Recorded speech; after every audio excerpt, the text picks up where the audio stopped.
We'll call the Committee of the Whole meeting for the Elgin City Council for August 9th, 2023 to order. Will the clerk please call the roll? Councilmembers Dixon, Here. Good, Here. Martinez, Here. Ortiz, Here. Powell, Here. Rauschenberger, Here. Steffen, Here. Thorne, Mayor Captain. Here. Approval of the minutes of the previous meeting of July 26, 2023. Move for approval. Second. Been moved and second for approval. Any corrections or additions? Hearing none, clerk please call the roll. Councilmembers Dixon, Yes. Good, Yes. Martinez, Yes. Ortiz, Yes. Powell, Yes. Rauschenberger, Yes. Steffen, Abstain. Mayor Captain. Yes, the motion's approved 7-0 with one abstention. We have one person signed up this evening to make a public comment, Mr. Ron Milner.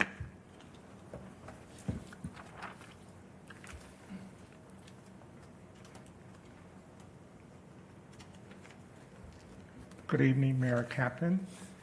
Good evening, council members and citizens of Elgin. My name is Ron Milner, and I came to the Council of the Whole meeting on July 12th. Hopefully everyone made it home safe because of the storms. And when I was here the first time, I want to mention financial literacy because I feel like that's something that every citizen needs to learn and know about. I am a former resident of Elgin. I lived here from 1986 to 2006, and I created a company called Boodle in 2011, and we travel to schools, small businesses, and institutions, and we teach financial literacy. I've been doing this for 25 years. It's a passion of mine.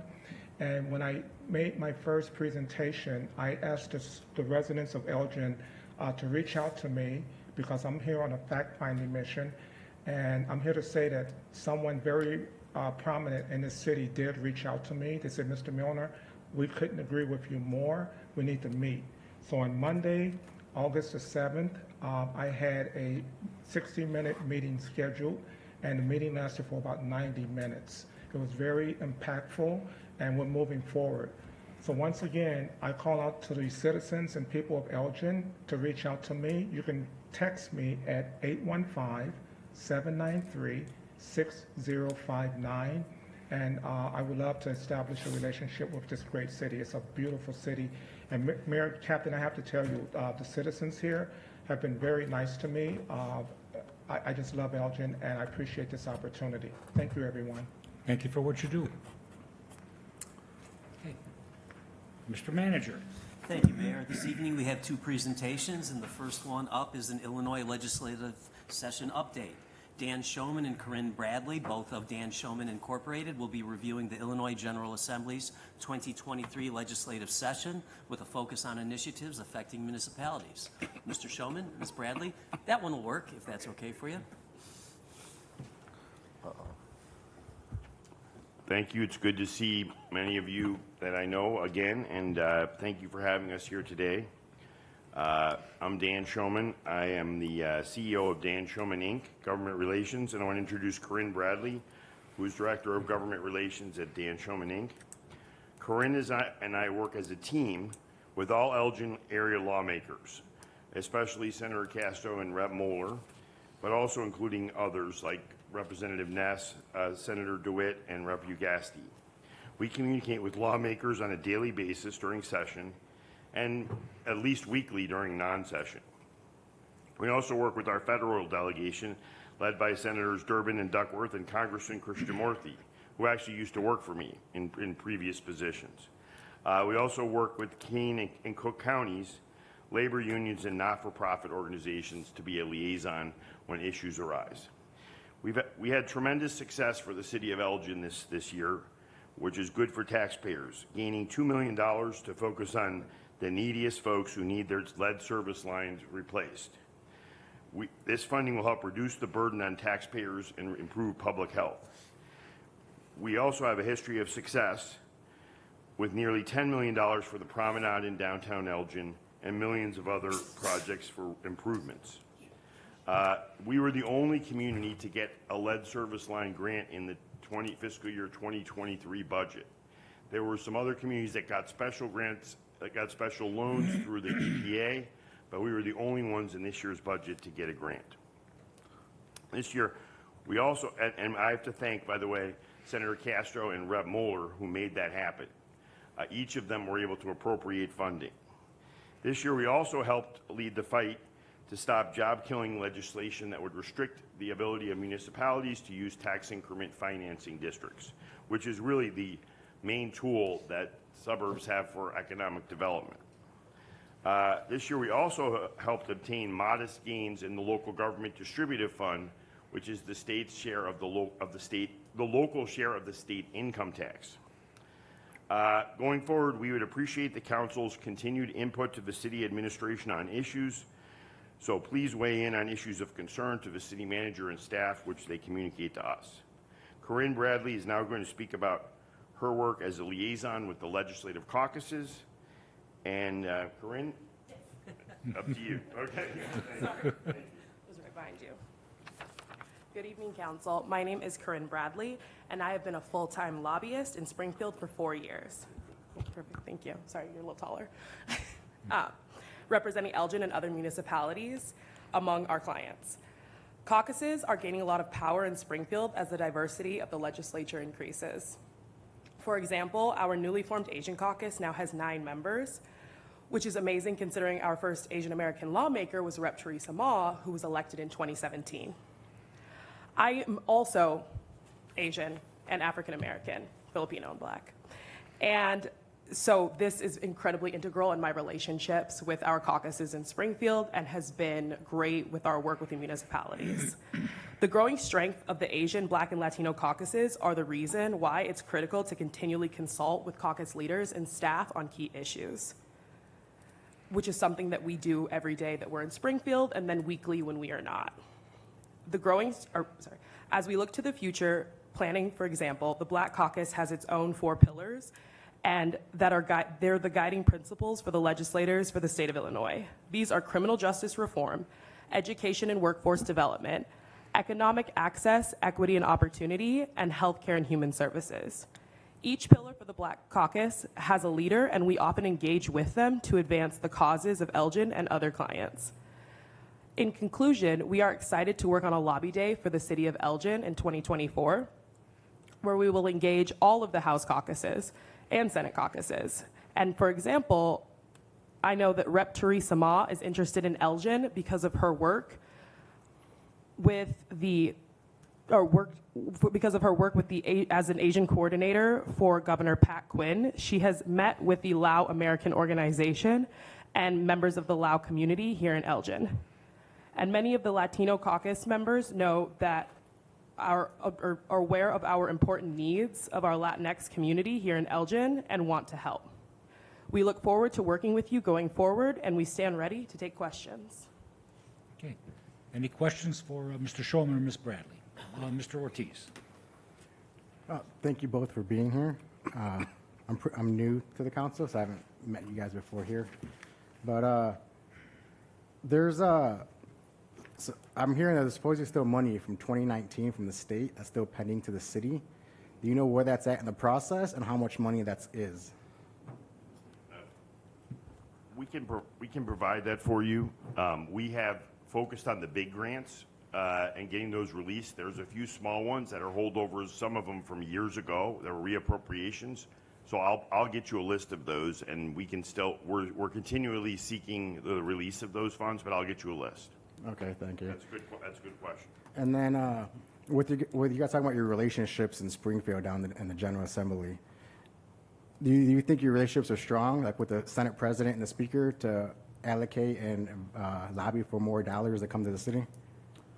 So I worked in the state Senate, so I still have very strong relationships with staff and members. I worked there for 5 years, which is where I met President Obama.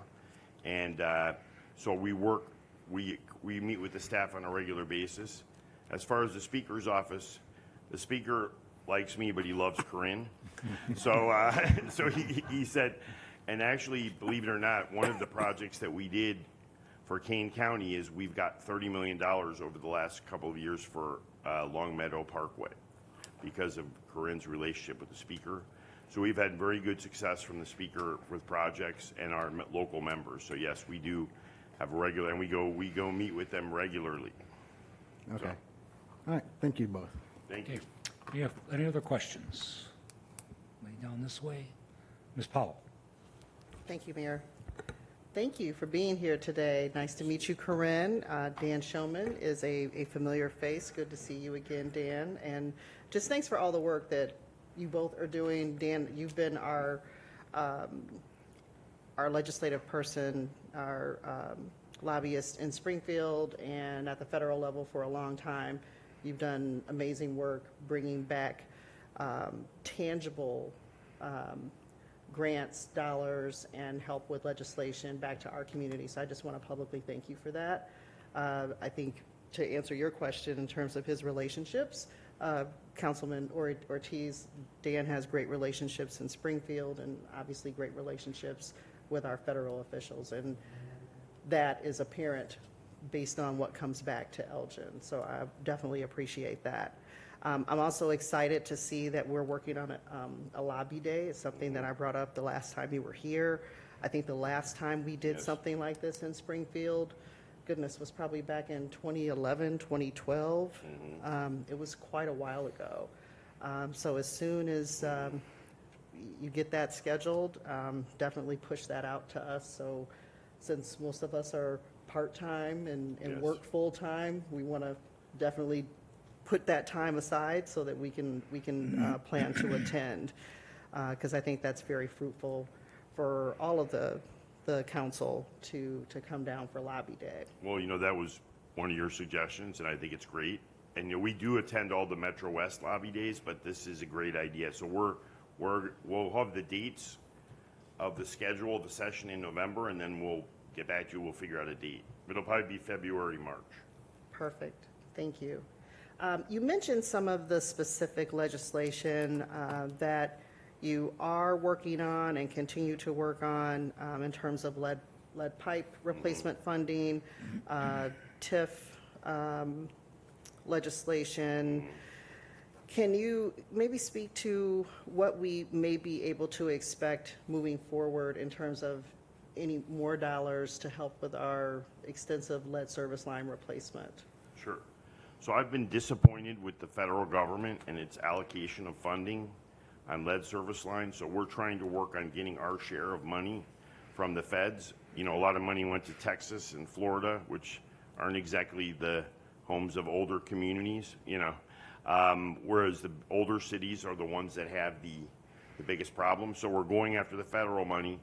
The state has yet to release its plan on funding going forward. The EPA has been, in my mind, a little slow. So I worked at the EPA for 2 years. I was Director of Policy and Communications at the Illinois EPA. So I think one of our big issues when we do our lobby day is to pressure the state, because they put in the mandate. They want to say they care about public health, and we do, and they need to put their money where their mouth is. So that's our plan. Great. Definitely was good to hear about the different caucuses. I know that I've done some work with the Black Caucus and definitely support their pillars that were named today in terms of criminal justice reform and the other ones that were listed. I think probably the only final thing, and this is probably more for staff, one of the things that Mr. Showman lists mentioned in his presentation and what's in our packet is forming our own legislative, what is our legislative list of priorities for the city. And I just want to make sure that the entire council is part of putting that together, so that before we submit that to Mr. Showman and to Corinne, that we all have some input on what that is. And obviously there's going to be probably some more rule or some other legislation changes maybe that staff has in mind as well, that may help operationally for the city. Is there a timeline for that? No, not immediately. And so, but I don't have share the same sense that you do, that there's legislative initiatives that go without knowledge to the council. The sense that there's policy directives taking place behind the scenes, I don't think that that's entirely accurate. When issues are affecting the city, whether it's lead-based service lines or pursuing funding for capital projects when we know that that's available, my sense is that's generally communicated to the council no differently than we prioritize lead-based service lines this year, and we've been doing that over the past couple years, knowing that that's a $14 million expenditure that we're trying to keep from having to go to our citizens to fund. Hence, that was one of my first questions. Yeah. So, but I'm assuming that there is there's like a list, at least that we initially put together of priorities, and obviously some things may change during the course of the year as other issues may come up that we may need to add to. That's all I was I referring could to. answer that if you want. I think we'd like to work with you on a priority list, tying it around the lobby day, because it'd be good to have, so I think it's great to have a general list. So and so I think it's the city No, that's manager's fine. decision. Yeah, we'll there put it hasn't been a list, because the sense is this is what, using Mr. Showman and Ms. Bradley, when the opportunities are presented, take the guidance from them and what the likelihood is getting that funding, and that is a testament to the track record you have. They tell us what we're likely to get, and they deliver on that guidance. But that's one of the things we can talk about, making that. Next year will be more limited, because it's the second year of the biennium. The legislative cycle is 2 years, so this is the 103rd General Assembly. So the second year is generally is actually under the Constitution devoted to emergency legislation and budget emergencies. So they're not supposed to expect big issues, but I think we chip away at the edges, and I think there's opportunities, like there was this year. There was a lot of opportunities, and I think next year we're going to go in with some ideas besides lead service lines, maybe some other priorities. We've talked about a number of them, but I think if you have priorities that you want funded, go to the city administration and say, hey, we need to work on this, and we would be glad to help. And I think the mayor has always said that to me, that, he often tells us the council is interested in this, and we stay on top of it. Great, thank you. Thank you. Okay. Anything else? Mr. Good. Thank you, Mayor.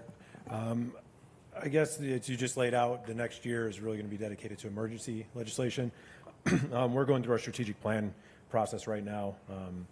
Is there anything on the horizon that you think we should be aware of that's happening at the state level, whether it's green initiatives or funding for mid-sized infrastructure projects that we'd be focused on? Well, one of the biggest issues is trying to prevent the state from cutting the local government distributive fund and the increase in state mandates that are costing local governments. The pension mandates, we are very sensitive to that, because cities are going bankrupt in the south suburbs. So we have to continue to make sure legislators know that when you cut money to local governments, you're cutting police and fire. When you put mandates on local governments, you're cutting police and fire. And so I think as you're putting together your strategic plan, we need to have an active voice on pensions, mandates, and then as far as other additional money coming forward, arts, museums are all areas that we should continue to seek funding. We've had some success with some of those programs. They're areas that we must pursue heavily. And the other one that's very important is clean energy. There's a ton of money for clean energy, especially for training programs for underprivileged individuals, low-income individuals, for clean energy. So we would love to have that be a priority, because we have to go after the money. The state has been a little slow in issuing the funds, but it's a big priority. And Councilmember Powell mentioned the Black Caucus. That's being driven by one of the leaders, Marcus Evans, and we have a very good relationship with him. I was just with him yesterday. And so we have a good chance to get climate funding. What does that mean? It means people that can work on climate projects. I know we had a division of one of Siemens companies that used to be located in Elgin. So we need to train our workers, but we can get free state money for that. So that ties in with job training, apprenticeships, but clean energy. Thank you so much. Sure. Okay. Anything else? Okay. Mr. Steffen. Yeah, I'll try to do this without coughing too much as I sit down here with a cold or something. But Dan and Corinne, thank you for coming. Thank you. I think this is important to see you and have you come and update us, and I appreciate that you've made the trip up from Springfield. And I was going to spend some time, because the first thing when I saw it on the agenda that I thought of was the $2 million that you recently secured for our lead service line. Somebody else has already pointed that out, so thank you. As our manager said, that's a huge burden we have, $14 million a year or so that we're going to have to try to find. I am also, just quickly wanted to comment that I'm also looking forward to the lobby day, the Elgin Day. I was on the last one. It was Ruth Munson was our rep, and Dr. Torres was our superintendent. He came down from U46, so it's been a while, so I think it's due. Great. So I'm looking forward to that, but thank you for coming. Okay. Anything else? Okay, thank you, Mr. Showman. Ms. Bradley, thank you very much. Appreciate it.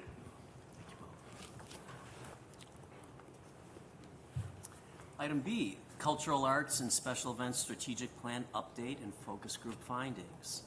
Cultural Arts and Special Events Director Amanda Harris and Create Today consultant Kyle Marenshaw are providing an overview this evening of the Cultural Arts and Special Events Community Survey responses, the focus group findings, and the next steps in completing the Cultural Arts and Special Events Strategic Plan.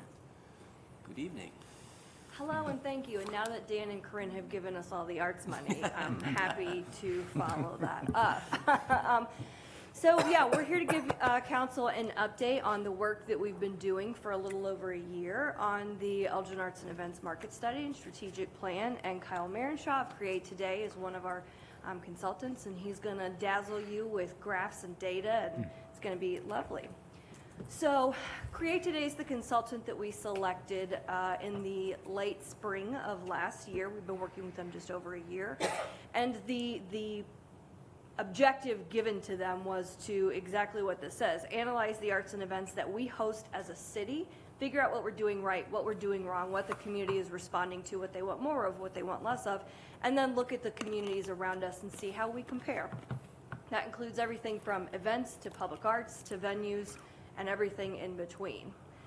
So as I said, we began this project late summer is when we really kicked it off. We've held a community survey, 2 community kickoff meetings, many focus groups, and tons of discussions that Kyle will break down for you. So really, so far, we've completed 2 of the 4 phases that Create Today set out in their RFP response. That included the listening phase, which is exactly what we did. We spent hours and hours and hours listening to Elgin community members and visitors who attend events and those who don't, and asking them a ton of questions, and then learning from that information. One thing that you'll see as we continue through this process is everything that we learned in the step before sets out the path forward. So everything that we've done from moment 1 where we did a background review to where we are now really has built upon the step before. So we have learned and learned and learned, and as Kyle will explain, we've already implemented some immediate changes that we were able to implement because of what we heard from the community. So without further ado, I'm going to hand it over to Kyle to let him dazzle you, and I'm going to sit down and drink my drink. Great, thanks Amanda, and good evening everyone. So as Amanda said, we really created a research plan that was community engaged and really grounded in the community voice. And one of the core tenets of a community engaged research process is this sort of feedback loop. So we're constantly listening, learning, analyzing the data, and then sort of continuing that loop so we repeat the process over again and we can build upon that. And as Amanda said, we've had numerous touch points throughout these sort of 4 different approaches to listening to the community. We started off with the community kickoff meetings. We then did some community interviews with various stakeholders and community members. We fielded an online community survey, and we collected over 650 responses from that, which is an incredible feat. 449 of that sample self-identified as Elgin residents. We were really committed to making this process as accessible as possible, so we had the survey translated into Spanish as well, and received some additional responses solely in Spanish from that survey effort. And then most recently, we had these community conversations and focus groups, which were conducted both virtual, via Zoom, as well as in person. And again, as a demonstration of our commitment to accessibility and language equity, one of those was offered in bilingual, was in bilingual with the Spanish translation, and we had over 11 Spanish speakers participate in that. Another really important part of this is that this was a community effort. We utilize many community partners to help us get the word out and engage folks in all of these 4 different approaches. We worked with the Gale Borden Library, the Centro de Información, the Ecker Center, as well as many local nonprofit arts and cultural organizations, including the Symphony, Side Street Studio Arts, the Children's Theater, etc. So we just wanted to give an overview of some of the community feedback that we heard and really to show how this is guiding us to move forward. Again, this is going to be largely based off of the community survey. As I mentioned, we had a sample size of 650. 449 of those responses were from Elgin residents. And this is an overview of the demographics of the sample. You can see that starts from the top to bottom with gender identity. So we had about a 60 sort of 30 split between those who identified as female and male, and then non-binary and prefer not to answer made up the other portion of that 100%. In terms of age, we can see that we had a really great age distribution between 18 to 34, as well as 75 and greater. Not one of the single age sort of brackets were dominated, so we had a really nice distribution across all of these. And then we looked at race ethnicity. And we asked folks to self-identify which of these categories most closely represented their race ethnicity. And the thing I wanted to point out is actually at the bottom, we essentially aggregated this data so we could look at a BIPOC multiracial compared to white alone. So again, we could unpack some of this data and better understand some of the nuances between these different communities. One of the first questions we asked in the survey was, have you attended or participated in any of the following events in Elgin? And again, going sort of from top to down, or top to bottom here, we can see that the 4th of July celebration, which had a 65% attendance rate across the sample, was the event that had the highest level of participation across all of the events that we tested. And these are Elgin-produced events only. We know that there are many other events that occur in the community, but we really wanted to focus on city-produced programming. Movies or concerts in the park was the second most widely attended with 49%, followed by Nightmare on Chicago Street with 42%, Remembrance events for 35%, and so on. So using that same data, we then wanted to sort of split that out and understand some of the nuances between these different segments. This particular graph right here is looking at that same data. Again, you can see the different types of events going from left to right now. We start with the 4th of July celebration all the way on the left and the Daddy-Daughter dance all the way on the right. And here it's broken out by Elgin resident status. So if we look at each of those pairs of bars, the left bar in the pair is the Elgin residents, and the right one is those who live elsewhere. And I just wanted to point out this one on the furthest left that has the red circle around it, that even the folks who identified as living outside of Elgin, they still had pretty high attendance rates for the 4th of July celebration, just pointing to the great draw that particular event has in bringing folks into the community. Again, using that same data, we now look at this by BIPOC multiracial survey respondents versus those who reported that they were white alone. And the thing here that I wanted to point out is this third bar, or third pair here, which is Nightmare on Chicago Street. And this had the most significant difference between those two samples. And we can see here that the BIPOC multiracial sample almost twice the amount of attendance versus those of white alone. And the thing here also to point out is that when we looked at the BIPOC multiracial respondents, there was a high relationship between younger folks. So those who identified as BIPOC multiracial also said that they were in the younger age categories. We asked about barriers to attending because we really wanted to know what is preventing folks from coming to these events. And this particular graph right here is broken out into a couple different filters. Single bar on the left is the full sample. The pair in the middle is looking at that Elgin resident status versus those who live elsewhere. And then the pair on the right is the BIPOC, multiracial, and white alone.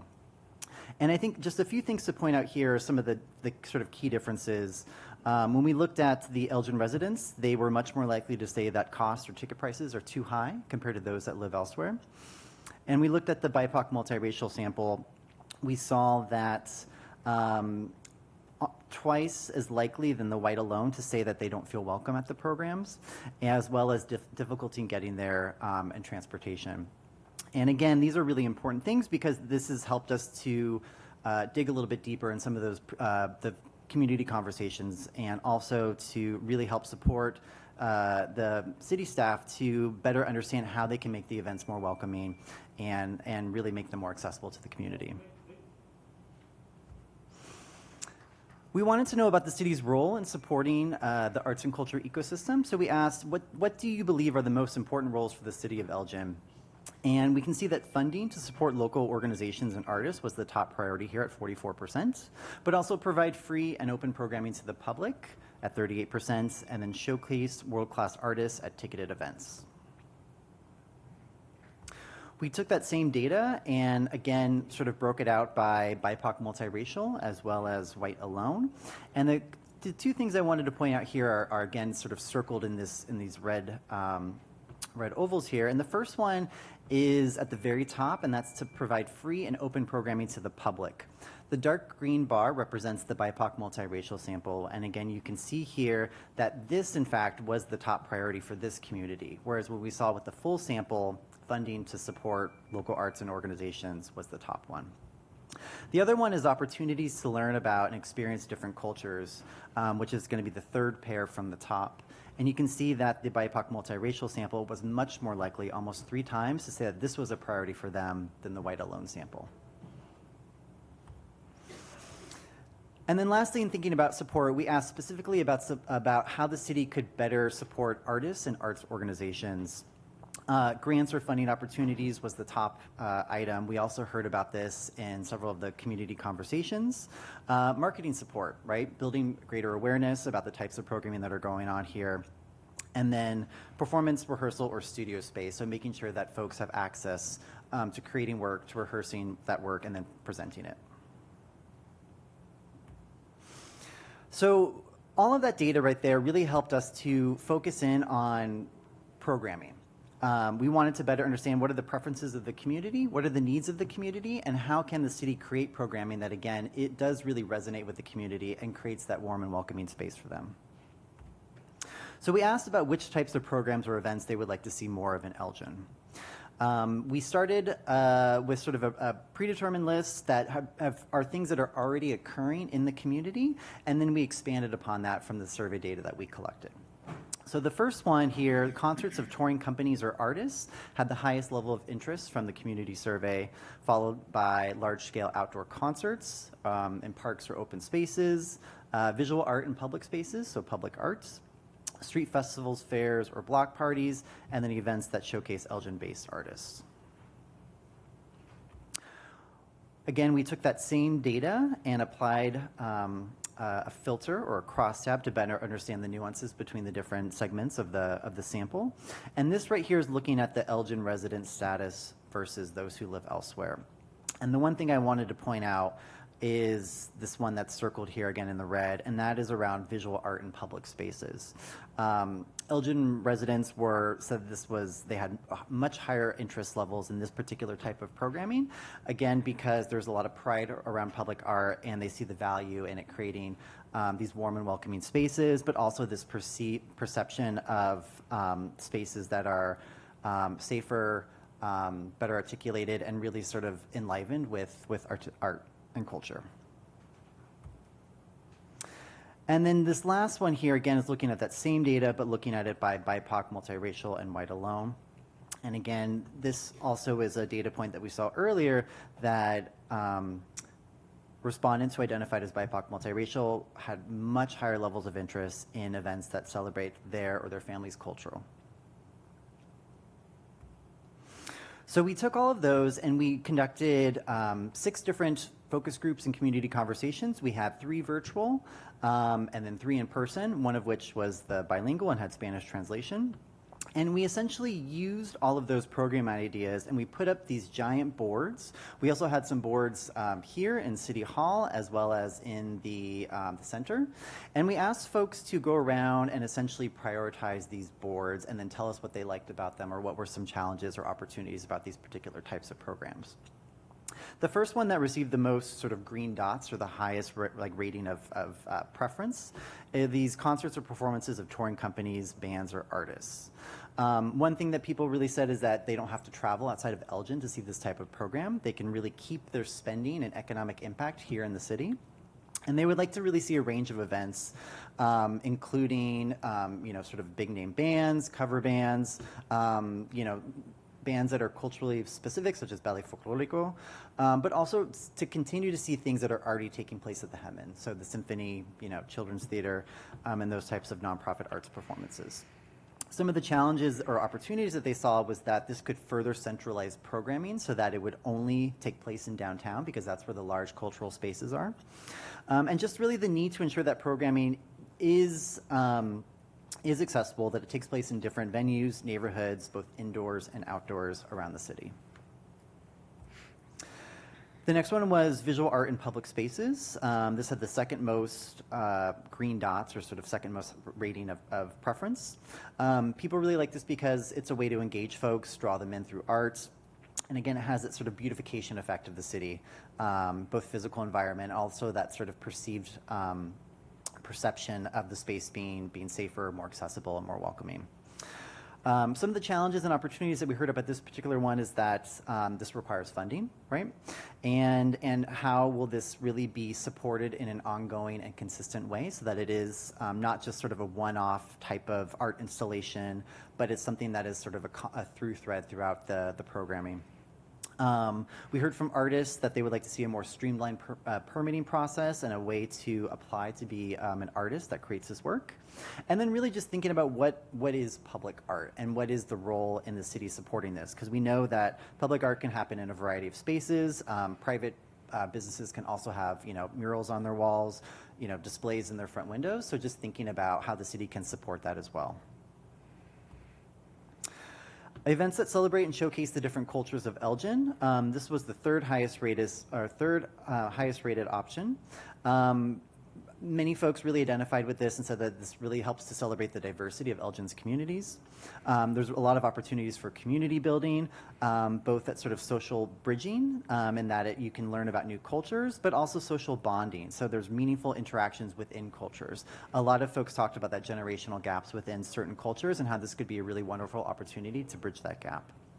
And then it really helps to distinguish Elgin as a place that is committed to this, that is committed to the celebration of the diversity of their communities and really the humanity through the arts. Some challenges and opportunities that this needs to be consistent. It needs to have continuous programming from year to year. And there needs to be a sense of risk-taking there. So if something isn't successful the first year, that it should still sort of continue and build off of lessons learned from the first year. It really needs to be grounded in the community voice. The community really needs to guide this type of programming.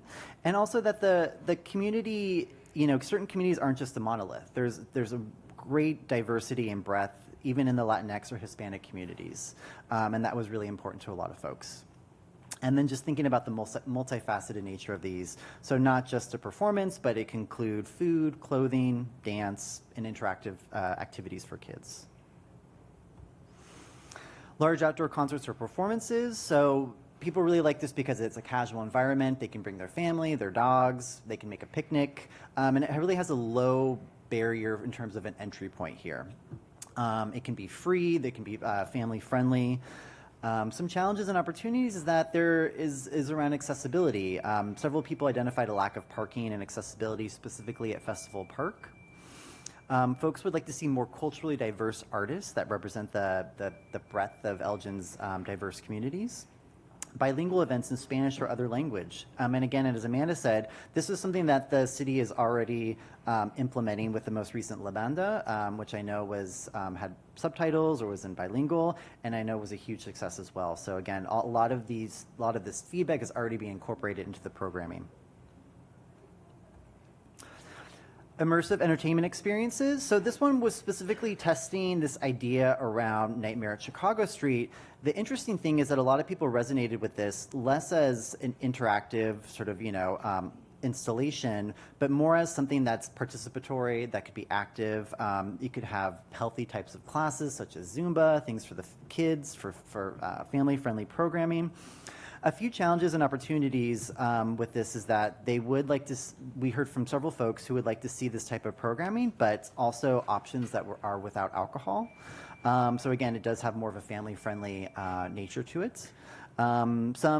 Some of the people we heard from said that, in the context of this type of programming, specifically around Nightmare, that it just doesn't really align with their values. They appreciate the impact that it has on the community, but it's not something that they would normally attend. So if the city did pursue additional types of programs like this, they would like to see things that maybe are more aligned with their values.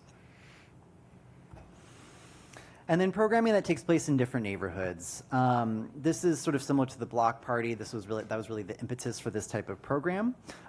People really like this because it brings them together, it unites the different neighborhoods, and really allows them to get to know each other within their neighborhoods. Easy access, they don't have to travel. Some challenges and opportunities that people identified was that the permitting process can be slow and confusing. They had concerns about it being a party-like atmosphere, and again, would really like these to be grounded in arts and culture, and that the neighbors need to be central in the planning process, and their guidance and input really needs to be incorporated in how this might move forward.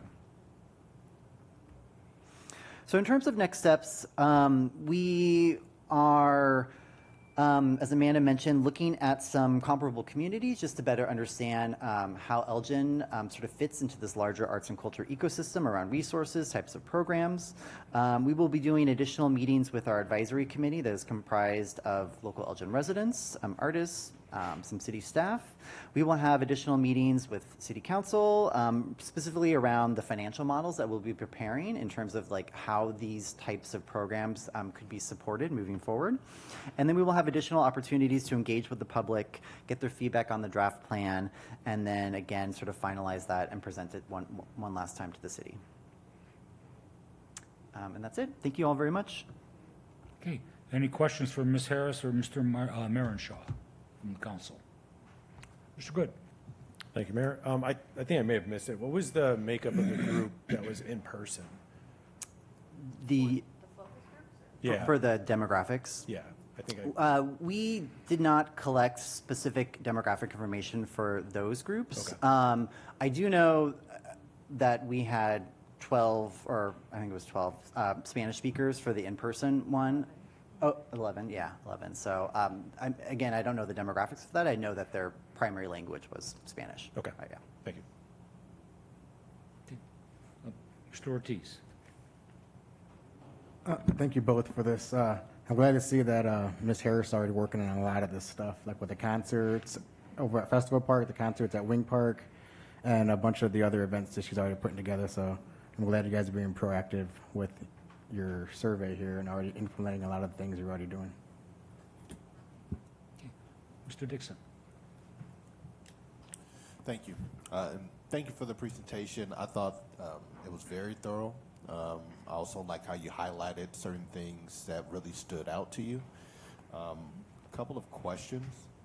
For the slide that mentioned it was a positive, but maybe an opportunity for correction. I forget how it was worded, but it was too downtown focused. That slide there. Were you saying that people thought that the programming was too centralized to downtown, or that was an opportunity for us to do more programming downtown? The second. Okay. So All right. people really love that there is an arts and culture sort of district in downtown because, as Kyle said, it is a heavy focus of facilities and venues that support those programs. But there is also a sense of pride in neighborhood building And that was the opportunity that exists. And it's the growth that we've seen in the Block Party in a Box, adding the second one this year, and the massive uptick in block parties and community events that are grounded in community. Staff has next to nothing to do with it when it comes to the planning. We just are there to support it. So more stuff, but more support rather than program leads from the city side. Got it. And the other thing that really stood out to me was that residents want more cultural events right here in their community that they can get to with the big acts. I think that's something that I've consistently heard over the years, because people will leave to go to these other communities for certain events. And so there seems like there will be a lot of opportunity for us as we continue to grow and go down that path.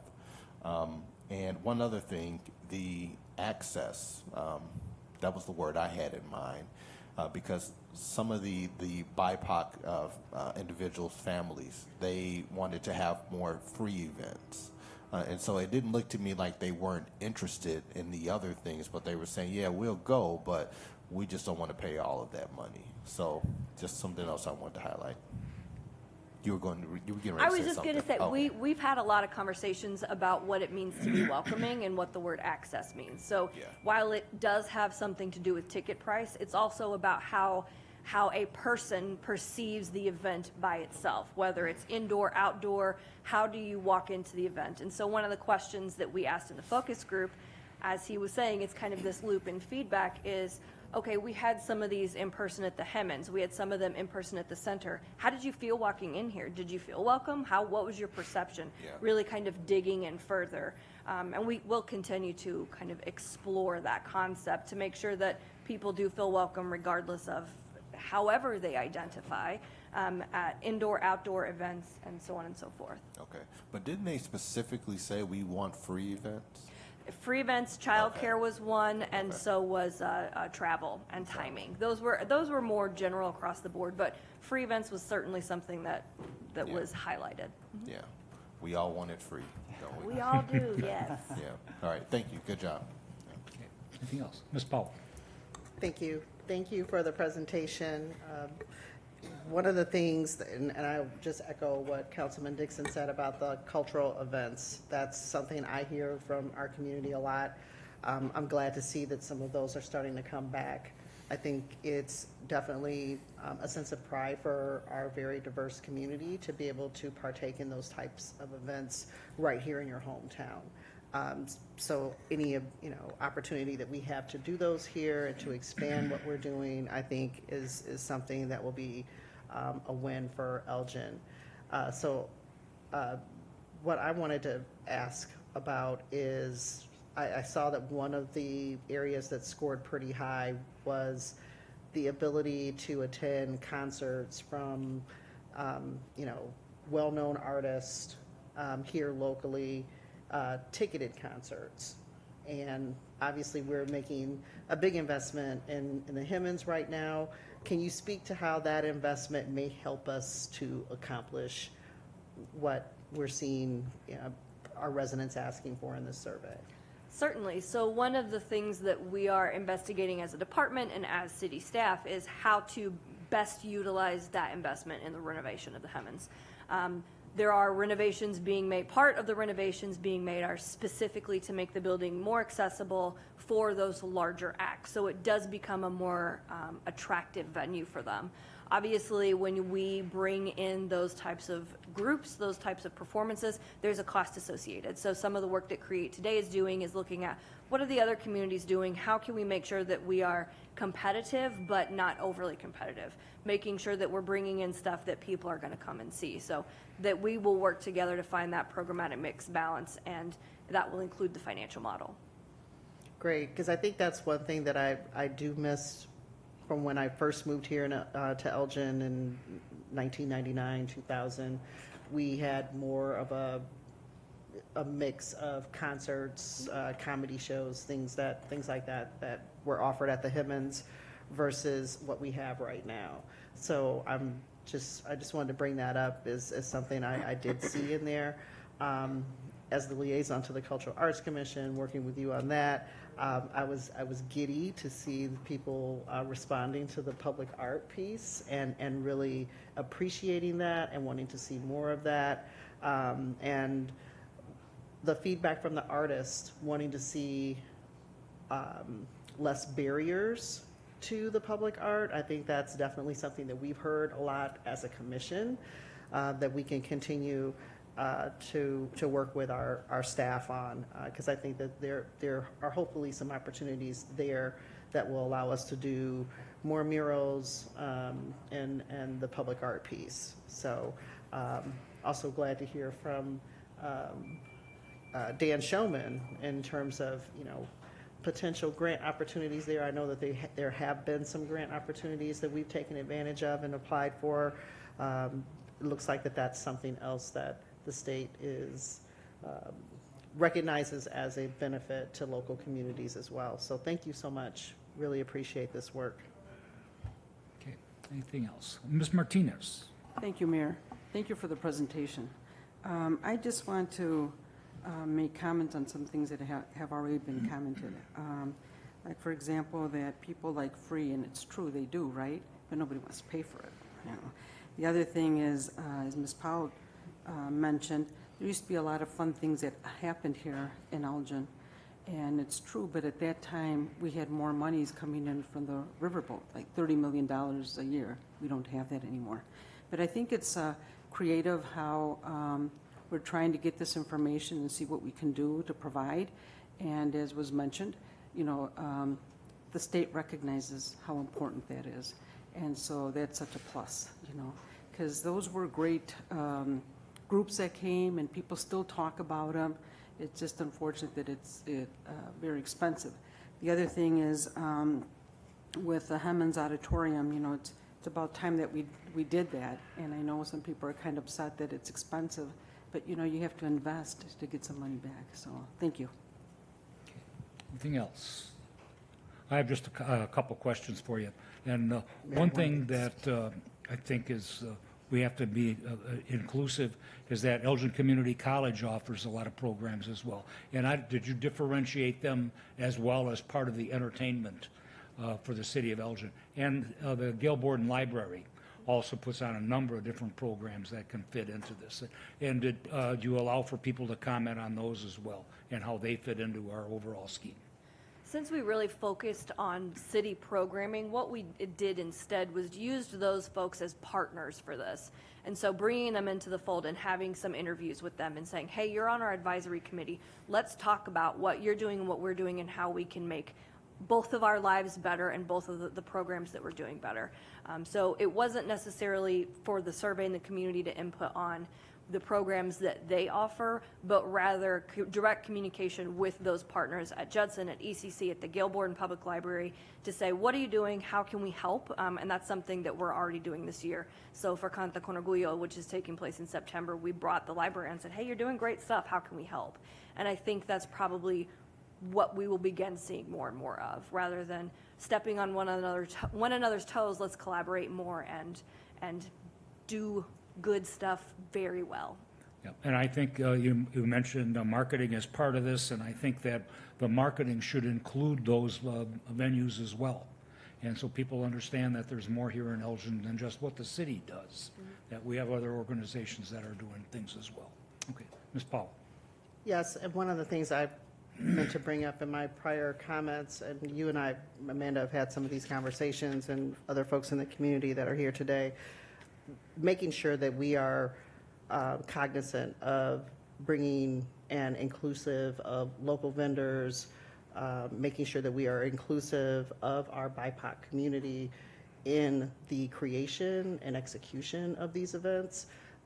Because I think, well, I'm not even going to say I think, I know that if we include those populations in the planning and the execution, then they're going to feel more welcomed, because I know that's one of the things that came up in the survey.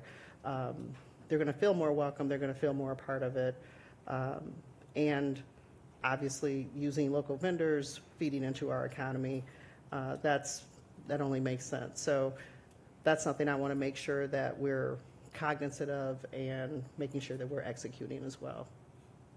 Thank you. Anything else? Mr. Steffen? Turning my mic off because I'm battling a cough. I just want to thank you first, Kyle and Amanda. Thanks for this. This is great information. I listened to the comments. One thing that wasn't pointed out, but I will, since I missed the last meeting and had a Parks Master Plan sent to me so I could look at it separately. The second most requested program or event is large-scale outdoor concerts.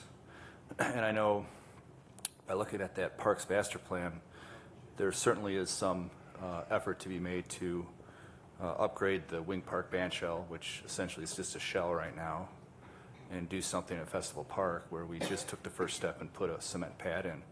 So it looks like, you know, those two efforts and surveys are kind of pointing us in the same direction on that. And then a question I had, what's the next step? I see on the slide you've got something in September, another presentation, and then what's the kind of the rest of the timeline where we might get a final product, if you know? So the next major step is to take all of this information and create essentially a program logic model. So what are sort of like the sort of key next steps, and like how can the city, what can the city do to be able to implement those steps, but also achieve these wider goals? From there, my colleague Kate, who will be out here in September to present to you all, will create the financial models to understand what resources might it take to be able to achieve those steps and to implement those steps and achieve those goals. From there, we'll meet with our planning committee to sort of revise everything. Again, making sure that we have that community feedback and input. There'll be several community forums where the draft plan is presented to the community. We'll get additional feedback, revise that, refine it, finalize it, and then have one final presentation.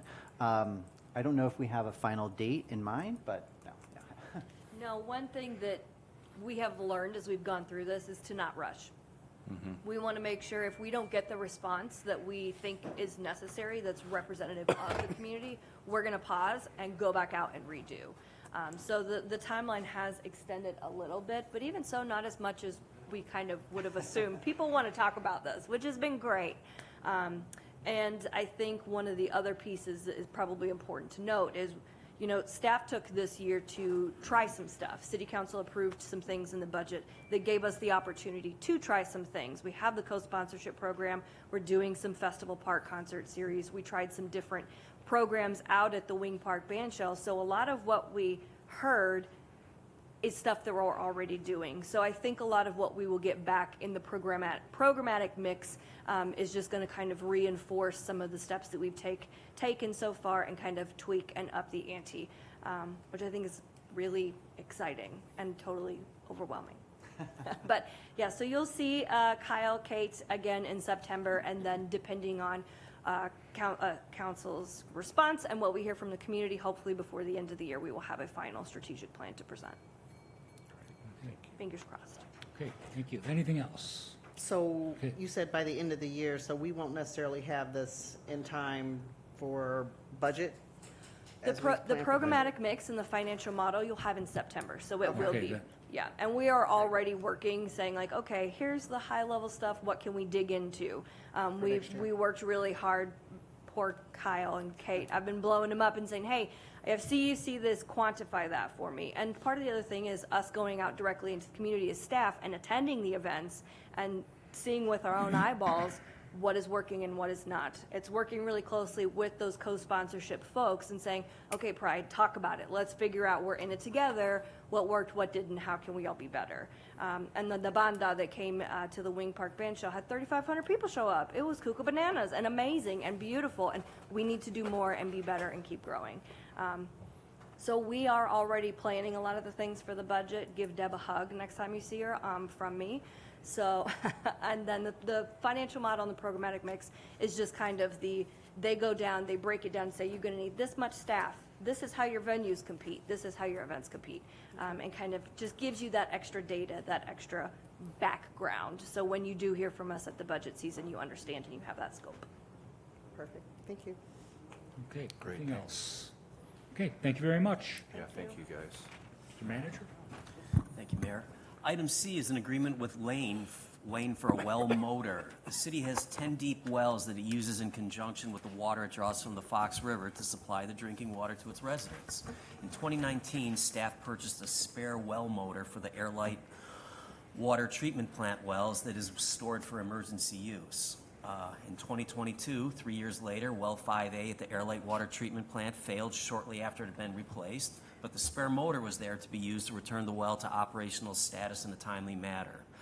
Following well 5A's failure, the motor manufacturer offered to sell the city another spare motor for half the cost of purchasing it outright. By purchasing this additional spare motor, so that means 2 at Airlight, the time that a well will remain out of service following motor failure will be significantly reduced. It's in the city's best interest, and staff believes that the full capacity of the wells at Airlight Treatment Plant are always utilized, and hence it's recommending the purchase of this spare motor for $75,000. Move approval. Second. Moved and second for approval. Any discussion? Mr. Steffen? Just a quick question. Do we have any of these spares at the Slade Avenue wells, or can they be moved? as These needed? can't be used. There's actually, out of the 5 wells at Airlight, one of them is not compatible with this particular motor. This is an initiative for Airlight at this time, and there's nothing at Slade for the water, for the Riverside Treatment Plant. Clerk, please call the roll. Councilmembers Dixon, Yes. Good, Yes. Martinez, Yes. Ortiz, Yes. Powell, Yes. Rauschenberger, Yes. Steffen, Yes. Mayor Kaplan. Yes, the motion's approved 8-0. Item D is an agreement with Micrometer Incorporated for the procurement of water flow meters. The Water Department has numerous water flow meters located at various locations throughout the Leo Nelson Riverside and Airlight water treatment plants, and also at its remote booster stations. These water meters measure the flow of water at specific points in the treatment process, and in order to properly dose the chemicals and account for all the water moving through the plants, the accuracy of these flow meters is absolutely imperative. The oldest meters in the system have been in service for over 20 years. Technological improvements over the past decades have enabled flow meters with an accuracy range that is now significantly greater than the current meters over a larger range of flows. By replacing the old, outdated flow meters with these newer, more accurate meters, chemical dosages are more accurate, resulting in greater stability of the water flowing through the distribution system. Staff is recommending awarding the contract to Micrometer for $82,000 for the procurement of flow meters. Motion for approval. Second. Moved and second for approval. Any discussion? Hearing none, clerk, please call the roll. Councilmembers Dixon, Yes. Good, Yes. Martinez, Yes. Ortiz, Yes. Powell, Yes. Rauschenberger, Yes. Steffen, Yes. Mayor Kaplan. Yes, motion's approved 8-0. Announcements from the council. I have one. I went to the swearing-in ceremony for the new class of officers for the Elgin Police Department last week, and I thought it was outstanding. And I think it shows and it foreshadows Elgin. We had 10 new officers, 9 were Latino, 3 were females, and 6 were current residents of the city of Elgin. I think that's a huge statement for our community, that people want to be involved in this community and they want to continue to work here and make it better. And I think that says volumes for our police department and the recruiting that went into it. And Ms. Powell. Thank you. I just want to remind folks that next week is the start of school for thousands of students within our community, whether they go to U46 or some of those surrounding communities. School is starting. Just want everyone to be safe and cautious of our young people that will be walking to and from school, and some of them driving to and from school. Just want to wish our students and their families the best for a very successful and safe school year. Thank you. Anything else? Mr. Manager, anything from staff? I have nothing, Mayor. Thank you. Okay, entertain a motion to adjourn. So moved. Second. Moved and second to adjourn. Clerk, please call the roll. Councilmembers Dixon, Yes. Good, Yes. Martinez, Yes. Ortiz, Yes. Powell, Yes. Rauschenberger, Yes. Steffen, Yes. Mayor Kaplan. Yes, we are adjourned. We'll reconvene at the regular council meeting at 7:15.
August 9th, 2023 to order. Would you please join me in the Pledge of Allegiance? I pledge allegiance to the flag of the United States of America and to the republic for which it stands, one nation, under God, indivisible, with liberty and justice for all.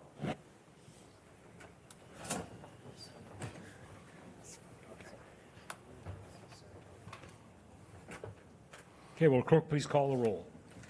Councilmembers Dixon? Here. Good? Here. Martinez? Here. Ortiz? Here. Powell? Here. Rauschenberger? Here. Steffen? Here. Thorne? Mayor Captain. Here. Approval of the minutes of the previous meeting of July 26, 2023. Move for approval. Second. Move the second for approval. Any corrections or additions? Hearing none, clerk please call the roll. Councilmembers Dixon? Yes. Good? Yes. Martinez? Yes. Ortiz? Yes. Powell? Yes. Rauschenberger? Yes. Steffen? Abstain. Mayor Captain. Yes, the motion's approved 7-0 with one abstention. We have no communications this evening. We have a number of people that signed up for public comment. And I'll remind you, we have over 10, so I will be holding you to the 3-minute time limit.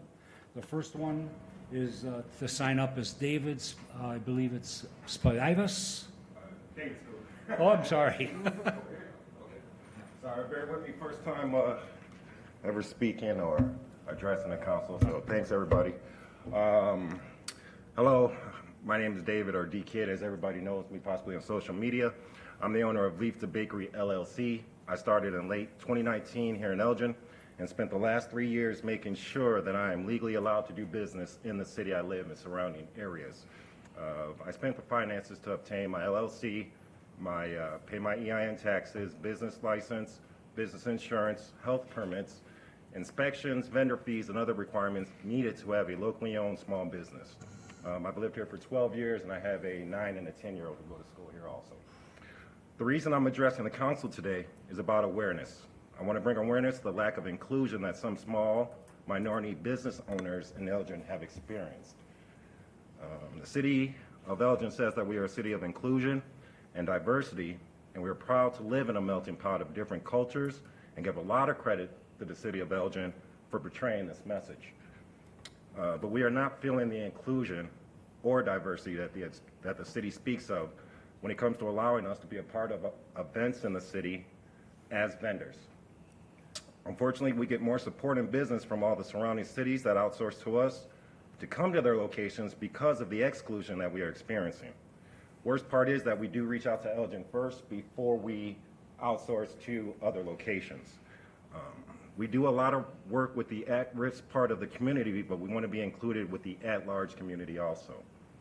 Prime example is this is the 3rd year I'm doing the back-to-school event on Saturday, where we give out haircuts, partner with local businesses, gift cards, clothes, shoes, supplies, and even some of that was partially donated by the city of Elgin and their officials. We also do the breast cancer appreciation dinner, Christmas giveaway, youth group, Thanksgiving food drive, and with K's Ultimate Vending, we do a Feed the Homeless where we just go out and give out random plates of food, desserts, and things of that nature. When we try to communicate with the correct organization or person hired by the city to be a part of the at-large community, then unfortunately it's a passing of the buck or no response at all. It hurts that I can pay taxes, raise my kids, spend money in Elgin, give back to the community, but be prevented from participating at the at-large events when revenue is plentiful.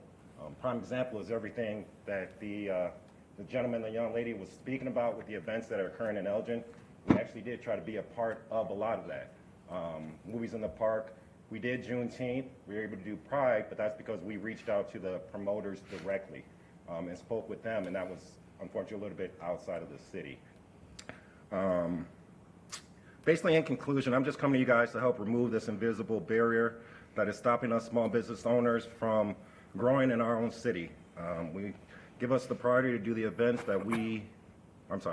give us the priority to do the events where we live, even if we are still going to find additional businesses that you want there. Make the line of communication easier and show us the inclusion you speak of to show the diversity we say that we have. We have already fulfilled all the necessary requirements to do business in Elgin, only to be given the runaround and not be responded to prior to the deadlines also.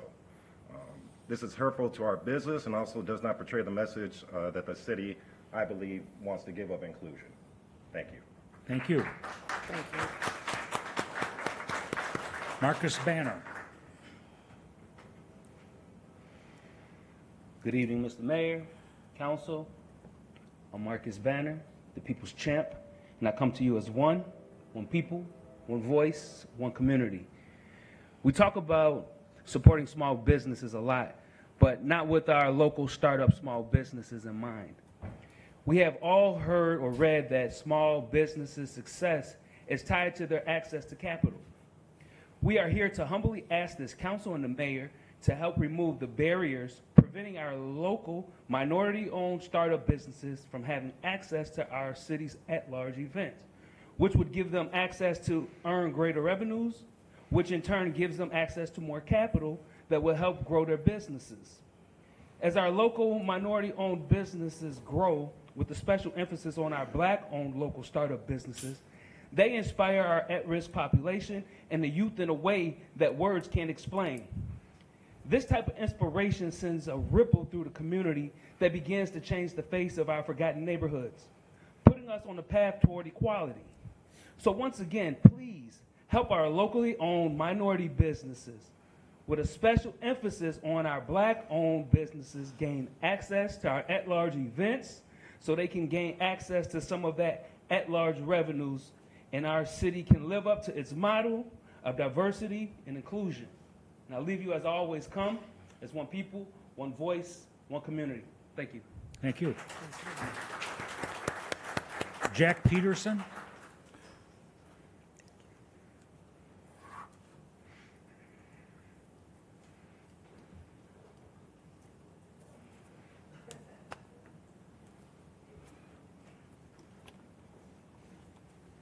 Good evening. It's a pleasure to see you all.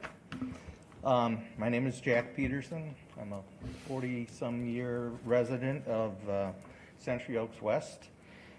I just wanted to touch on something regarding the public hearing that the Planning and Zoning Commission held. Those of us that attended are very frustrated with the way that proceeded. Except for Chairman Cox, nobody asked any questions. Nobody turned our questions into something that the developer should be answering. So that just felt wrong. We feel that the hearing was a sham that ignored the public input. As you've been hearing from us, the Burton Foundation development would shoehorn too many people into the relatively small parcel, having a single access drive directly to Big Timber Road. Their claim that the proposed development will have a density less than, a unit density less than the adjacent townhome communities. But the fact is that the 13 two-bedroom units, 18 three-bedroom units, and 5 four-bedroom units will house a much higher population density for that site.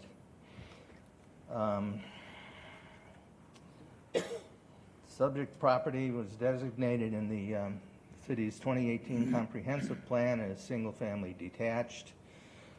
I question why you would disregard the prior city council's or prior city officials' wisdom. Corporately owned apartment complex jammed into this 8.6 acre site would stick out like a sore thumb in our neighborhood. Also talking about the highway, there are highway improvements coming. The city and the county are involved in a proposal for Big Timber and Randall, which would also come down to this property.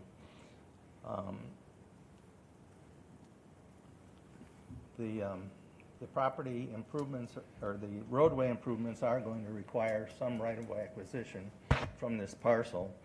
And we feel that the city should make them dedicate that free of charge to the city.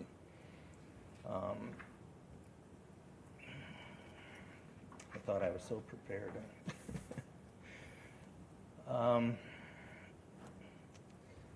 Well, the only other thing is that that roadway improvement plan has been changed on Big Timber Road.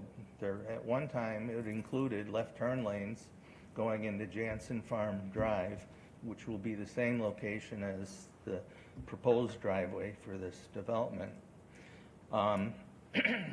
More recent versions of the plan I see have taken that channelization out, which is, it's been needed for a long time, and I don't know, now that you have the opportunity to get that into a plan, this is the time to do it.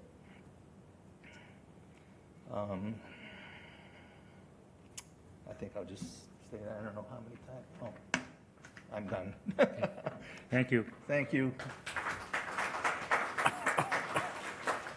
Okay, I'm gonna have a, it's almost impossible for me to read the next name here. Pavi or Paul? I'm sorry, I'm new here.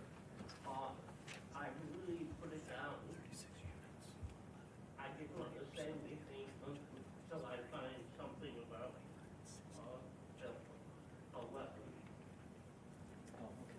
Wants to comment on item number 60.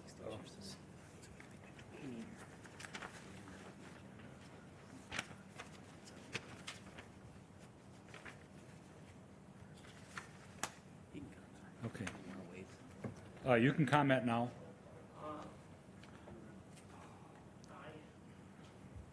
I don't know where the city council stands, so it may just be possible. Up to the podium, please, sir. I don't think I'm ready. Okay. Kaylee Technically, Holkirk?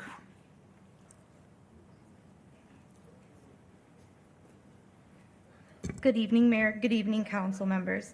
My name is Kaylee Hukirk, and I'm the founder of the Midwest Hemp Coalition, who helped in drafting the Illinois Industrial Hemp Act.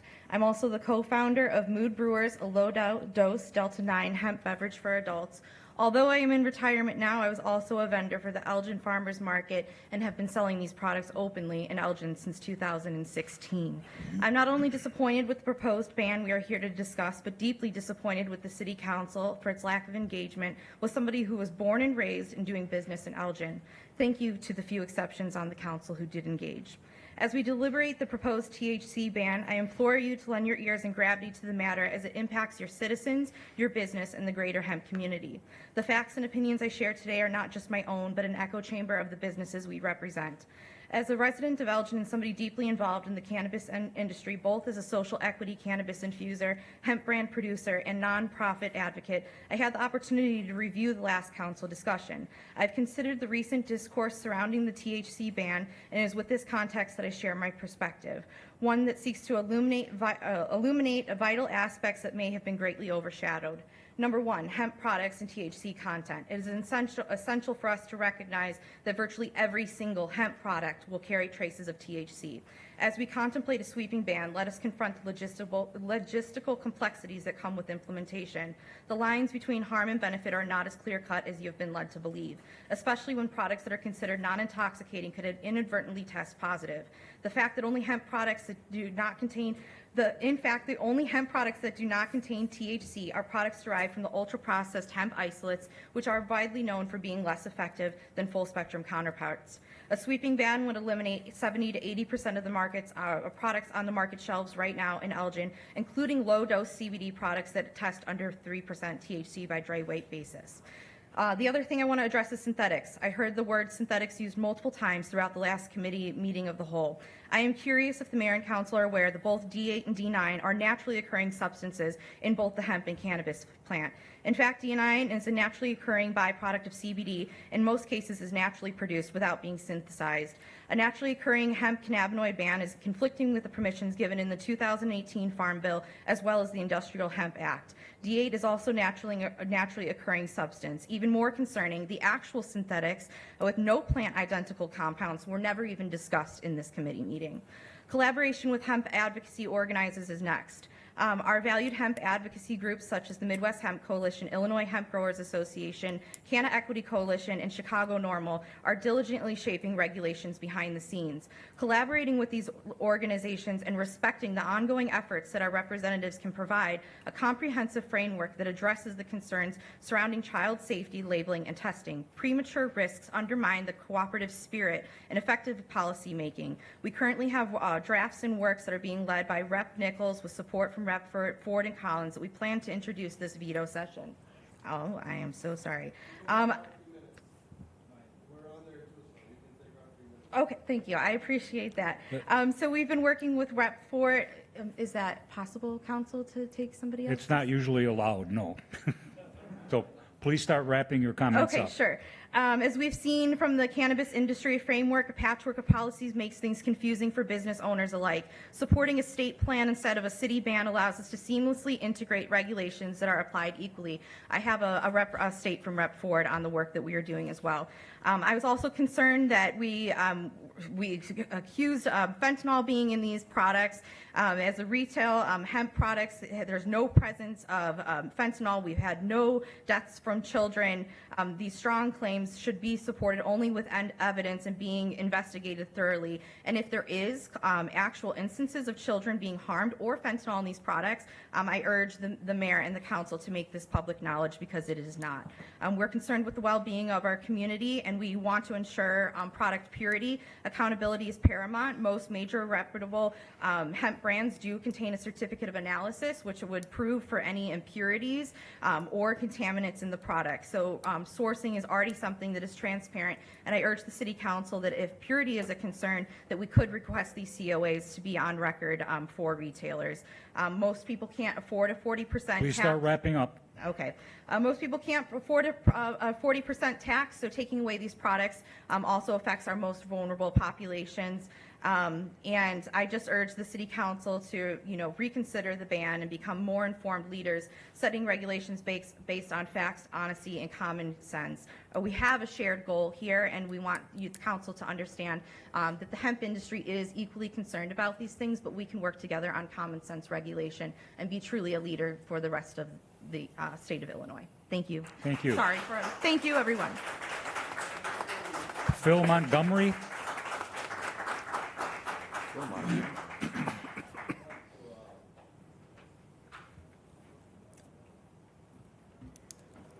Phil Montgomery, AM and PM Hemp Farm. I'm going to lead with ditto to what she said. There's a lot of uneducation out there. I'm a farmer from DeKalb County. I come to your community every Friday for your farmers market. I pay your community taxes. I don't have to do that. Everywhere we go, I've been, since 2020, started growing this plant. Started our brand in 2021. We've been to probably more states than not throughout this country since that time, selling our products, educating about the products that you guys are concerned about.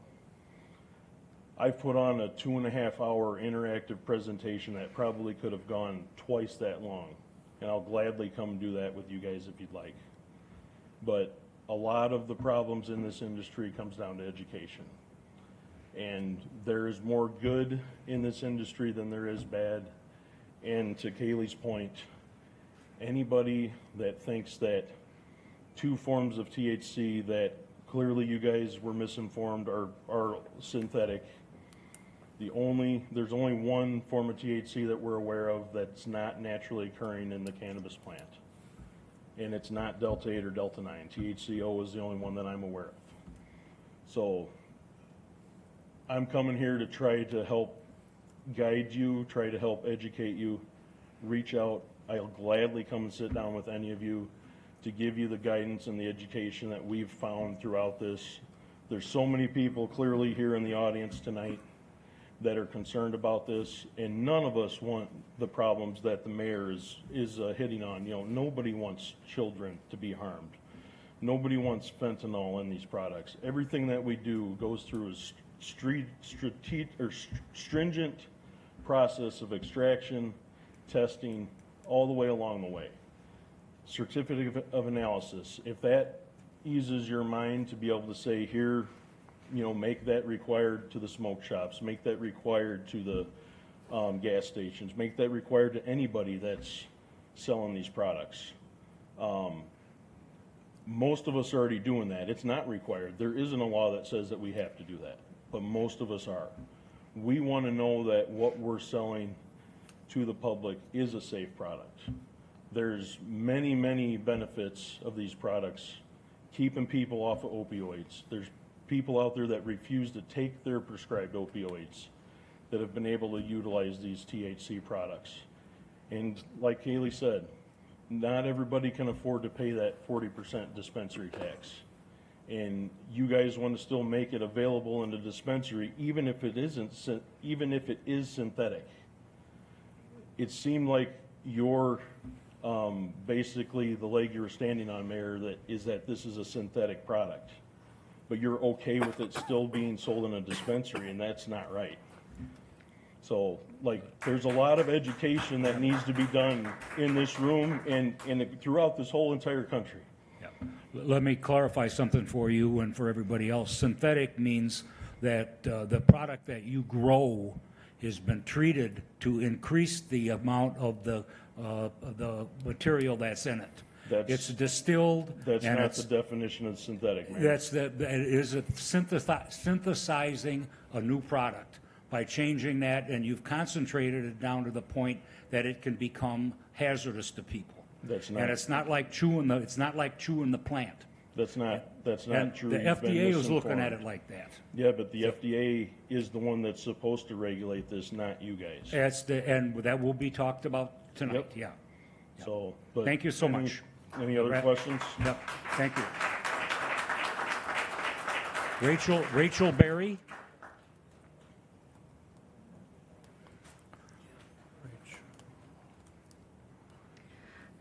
Thank you, Council, and thank you, Mayor, for allowing us to have the time to talk about this. I'm Rachel Berry. I'm the CEO and founder of the Illinois Hemp Growers Association.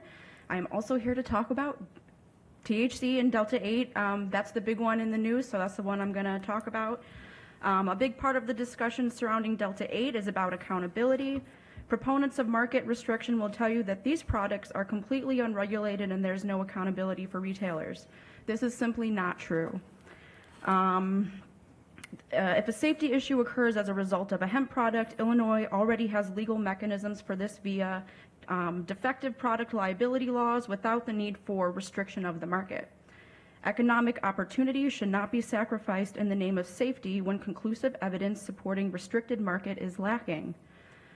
There have been anecdotal reports that some of these products look like candy and therefore are targeting children. There have been anecdotal reports of calls to poison control centers or things like fentanyl, et cetera, due to underage hemp consumption. Some of these anecdotes have been picked up by the press and sensationalized. This is the extent of the evidence presented by proponents of the market restriction. For perspective, many products, such as energy drinks, which are widely accepted and consumed by people of all ages, come in brightly colored packages with flavors like Bubblicious, Swedish Fish, Sour Patch Kids, etc., and much more often than hemp are responsible for calls to poison control. Over 40% of all calls to poison control in children are related to energy drinks. Any kid can go buy these and literally drink so much that they have heart problems the rest of their life. No outcry about those. Recently, the FDA issued a request for information on July 27th, 2023.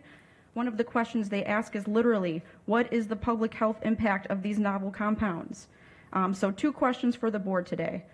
If the FDA, the sole entity given exclusive authority to regulate hemp, does not currently understand what the public health impact of such things as Delta-8 is, how can you say that these products are a threat to public health? And how can you in good conscience create restrictions on the market without conclusive evidence? Moving on from evidence, there's little point to restricting the market within an individual city. All this does is drive the economic activity to neighboring cities. It will not reduce consumption or any purported risks to public health. Furthermore, historical data shows that counties and states attempting to ban cannabinoid products often face legal challenges and frequently lose these battles. States like Kentucky, Indiana, and Arkansas are good examples of this. Significant efforts are underway both locally and nationally to address non-compliant products in the market. Opting for prohibition at a local level is counterproductive, especially when industry-wide regulations are in progress. I'm also available to talk anytime that you would like to. I'll leave a business card. Thank you very much for your time. Thank you. John Lodi. John Lodi. I was here for the public hearing. You stated that you wanted to address this, wanted to address the council as part of the public hearing? Yep, this is, you've signed up to address the council at this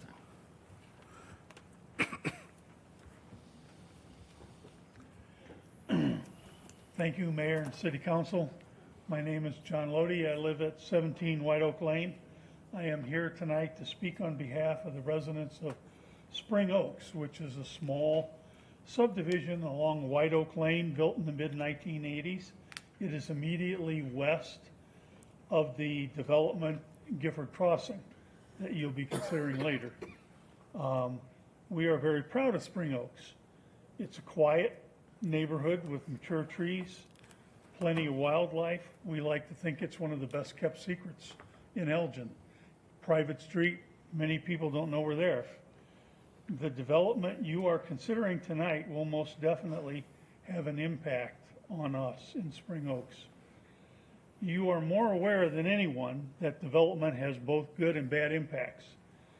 You weigh those impacts every meeting as you consider new development. You decide if the positive impacts warrant moving forward in spite of the negative impacts. We are here to talk about some of those negative impacts.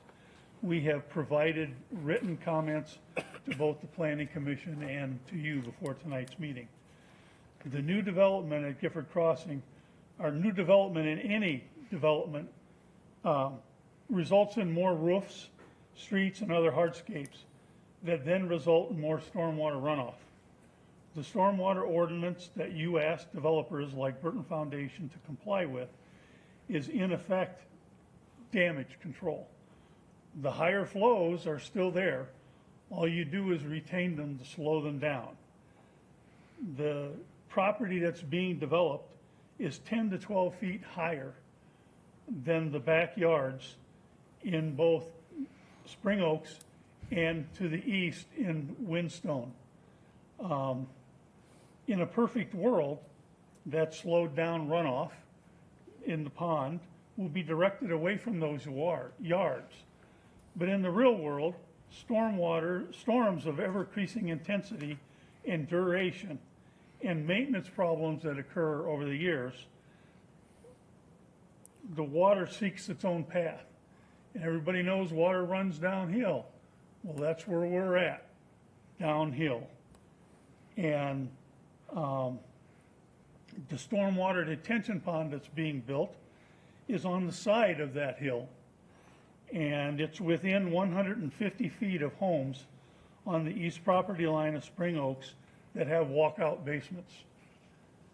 The second impact that also involves the 10 to 12 foot grade, the proposed townhomes will be 2 stories tall and set on top of that plateau. The stormwater detention pond that's being built on the west side has a slope that comes down to within the edge of the property line, and all the trees along where the pond is built will be removed.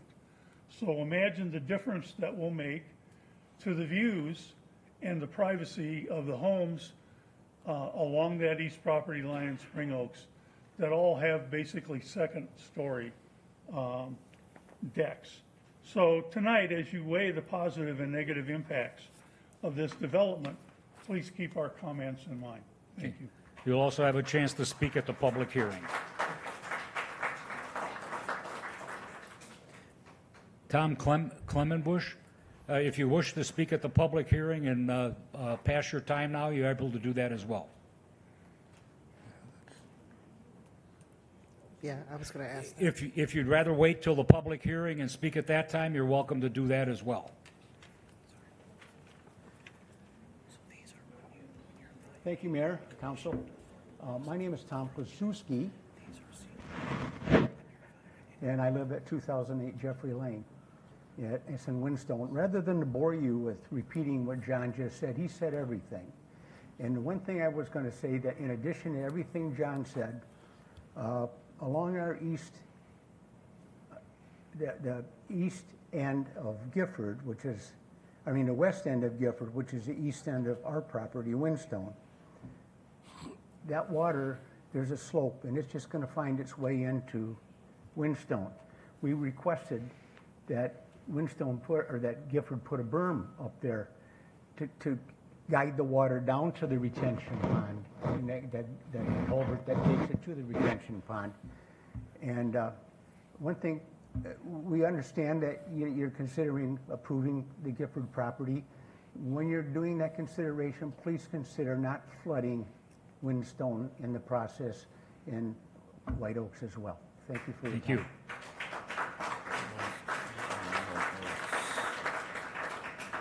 I believe it's Jignesh Jaha.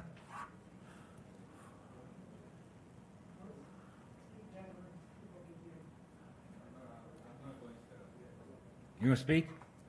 You can either use this one or that podium. Either one.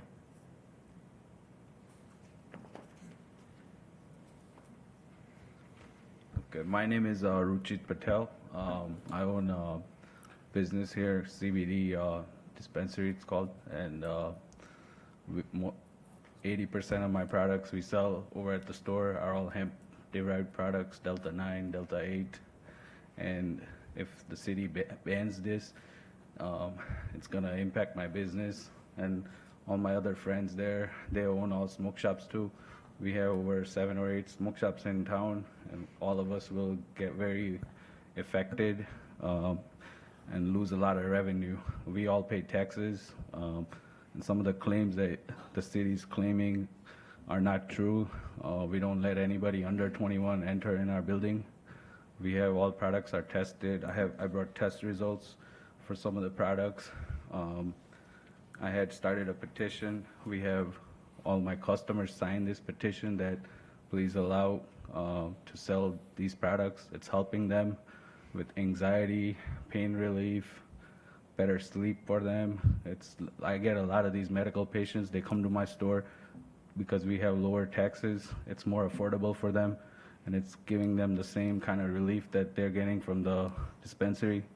And I wanted to let everybody know that this is going to have a very huge impact on my business and my revenue, and which to a point where I have to shut my store down and go to a new town next door because it's not good. And the products that they're claiming that they have fentanyl, it's not true. I have test results. Nobody's gotten sick off of my products. No, we don't sell to underage kids. We're very, we do when people come in, we give them good information on what's good for pain relief, what's good for anxiety. There's specific products for sleep, and there's hundreds of things that these products are affecting, the patients. There's hundreds of ailments that the body has, and it's giving better results than any of these narcotics or any of these medical prescription drugs or alcohol or anything, and more concerned. So as from my deep down from my heart, I think that you guys should not ban any of these products and if we want to regulate it more, get more, we will have test results for every product, and make sure that, we're not going to let any kids shop in our stores, So that's Okay, all. if you have a petition or anything you'd like to submit it, you can please give it to the clerk on the end.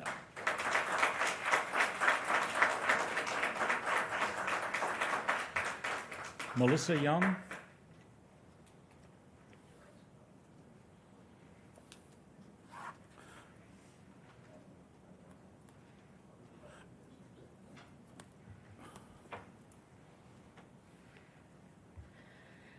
Council and Mayor, my name is Melissa Young, and I'm the board president for Spring Oaks. I can't really add any of the findings like John Lody can, or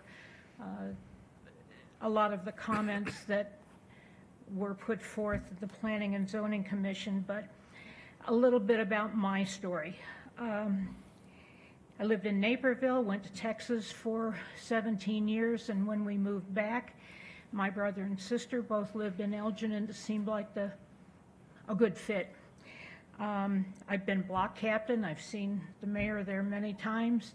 I was the treasurer of our association for almost 7 years, now the president.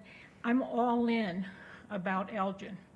But I can tell you one of the first experiences I had with a neighbor was when she called and she said, "Have you got a shop vac?" I met her in her basement with another neighbor with his shop vac. That is the reality of living in Spring Oaks. Since I've been there, which is almost 11 years, we have put so much money from our association into water diversion, which is really all we can do. It's going to go where it's going to go. Many times I've had my neighbor call and say, "Hey, can you look out back when we're having a terrible rainstorm? What does it look like?" That's a heck of a way to live. When I look at the proposal of putting an apartment complex on a hill behind part of my community, it's a very scary thing. Not only have we put in almost $50,000 worth of retaining walls throughout our community, we self-assessed, which was horrible because I also had to pay $11,700 to put a complete new roadway and sewer in. Again, it's a measure, it's not a cure. When I can stand with a neighbor and she looks out her dining room and we see ducks floating by her deck, I've been through many 100-year storms. I'm not 100. I'm sure everybody has. So my concern is we're going to lose our quiet community. We're going to lose the wildlife that is so wonderful, except watching a coyote look at me through my sliding glass door one morning. The privacy is huge. The wildlife corridor is huge. The water is an enormous issue. The anxiety that some of our residents live with every time we get a good rain, you would not want to live like that. When I was in Naperville, our house did flood. You don't want to ever go through that. So this is from my perspective, what my neighbors have told me, what I know we have paid out to try to have some water abatement within our community. We've done a lot. And I ask you to reconsider putting a 2-story apartment complex on a hill next to our community. I thank you for your time. Thank you.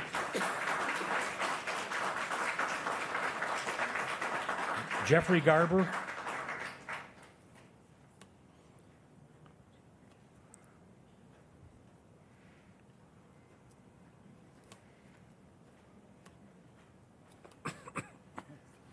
Good evening.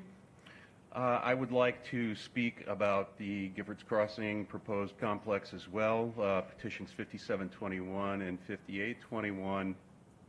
I'd like to say that I am opposed, as are the majority of my neighbors and friends who live in the area. It just doesn't seem as though it's the right location. It's being squeezed in between 3 other communities, long-established communities. And these are single-family homes for the most part, And what we're seeing here with the proposed Giffords Crossing is apartments. I know the city staff considers them townhomes. Well, these are not individually owned homes. These people will be renting, the residents will be renting, they will not be owning, so there'll be a lot of coming and going, whereas many of us have roots there. We have sunk down roots. I have lived in the area there on Monday Drive since 1990. And it just seems that there are a lot of better locations nearby that would suffice for a community such as this. And we feel, many of us, I'd like to echo Mr. Lodi, Mr. Peterson's, Melissa's comments that were just made. But we feel as though there's a lack of concern for those of us, your electorate, who have been there for a long time. And we have concerns over water, as you've heard from several others. I have a storm drain in my backyard. All the water from each side of me rolls into my backyard. It doesn't flood every time it rains, but we have had significant floods. I've been wading knee-deep back to that drain to clear it because it floods. It's not come into my house, although it's come up close to my deck, and I'm concerned about that, as many other people, especially those in Spring Oaks and Windstone, are. We also have concerns over privacy should this development go forward. Will there be a fence? That's been talked about off and on a number of times. Is there going to be something that's going to help with our privacy? And that's also a concern with noise and light pollution that may come along with a development of 36 apartments. I'd like to ask the City Council for its careful consideration of this, and I hope that you will deny the petitions and let us continue to exist in our nice neighborhood that is one of the really shining spots of Elgin. So I thank you for your consideration. Thank you.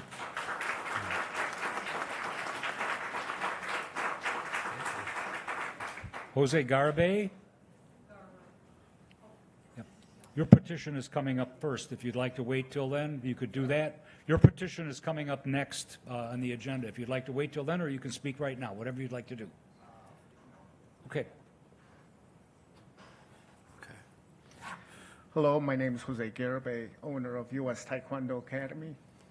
Excuse me, I'm a little nervous. My first experience with Elgin, the business, trying to open up my business here, I went downstairs, talked to a lady, and my first impression was she was trying to discourage me. She's telling me right off the bat, without even knowing me, without me actually explaining anything, that it's going to take a long time and it's going to take a lot of money. Ditto. It has. But at the same time, when I talked to the original First Lady, I told her I was trying to open up a martial art place in Elgin, and she didn't put down martial arts, she put MMA. Now, MMA has as much as I love MMA, it's basically a sport, and a lot of people have a bad connotation of MMA. Well, what I do is I teach Taekwondo, Hapkido, which is a martial art. And all those are basically self-defense. It's not MMA. As you guys have probably seen on MMA, everybody gets bloody and all that other stuff. In martial arts, you teach respect, discipline, sincerity, humility, all those things. And all I want is an opportunity to express myself to the community, which I have in the past, and the other communities that I've been in. The other communities that I've been in basically welcomed me with open arms, and when I decided to move to Elgin, I didn't do my street research, which was bad on me. I didn't realize, literally, that it was going to take as long as it has. Otherwise, I would have just turned around and gone somewhere else. And ditto to of the other people that had said about the not having the feeling of being welcome. That's what I have, and that's a shame because I do live in Elgin. So with the martial arts, I see a lot of these people are talking about their issues with their products, and I'm sure they do with the misunderstanding of stuff. But I do see a lot of those, I'll call them CBD stores. I don't know if yours is that, so I apologize. And they are popping up a lot, where I see myself as hitting a brick wall every time I talk to somebody. And that's a shame, because that in itself is a source of income for myself. I'm a retired person, but who doesn't need a little more money, right?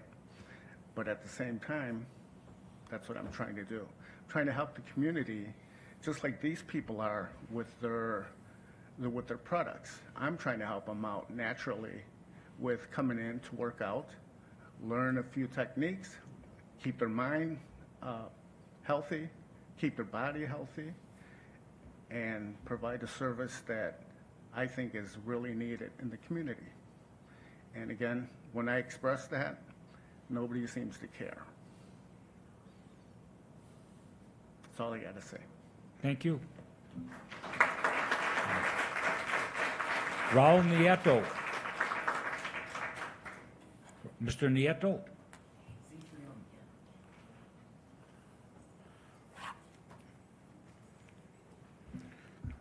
Hello, my name is Raul. I go by Roo, like a kangaroo. And I'm here to address the skunk in the room. You're trying to ban Delta products, but you can't do anything about it. It's right here legally, medically held.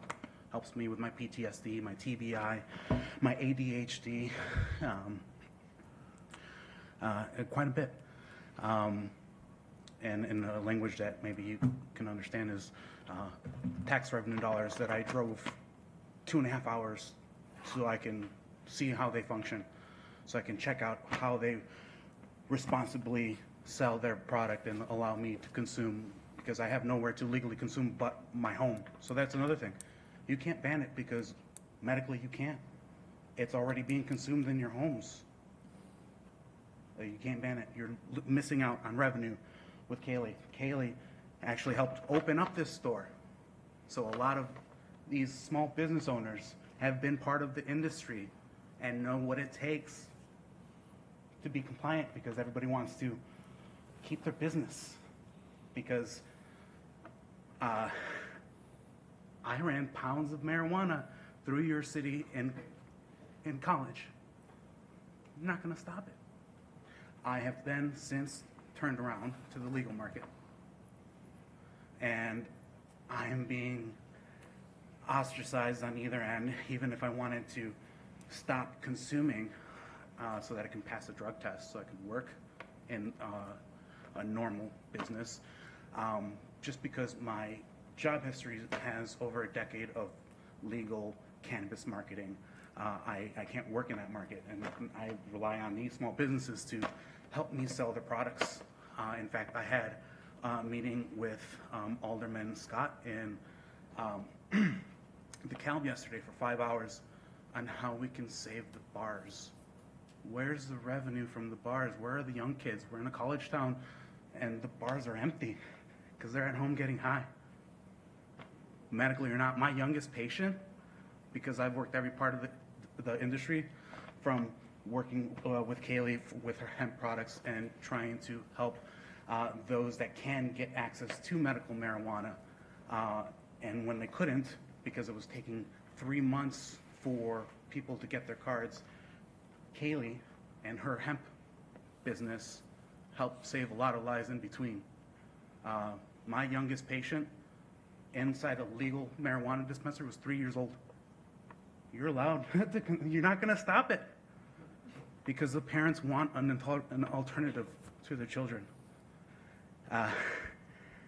And one of the things that drove me to Kaylee was an elderly woman was at a meeting figuring out how long in the process of getting a card because she had glaucoma. And when it was only supposed to take a month, it was taking 3 months. She said she can wait 3 months because she was only going to lose an eye in that time. She was okay with losing an eye. You're killing your community. You're killing your bottom dollar. You're not going to stop it. I rely on Delta 9, Delta 8 in every form. I've been consuming cannabis for 20 years, at least. And I rely on these products when I can't legally consume my marijuana that I legally purchase here in the state of Illinois. And they allow me to consume legally out in the open where tobacco is legally consumed. In my experience, I have lived in Elgin. I have had nothing but a negative experience, and I'm completing a police report with Elgin in a situation I had last week where I was essentially evicted from home, and I was not allowed to go back in and get my wallet. And the Elgin Police Department couldn't do anything because if nobody comes to the door, there's nothing can be done. And even though the house has record of being a drug den, heroin use, they favored that young man over myself in that situation. So, okay, I hear that Elgin favors other Schedule I substances. I have no record. I have a bachelor's. I give to my community anywhere I can, and I'm going to go hopefully help save the Calb's community by bringing revenues back to their bars without introducing alcohol. Thank you. Thank you. Okay, we have no bids. Brings us to other business. First item is petition number 09-23, 345 South McLean Boulevard, conditional use to establish a martial arts school with an after-school program and a commercial event space within an existing building. Mr. Malat. That came up with. Give me 1 second here to get our screens turned over. Thank you.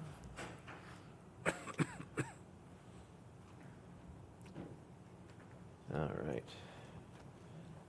This property is located at the northeast corner of US Route 20 and McLean Boulevard. Here is Route 20. This is McLean. This is Starbucks. This is El Faro. This is a strip commercial building. This is the former Bugsy Car Wash that I'm pleased to report was demolished last month. This is the EZ Jewelry and Loan, and this is El Pariso. The applicant requests permission to establish a, to establish a new martial arts school, U.S. Taekwondo Academy, with an after-school program within the existing building. Children would be picked up from local schools and brought to the facility where they would receive assistance with homework, then participate in Taekwondo class. Parents would pick up the children after class. Martial arts and self-defense sessions for up to 25 students will be offered Monday through Friday from 4 p.m. to 9 p.m. Weekends would be reserved for persons to rent the facility from 9 a.m. to 4 p.m. for special events such as birthday parties and family gatherings. No alcohol would be provided or served for any events, and any food would have to be brought in by outside caterers or persons renting the facility for private events. The 1,200 square foot building is currently vacant. The applicant is proposing only minor interior renovations to add a second bathroom. No exterior changes to the building or site are proposed. The applicant is available should you have any questions. Staff and the Planning and Zoning Commission recommend approval, subject to the conditions outlined within your packet. Move for approval subject to the conditions. Second. It's been moved and second for approval. Any discussion? Hearing none, clerk, please call the roll. Councilmembers Dixon? Yes. Good? Yes. Martinez? Yes. Ortiz? Yes. Powell? Yes. Rauschenberger? Yes. Stefan? Yes. Mayor Captain? Yes, motion's approved 8-0. Congratulations.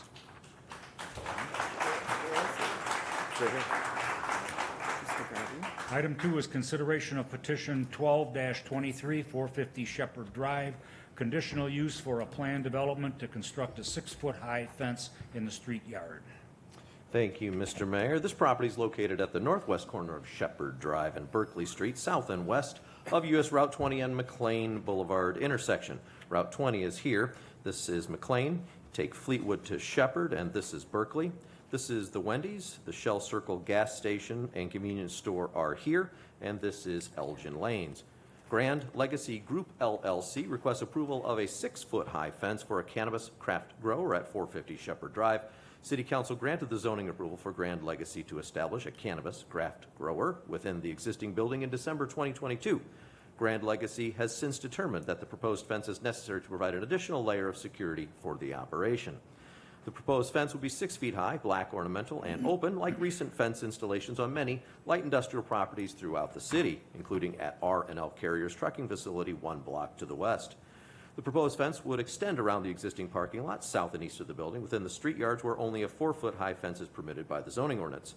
4 rolling gates would be installed to provide access to the parking areas in the building. The applicant would install additional landscaping materials on the perimeter of the fence to minimize the visual impact of the fence.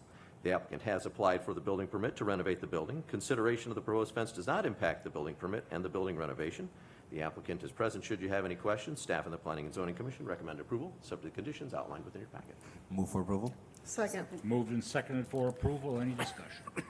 Mr. Ortiz. For the fence. Yes, sir. Instead of having a 20-foot setback from the intersection, they're asking for 12. Mhm. And then with their landscape improvements around the fence, because I know that Shepherd doesn't have a stop sign, but Berkeley does. Would that, and there's already a big tree right there next to the fire hydrant on Berkeley, would that cause the people trying to come off of Berkeley not be able to see the people coming down Shepherd? That's an excellent question, and that's one of the reasons we had them provide that exhibit in the upper right-hand corner of your screen there to show that because of the open nature of the fence, and then by plan having the landscaping setback, it would not obstruct site visibility. So they're not going to put no more plants or trees on that corner? Correct. Okay. Thanks. You're welcome. Anything else? Any other questions? Hearing none, clerk, please call the roll. Councilmembers Dixon? Yes. Good? Yes. Martinez? Yes. Ortiz? Yes. Powell? Yes. Rauschenberger?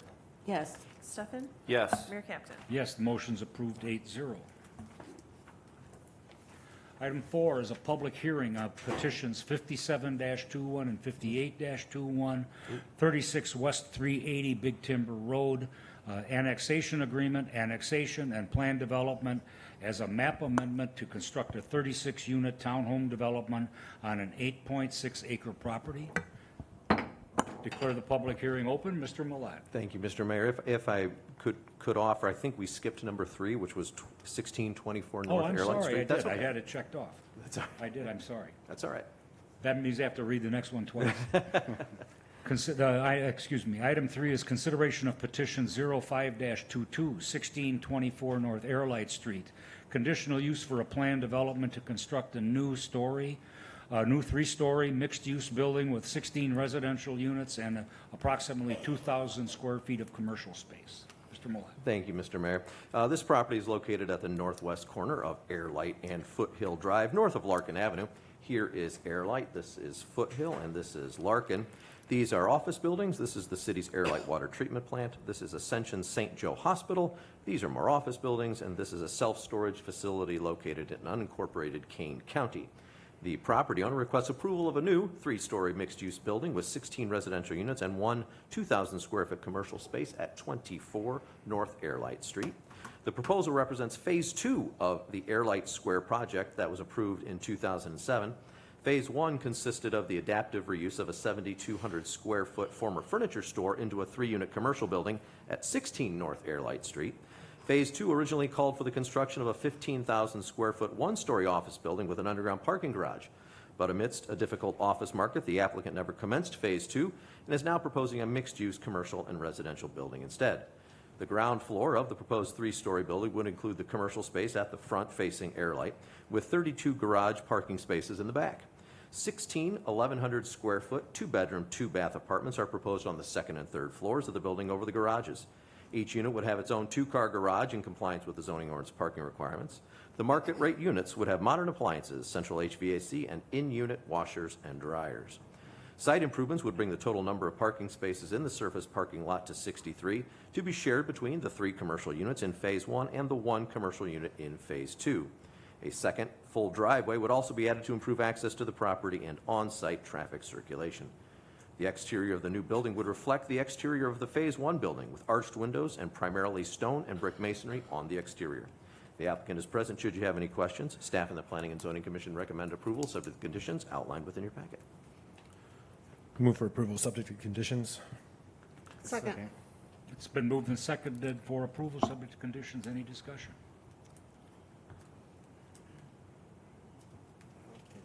Ms. Martinez. Thank you, Mayor. I'm excited about this project coming through because it's been waiting a long, long time. And I know that sometimes I like to attend some of their planning and zoning meetings. And this one here, after looking at it, I don't know if I missed it or what, but I was wondering if you can name any sustainable or green elements that was added to this, or if there's any options. I'm not aware of any council member, but I know the architect and the owner are in the office, and perhaps they'd like to take that question.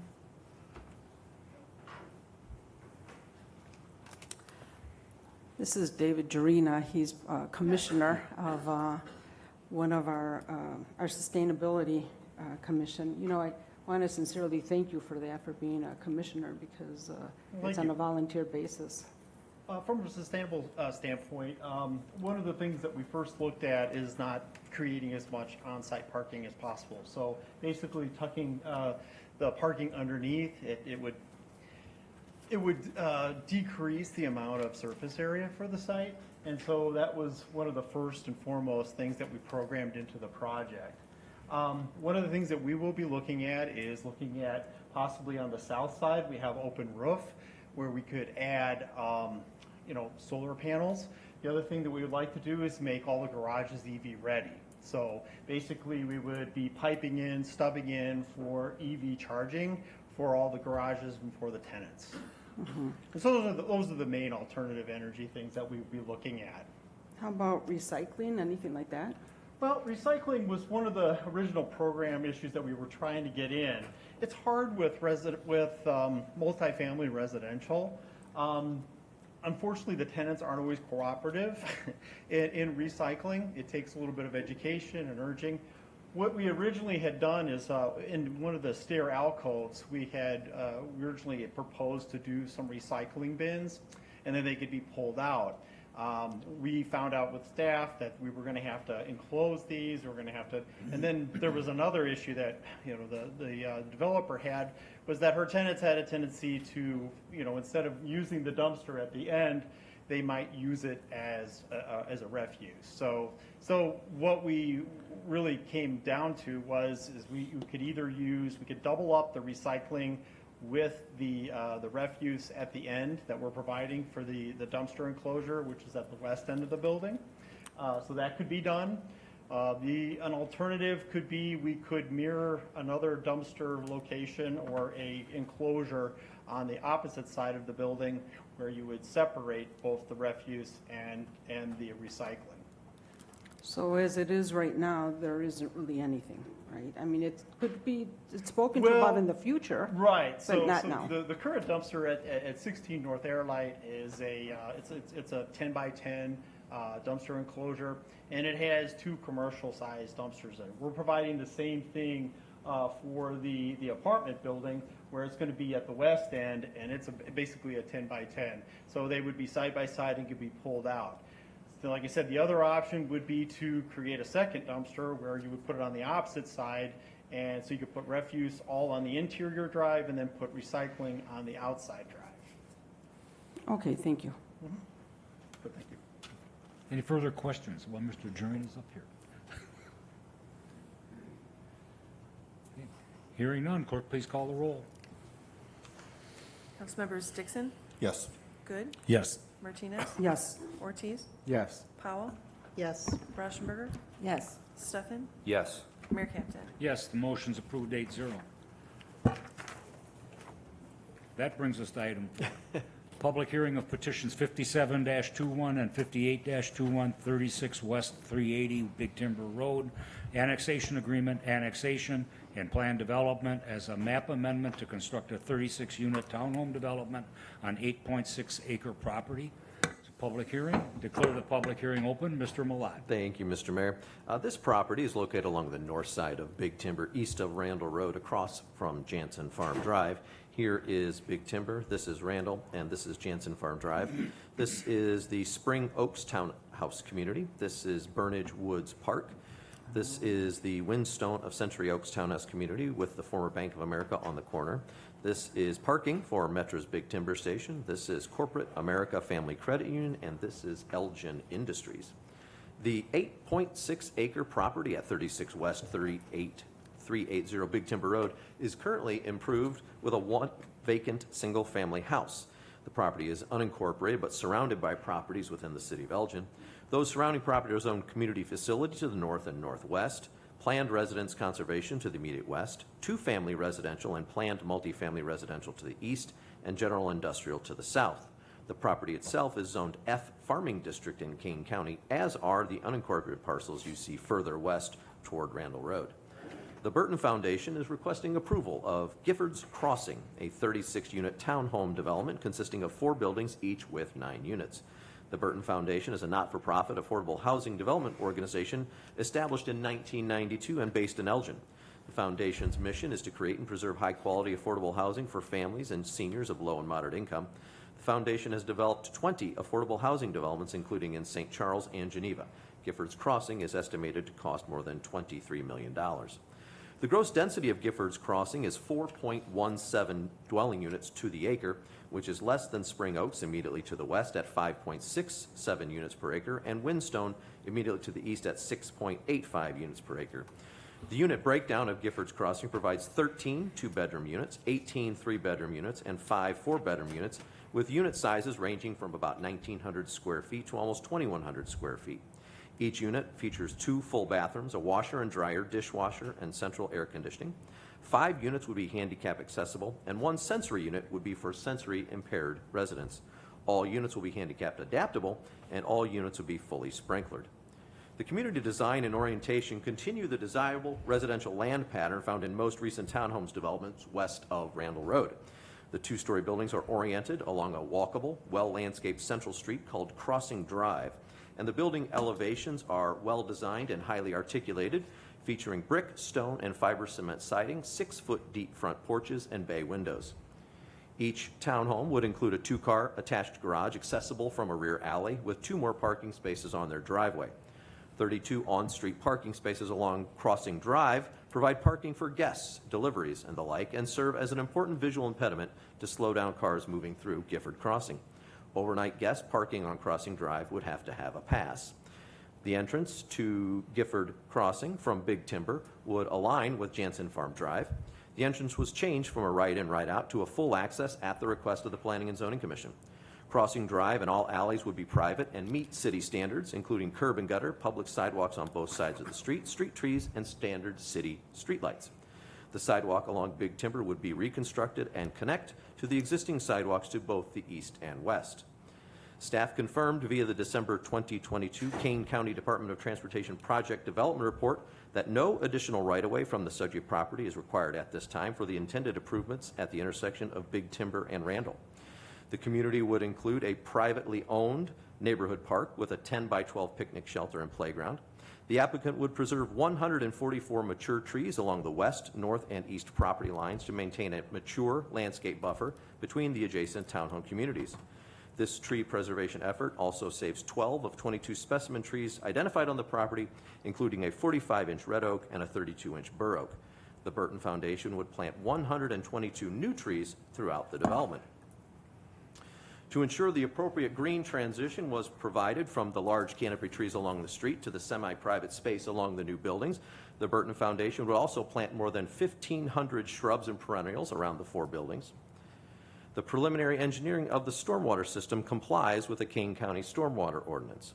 Currently, 2/3 of the property, or about 5.3 acres, drains to the undetained southwest, and 1/3 of the property, or about 3.3 acres, drains to the southeast. After development, the amount of undetained land draining to the southwest and southeast will be reduced by about 60%, from 5.3 acres down to about 2 acres on the southwest, and from about 3.3 acres down to about 1.3 acres on the southeast. The detained stormwater would be directed to the stormwater retention pond. Once there, water will be released at a compliant rate and time through a dual release restrictor such that the 2/3, 1/3 division is maintained. The city's stormwater consultant wrote after his review of the preliminary engineering plans that for the immediate downstream areas, flows are significantly reduced from existing peak flow rates along both routes. Notwithstanding, the Burton Foundation has agreed to provide a 20-foot easement along their west lot line in which Spring Oaks could install stormwater devices and other systems to help with Spring Oaks circumstances. Spring Oaks attempts to make similar improvements about 15 years ago, but could not secure the necessary easement from the then property owner. Spring Oaks would be responsible for the design and cost of any such improvements, which could result in the loss of trees. Regrettably, no such opportunity is available to the east for Windstone. The 10 to 12-foot drop in elevation is entirely on Windstone's property. Notwithstanding, Gifford Crossing has set back all impervious surface at least 50 feet from this common lot line, and at least 25 feet of existing mature tree line will remain along most of this common lot line. The buildings in Gifford Crossing are almost 100 feet back from this eastern lot line, and the buildings are between 275 to 285 feet from the western lot line. Finally, the applicant has agreed to make at least one space in each garage adaptable for EV charging. The applicant is available should you have any questions. Staff and the Planning and Zoning Commission recommend approval subject to the conditions outlined within your packet. Move for approval subject to. This is a public hearing, so that's the discussion first, and then we'll have a motion. Mr. Ortiz. All right, well, I'm jumping the gun. My bad. It's okay, I jump the gun all the time. All right, so I got a few things here. Some of them you answered already. So the easement you answered, so they're going to give 20 feet of their property for easement. So if the neighbors want to do something, they can do it, correct? That's correct. All right. So some of the responses from the response forms, a lot of the residents were concerned about fencing. If we put more, if the foundation or one of the neighbors want to put more fencing in, more trees got to be cut to put the fence line in. In theory, yes, or you'd have some weird jiggy-joggy fence, but. Okay. And then there's also a bunch of questions in there about the affordable housing that Elgin is at. Elgin has more affordable housing than compared to our neighboring communities. But I also argue the fact that Elgin might have more affordable housing compared to our communities. We also have a housing crisis where there's not enough vacancy for these people to live in. So Elgin might be at like 80% compared to Carpentersville is at 50% of the overall house market, but we don't have, the vacancy rate isn't there. We don't have nowhere for the individuals to live. So that's my argument that Elgin has too much affordable housing. For the retention pond, you went over that with the retention pond and the improvements. You think it's going to help with the flooding? It's not or going to. I don't say flood. Well, I guess flooding. That's how the residents are describing it. The Kane County Stormwater Ordinance requires that it not exacerbate the current problems. So that's at a minimum what it's going to do. Now, fortunately, Burton Foundation has brought their engineers, so I'm going to have them at the ready here in case I misstate any of this. But one of the other benefits that they told us about in the Planning and Zoning Commission is about the release rate. So whereas you have a storm event that is currently going on both sides on the properties, that rain is hitting land that is not being detained in any stormwater facility. It's running off as the rain event is happening.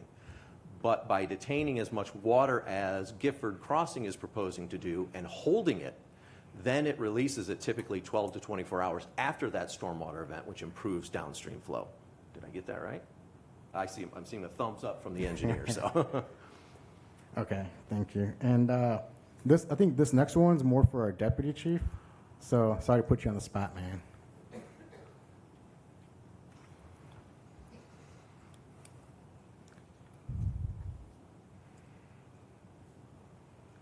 A lot of the response forms that the neighbors are submitting is about assigning a rope officer to this neighborhood. From my understanding, rope officers are assigned to more like problematic neighborhoods or neighborhoods that need a little bit more care and attention. This neighborhood would be assigned to like a regular beat officer that would patrol it day in and day out, right? Correct. That area would fall within our 502 area, and that beat officer would be assigned to that area. All right, thank you.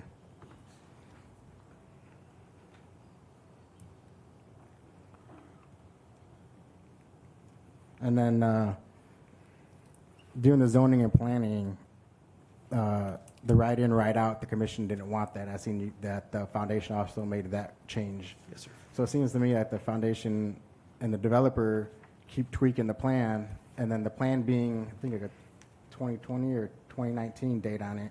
They've been working at this for a couple years, so they're putting a lot of work into it, and they keep changing the plan to recommendations from their neighbors and changing the plan to recommendations from the staff, correct? There has been a series of changes. All right. That's all I have now. Thank you.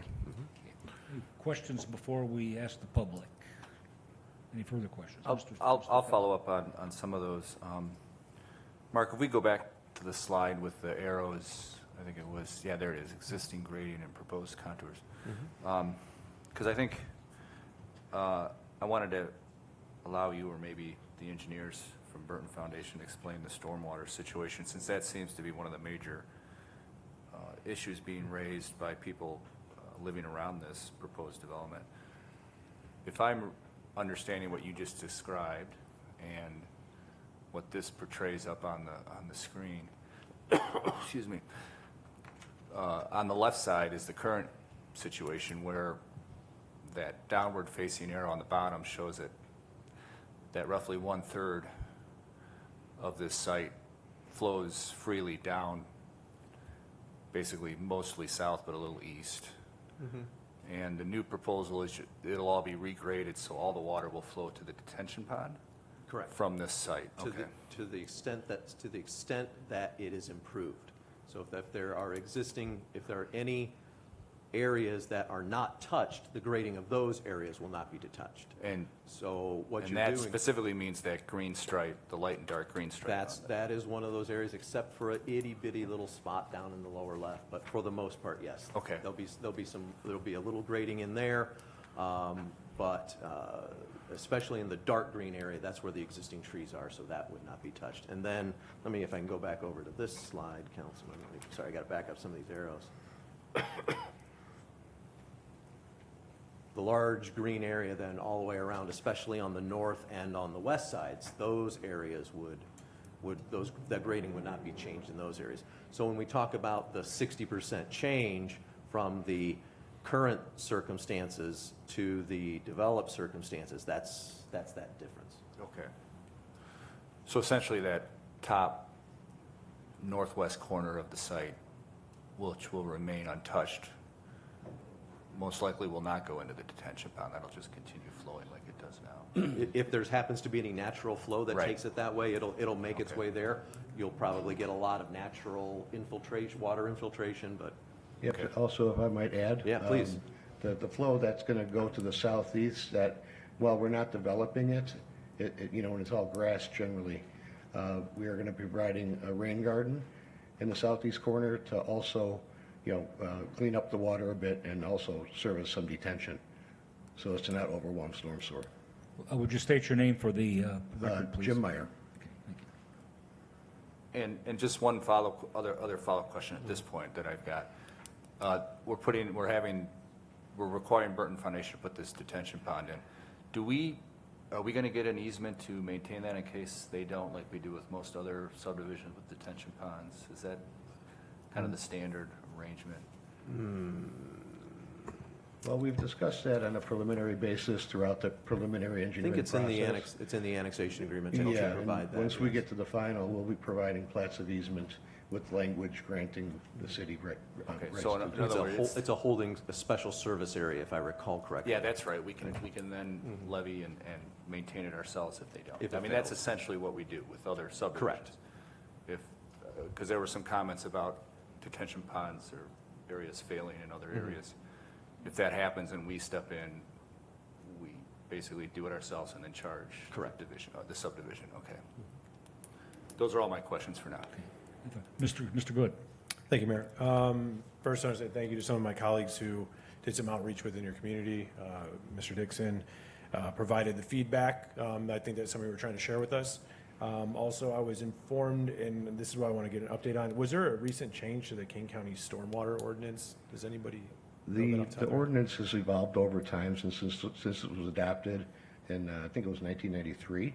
The most recent change that really affects what we're doing here is that the rainfall values have increased by roughly 13 to 14% based on new rain gauge data that has been gathered since around 1988.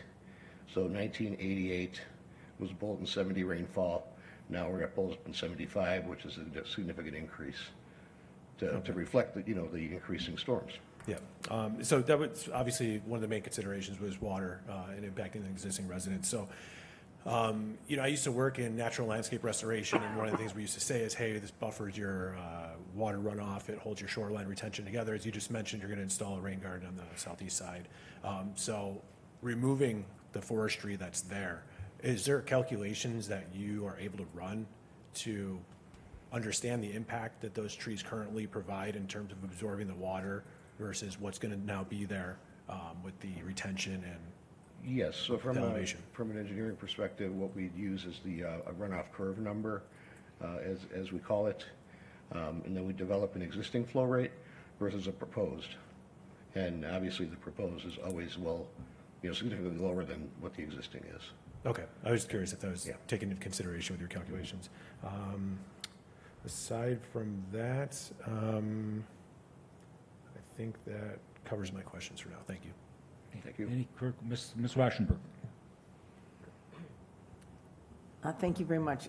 I think I'll have some questions too. So, first of all, I know that it's been pointed out that this was in fact in our master plan planned as single family. Is that correct? It was. Mm-hmm.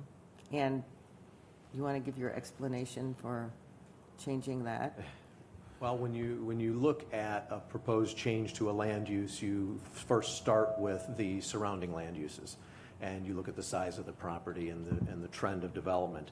And to have two similarly sized developments established in the same comprehensive plan as attached multifamily, it makes perfect sense for the applicant to request that this be considered similarly. Okay, so you're saying it's not that far off single-family use? I'm saying it's appropriate for this property to be considered for townhouse development at a density that is in fact lower than the surrounding townhouses. Okay, that's one.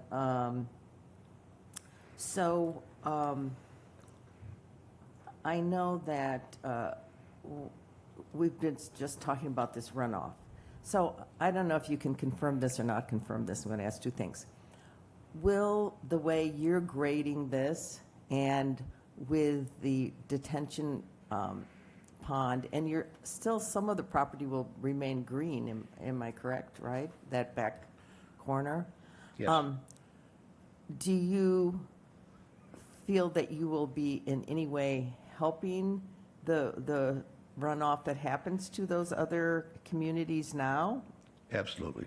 So that they should hopefully see less, because you're directing it to one spot, should. Hopefully is not my plan. Okay, good. Definitely is my answer. Okay. Also, isn't there, you said behind it or to the north, is it to the north, is Forest Preserve? City Park. City Park. Oh, it's a city park, okay. Okay. The other question is, I know there was the request for a berm. I know from one side, I also visited the neighborhood during our Elgin Night Out. Would that be helpful, not helpful?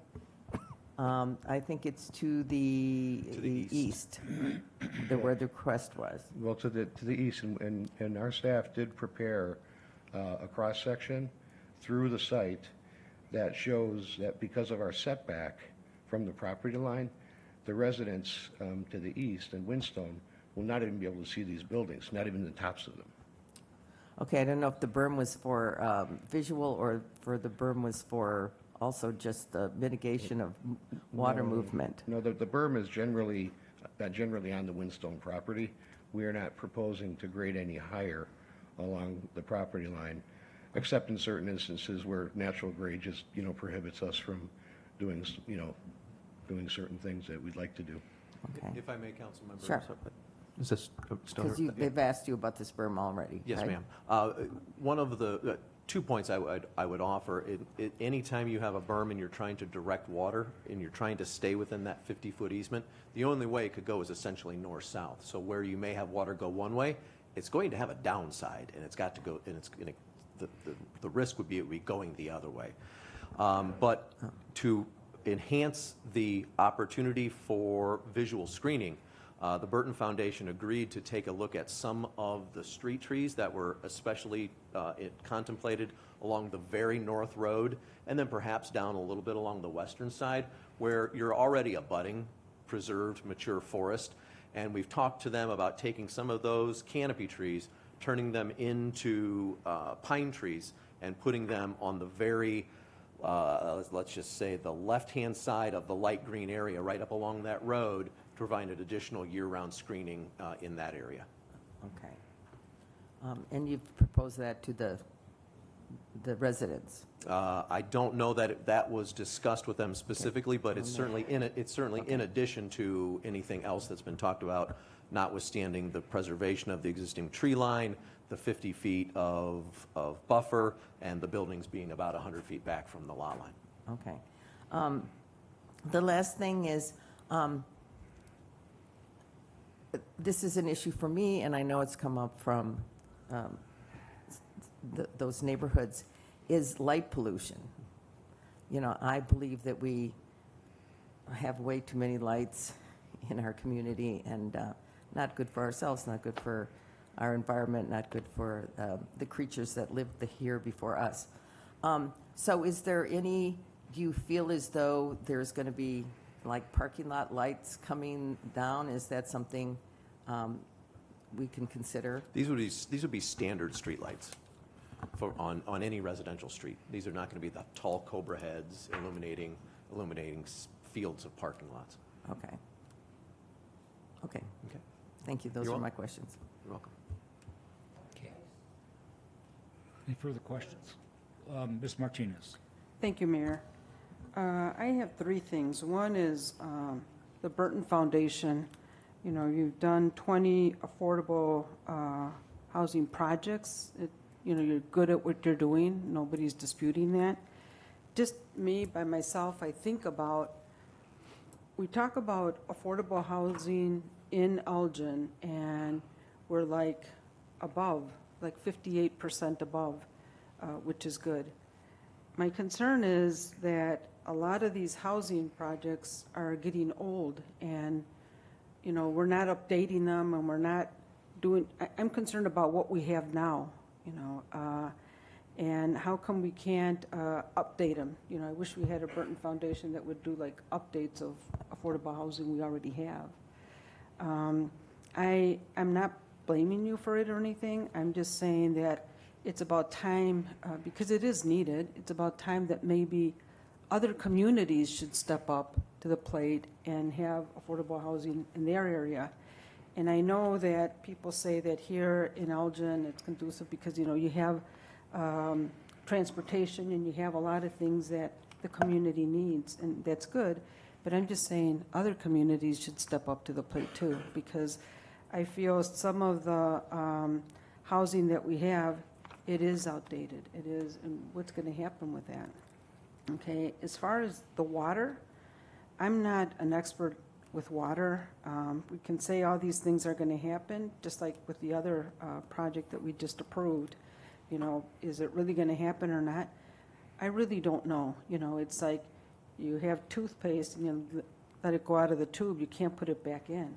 But what I do know is that there has been a problem with this neighborhood for a long time with water. And you can see why they feel the way they do.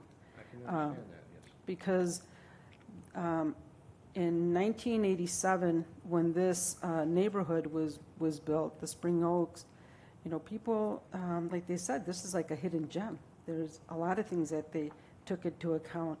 What is the nature, you know, the animals, everything that you don't see everywhere else, you have it here. A lot of people that moved in there are retired people. And so here it comes years later, for some reasons of other developments, it has affected them. And what do? You know, with their concerns, not expecting it, they've invested even more than what they expected to invest. $11,000 for each of them. That's a lot of money. And even then, you know, here we are talking back in the 80s, the 90s, it's a problem that they've consistently have been having. You know, I just can't ignore that. For me, I feel that in our strategic plan, we had single-family homes, and that's kind of like where I stand. I like to keep it as that, but that's just me. Thank you. If I may, Councilwoman? Is this on? It is. Okay. I can hear you. If I may, the part of the issue with the surrounding properties is that they were built prior to the time where stormwater was a concern, was a major concern. None of the surrounding properties actually have stormwater management facilities. They have sewers that direct water to the low spots, you know, surrounding them, but no stormwater management in the way of detention or retention. So what you're saying is that this is like outdated when they moved in, when they came in? Yes. Okay. But now that these things have come to light, that they have these issues, what has really been done about that? I mean, this is where they stand, you know, things have changed, and yeah, I'm sorry, this was done before, this was invented before, but all I know is that those issues, they've had them, they still have them, and who's to say they're not going to have them? You know, I don't know. All I can say as the stormwater engineer is that we're going to help them. Okay, thank you. Mr. Dixon. Thank you. Thank you, Burn Foundation, for coming out and speaking on this subject. Thank you to all the residents who have emailed, called, spent their time on this subject. I really appreciate it. I was able to spend some time with the Whinstone Association a few weeks back, which I relayed that information back to City Council and City Manager. Thank you, Mark, as always, for the presentation. So I have a couple of questions, some that you and I already discussed, okay? Before I even go into those things, I would like to say that Elgin is a city, and we have city issues. We're not like the rest of our neighboring communities. So we do have a need for affordable housing. We have a need for housing in general. We just don't have enough, and we're not unique in that. A lot of communities are facing that same trial. But we're doing our best to address this through developers that are coming into the community. You said something earlier, and I just want to make sure that I heard you correctly. Did you say that the current plan would not hopefully, but definitely improve runoff Correct. in the neighborhood? That's what I said, yes. Definitely. Definitely. Okay, so I was down there, and the runoff that was occurring there, which is not as bad as it was years ago, but the damage that's already been done there is really bad. And I didn't have a full grasp or understanding of how bad it was until I actually stepped into the grass or the bald spot areas, really, because the water really tore up the back of this community. And just so that my colleagues know, the porches or the decks in the back of this community, they're not high. They're literally on the ground. So you have the water that has, over the years, creeped up onto people's direct property, and has really damaged a lot of things that they own. And so I think we have to consider that. So when you say not hopefully, but definitely, you know, that gives me cause for pause. So if you think definitely, if any damage, if this is approved, and if any damage is caused by storm runoff, would you be willing to step in to change things around to put money towards correcting the issue? My license requires me to sign a statement on the top of the engineering plan saying that we will not cause damage downstream or upstream on properties. Okay. And does that same statement then say that you're going to be responsible? Our firm carries full professional liability insurance to cover anything that might happen. I'd like to add that in 20-something years, we've never used it. Okay. So if the community comes back to you, or these communities come back to you and they say, hey, you know, things have deteriorated, actually, so your plan of definite didn't work out, you're going to come back and say, oh, no problem, we'll work with you guys to correct it. Of course, and honestly, what we'd have to do too, along with that, time goes by, and if things aren't maintained properly, there's not much we can do about that as designers. That's on the association and the city. So when we design something, the idea is to have it constantly maintained as appropriate. And we do write a maintenance plan that's submitted and approved by both the city and the county that the association has to adhere to. So you'll be gone. I hope not. Okay.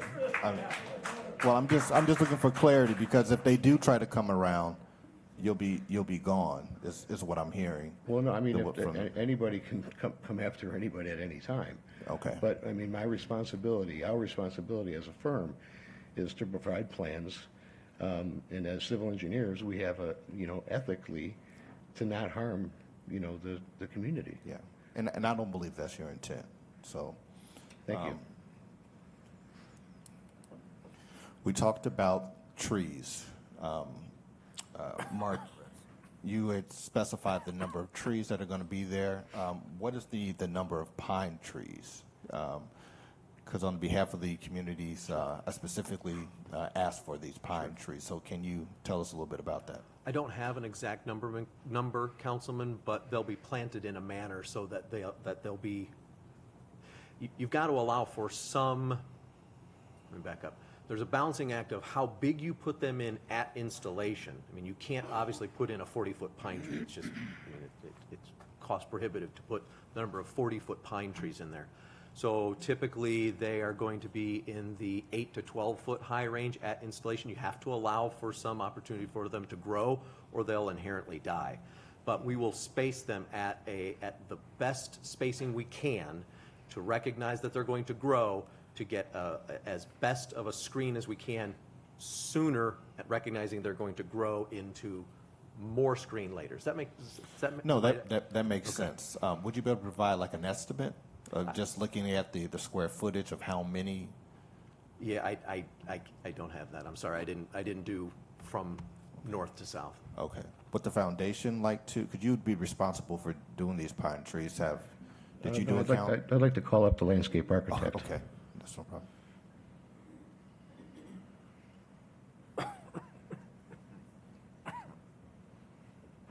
Hi, my name is Jay Womack. I'm a landscape architect. I'm also an ecologist. So I can try and answer the question. Yeah. So the question, just to reiterate it, restated, the question is how many pine trees will be going? Because the point of the pine trees was to prevent light pollution, sound, whatever else pine trees could do in this situation. So can you talk to me a little bit, or talk to us a little bit about the pine trees? Yeah, so as was stated earlier, the trees that are along the northernmost edge of the road face onto the open space. Those trees are at 40 feet on center. They're 3-inch caliber shade trees. So if we're allowed, we would take each one of those, which are probably at least 15 trees, and we would take every one of those and turn them into pine trees and put them along the eastern property line. What we want to be careful with is that a pine tree needs almost 8 hours of sunlight every day. So we need to pick trees that are evergreen that can handle the shade, because if we have a tree line and the sun's coming over, they're not going to get sunlight until almost 1 o'clock in the afternoon, noon earliest. So the backside of those trees are going to be in shade almost their entire life. And what happens, and it's what's happening currently on the site, is a lot of those are red pines, and they're almost all dead because they don't have the sunlight that they need to survive. So we want to look at trees that we know can survive both shade and some sun and will grow to their full maturity and provide the screen that everyone is requesting. Okay, all right, thank you for that. You're Appreciate it. welcome. Mark, can you talk a little bit about the setback specifically, because it was going to be so many feet and then it was pushed back further? Can you walk us through that? Sure. Early iterations of the site plan had the development within 50 feet of the eastern lot line. There's a roadway easement that needed to be preserved, so now no hard physical improvement will be within that 50 feet. The closest built item is a north-south driveway. The closest building then to the east lot line is now almost 100 feet. It's 98 and some change from the eastern lot line. On the west side, the closest building is between 276 and 286 feet away. And that doesn't then take into account also that there is a setback of the buildings on the properties to the east and west. So whereas it's plus or minus 100 feet on the eastern side, there's probably, let's see if I have any measurements here. There's probably another at least 20 to 30 feet for the buildings before they get there as well. Okay. And this setback then is going to also help with the runoff. That's a part of the whole estimation that's going through today. Right. As Jim mentioned, having pervious surfaces and allowing for natural water infiltration is a great way to help detention. Okay. All right. I'll leave it to the rest of my colleagues at this time. Thank you. Anything else? Ms. Powell? Thank you, Mayor. Thank you, Mark, and all the residents that are here, our developer. I know that this has been a long process, a lot of back and forth. I've spoken to quite a few folks that have shared concerns and about this development. See some familiar faces out in the audience, and have talked a lot with staff and linked staff with residents that I've spoken with, and that easement that we have that was mentioned in terms of getting the easement to address the flooding concerns between Spring Oaks and the project, I think is a direct result of that. So thank you to our developer and to staff and everyone involved in getting that piece to help address the flooding. I guess my concern, I have a lot of, just listening to the comments and listening to the concerns over the past few months. And unfortunately, it sounds like for the Windstone development in particular, was not built and designed in a way that fully addressed flooding concerns. They're flooding now. They're having some concerns now with flooding. And I'm not exactly clear on what that HOA or builder has done to help address some of those concerns due to poor design. I guess in my opinion, poor initial design that is causing that for those residents, and that, I mean, I feel bad for those residents that are experiencing that. They shouldn't be experiencing that, but that is a poor design on the part of the builder who built Windstone. I want to make sure that this particular development is not contributing to flooding for either property, for whether it's Windstone or for Spring Oaks. And it sounds like from what we're hearing from the stormwater engineer, the additional easement, that this will, it sounds like this will help the flooding concerns for both properties. At least it sounds like that's what the intent of this particular design is designed to do. Yes, it is. And I'll say, with respect to Windstone, very little of the Burton property at this time even touches the Windstone with runoff, and we're going to eliminate that down to zero. So we don't have any runoff going towards Windstone with this plan. And to the west, Spring Oaks. That property actually does come on and drain onto the Burton property at this time, undetained. And what we're going to do is slow down that water, and the plan is obviously to reduce the flow rates that go through that culvert. And then just for clarification again, the retention pond that's being created will be the responsibility of the homeowners association to maintain? It'll be the responsibility of the Burton Foundation. Of the Burton Foundation. Yes. Do you currently have retention ponds at some of your other properties? This is actually the first project I've worked on with the Burton Foundation, but I've seen some of their plans, and I can say, yes, they do have stormwater facilities. And I guess this would be a question for a representative from the Burton Foundation, is the maintenance of those retention ponds, how are they being maintained? So when we submit our stormwater report to the city and county for approval, part of that is a long-term, a short-term and a long-term maintenance program. And it generally describes, the yearly and, maybe monthly, yearly, biannually, whatever duration. But in general, the intent is to have the Burton Foundation follow the maintenance plan so that the stormwater facilities function as they're intended.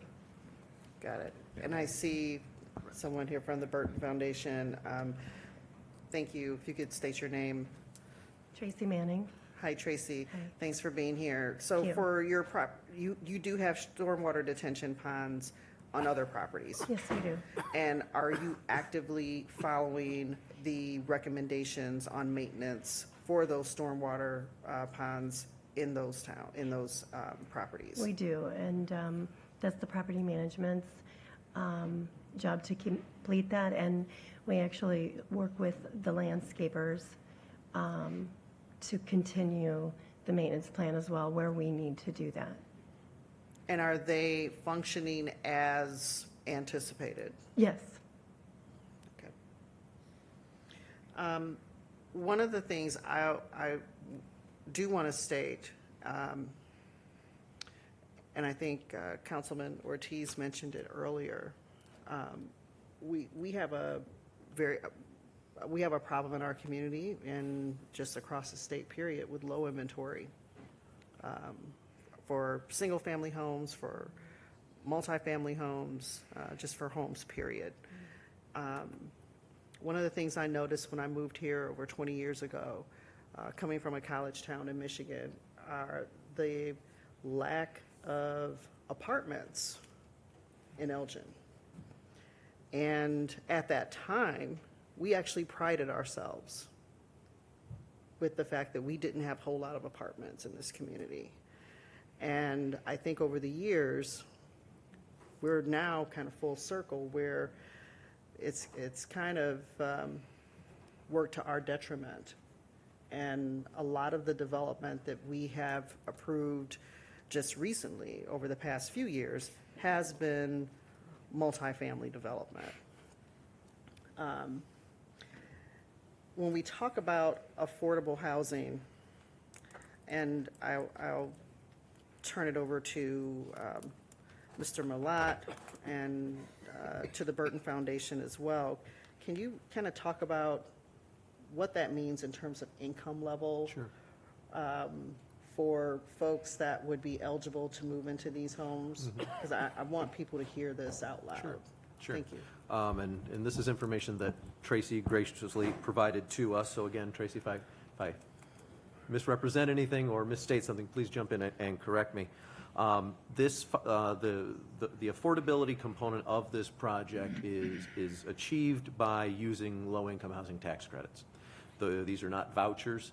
This says that in receipt of the income from the tax credits, then the Burton Foundation agrees to keep rents at a particular level. And those particular levels that were provided in their application and were approved for those tax credits were to provide, of the 36 units, 11 at 30% area median income, and I'll explain a little bit more about those numbers in a second, and 25 at 60% area median income. The U.S. Department of Housing and Urban Development currently sets the level of area median income based on family size. So the number that I grabbed for 2023 for the sake of example is that means area median income in 2023 is for a family of 4 is $110,300. So for the persons who would occupy the units at 60% of that means that means that the household income for a family of 4 moving into one of these could not exceed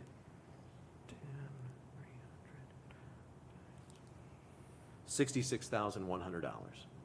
And then the 11 units at 30% would be calculated similarly. I get that right? And then the other thing also too is that by the nature of the financing mechanism, these are minimum to be preserved for persons at various levels for 20 years? There is, the land use restriction agreement is originally for 15 years, and then there's an additional 15 years. There's a 30-year extension. It just depends on what year you're actually building in. Right now, if it's just a land use restriction agreement, it does not have anything to do with the regulatory agreement. The land use is an additional 15 years. If there's a regulatory agreement associated with a development, there's additional years that you have to keep it affordable. We've never sold our developments. We don't ever plan to leave our developments. We're proud of what we do, and keeping it affordable and beautiful is our mission. Thank you for that information. And just to put some things in context, in terms of, you gave us the 60% area median income level, which would cover the vast majority of these units. So 25 of the 36 units would be rented at 60% to people who meet the 60% area median income. So that's for a family of 4. Mm-hmm. For a family of 4, you said it's around $66,100. Yes, ma'am. So I'm looking on our own website for the City of Elgin. We are currently actively advertising for a community outreach specialist, full-time. That position pays $55,877 a year. That's entry level for a full-time position. So just assume if that is a one income household, male or female, with 2 children, and another adult, whether maybe someone stayed at home caring for children, someone in this position would qualify for one of these homes. Yes, ma'am. And I'm not sure how accurate this is, but I looked up some information about our starting salary for even a police officer. And I know that's going up, but some of the information I found on our website is around $77,000. So I'm just trying to illustrate that this whole affordability and some of the dog whistles, quite frankly, I hear about affordable housing and who's going to live there, and do we need to put fences around the property, and kids running out in front of traffic and on the Big Timber Road. I don't think are valid. I think there have been valid concerns that have been brought forward. And I think the majority of the folks that are here have valid concerns and that we've heard from. I have heard some that I don't think are valid. But housing affordability, whether we like it or not, is a real issue in our community.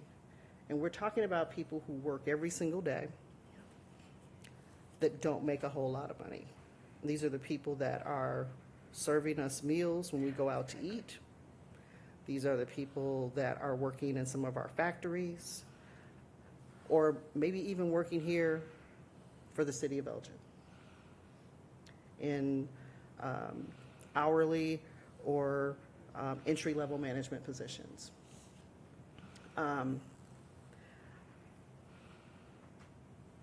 Those are the things I wanted to address in my comments thus far.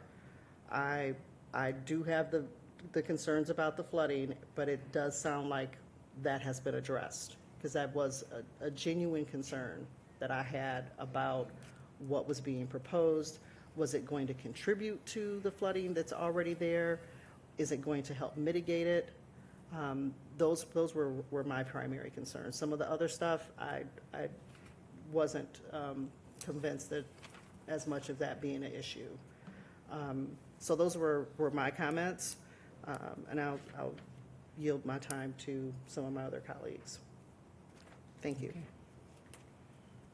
Everybody's had a chance. I guess it's my turn. And I have a few questions. First thing, Mr. Malat, I think if you could help me locate two things here. One is the rain garden, a location of the rain garden. Sure. That will be, it'd be easier for me to go to. Okay.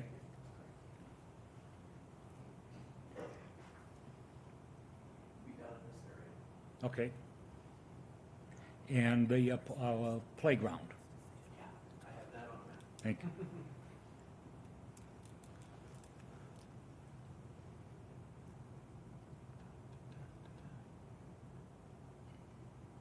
Right there, right in the yellow circle on the image on the right.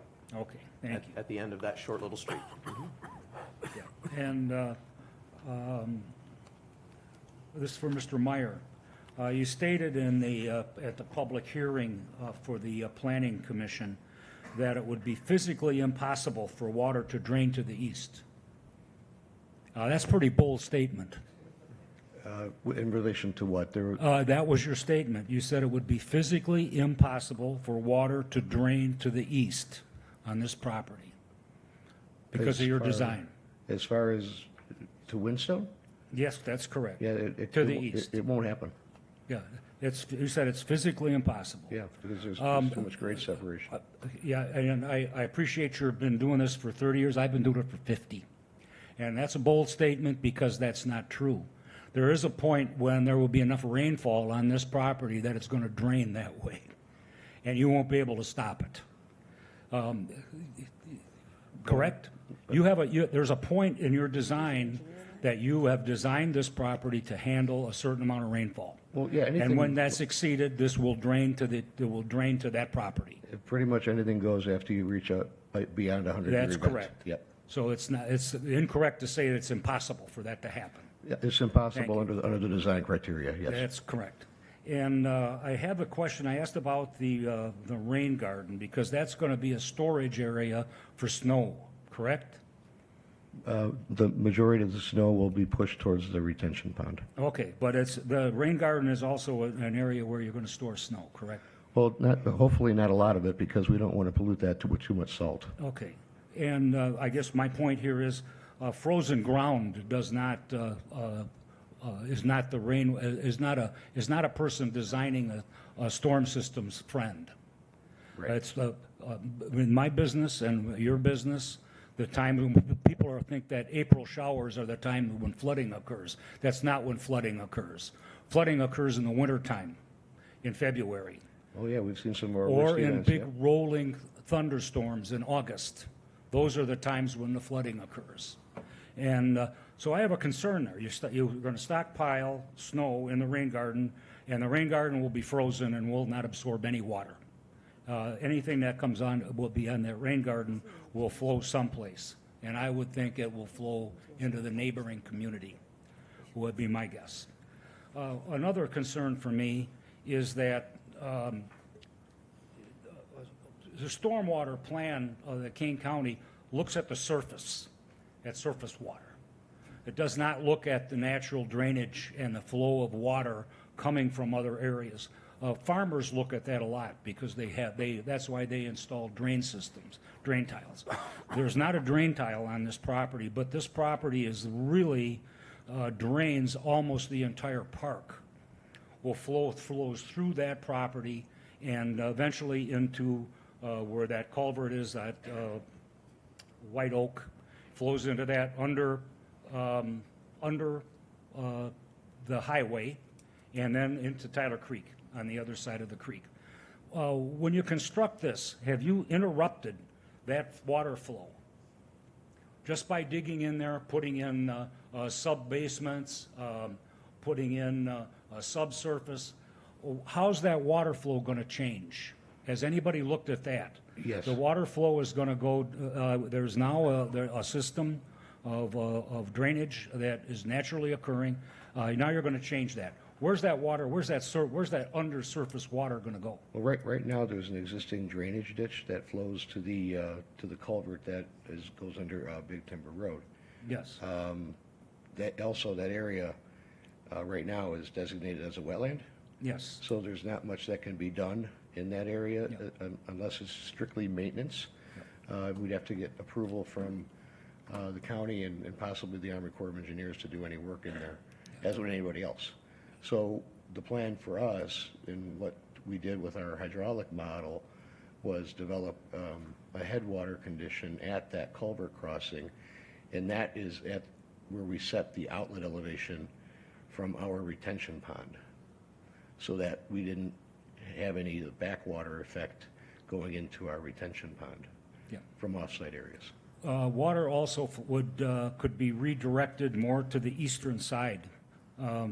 If you interrupt the flow of water going across this property, you could direct more of it to drain to the east. And I live on a hill. I live along Tyler Creek. I know exactly what happens. And the water is it's like a seep. You're 12 feet. You're on a hump. This property, I don't know how else to say it. It's a hump. Both sides are lower, and this is a hill. And they've had drainage problems. They're going to continue to have drainage problems.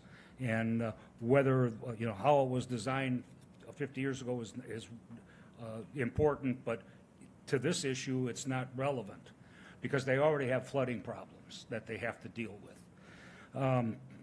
So that's still a concern for me. And I think that these people have some serious problems, have had serious problems already. They've spent thousands of dollars to try to address those problems. And this is not going to help, let's put it that way. I asked about the playground because the playground is 1/10 of an acre. 1/10 of an acre. And this is, you can expect in a development like this, 30, 40 children? Yes, I have no idea. 50? And you have 1/10 of an acre. The requirement for this property, according to our plan, is about 8/10 of an acre, 9/10 of an acre. And this was mitigated by putting money into a fund. So instead of providing a playground for the children that are going to be here, money was set aside to develop a playground somewhere else. I really struggled with this, with this whole process from the beginning. I made more notes on this than I've made on something in years. And I got the feeling when I first looked at this development that you're going to place this in an area and it's like on an island, that it's going to be difficult for children to play. How are these people going to interact? Do you have people that may be handicapped? I lived there for 40 years in this neighborhood, and I can tell you what Big Timber Road looks like in January or February, and the sidewalks look like they're waist deep in slush or frozen water, ice crystals. The nearest bus stop is about 3 blocks away on the other side of Big Timber Road. So anybody that has to look for mass transportation is going to have a problem. The nearest grocery store is up Butera's or the gas station at the corner of Big Timber and McLean.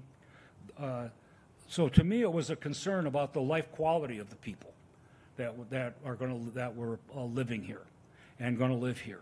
How are they going to be part of the community? And this is going to be an isolated community. And I'll be honest with the people on both sides. From some of your comments that you sent in emails, that didn't encourage me. When you talked about putting a fence there to keep people from being intruders so they couldn't get onto your property, I did not feel you're very welcoming to help people. When you did the same thing and said, well, I want a fence so they can't get into the park because they're going to ruin the natural area in the park, that also bothered me a lot. And I think we can do better as a community. I think we did better, and I think of the development along Larkin Avenue.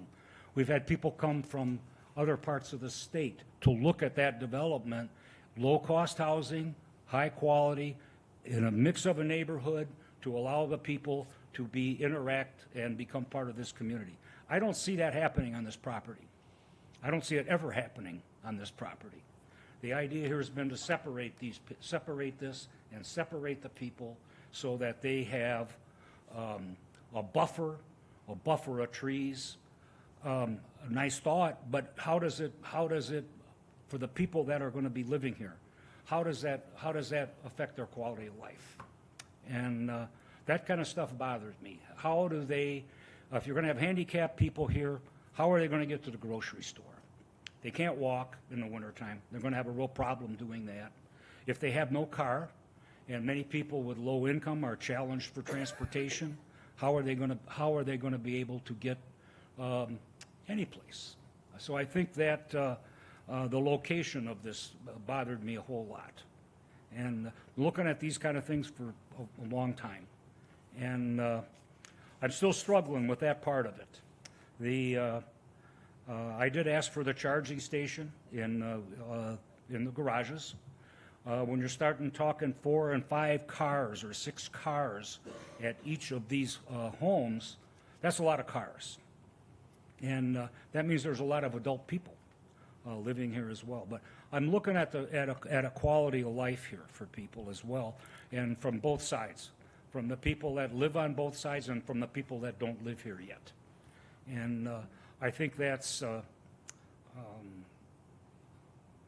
I guess I have a fear that we could create a bit of a dangerous environment here for people by putting them in that kind of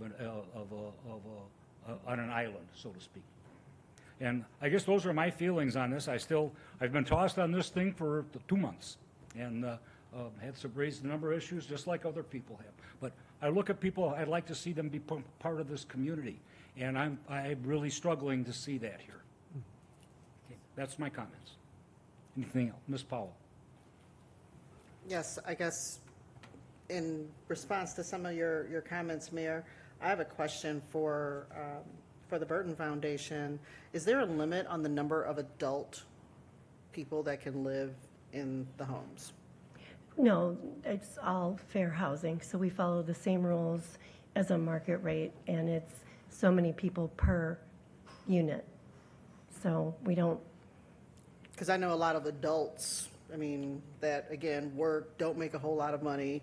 They have roommates. So if 3 adults wanted a 3-bedroom unit, there's be nothing stopping them from getting a 3-bedroom correct. So unit. we follow fair housing, correct. Okay.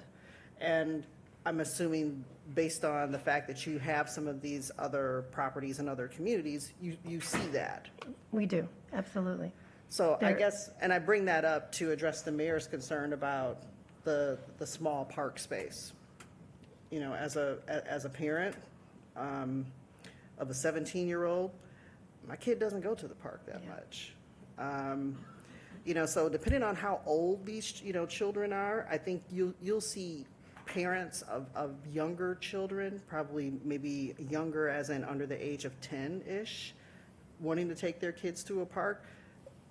These older kids are sitting in the house, unfortunately, playing video games.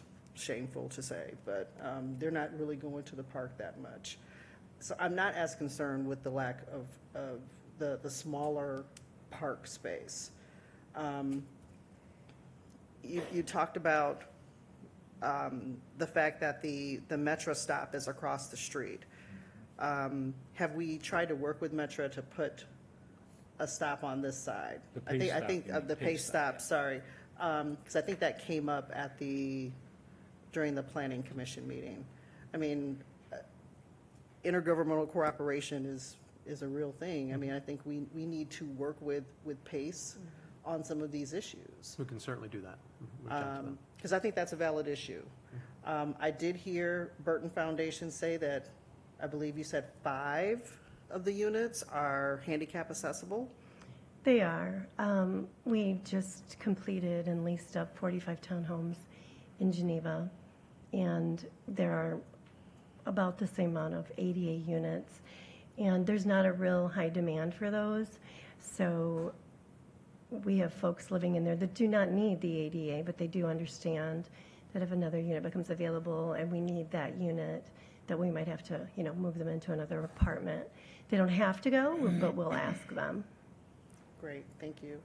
And I think lastly, in terms of this community feeling integrated into the community and not separated, I think that's valid. I think that should be valid for all of the developments that we look at, but quite frankly, it's the first time I've heard of it. And we've been approving, stuff for a while, and I don't remember having those conversations or even hearing those conversations, even for me prior to being on council, when we approved Providence and when we approved Copper Springs and a lot of the stuff out west. I didn't hear a whole lot about making sure that, there was fluidity and folks feeling, included. Obviously, I think that's something we should be concerned about. We should be concerned about sustainability and, the 100-year rains that are not occurring once every 100 years. They're occurring once every 5 years. They're occurring once every 3 years. They're occurring a lot more frequently than we anticipated, and more frequently than we would like to see. So I mean, I respect that, but I definitely want us to get a bus stop on that side of the street. I think that's very valid. We'll certainly reach out to them, and a lot of that's going to depend on the routes they're running and the direction they're running, but we'll definitely reach out to them. Thank you. You're welcome.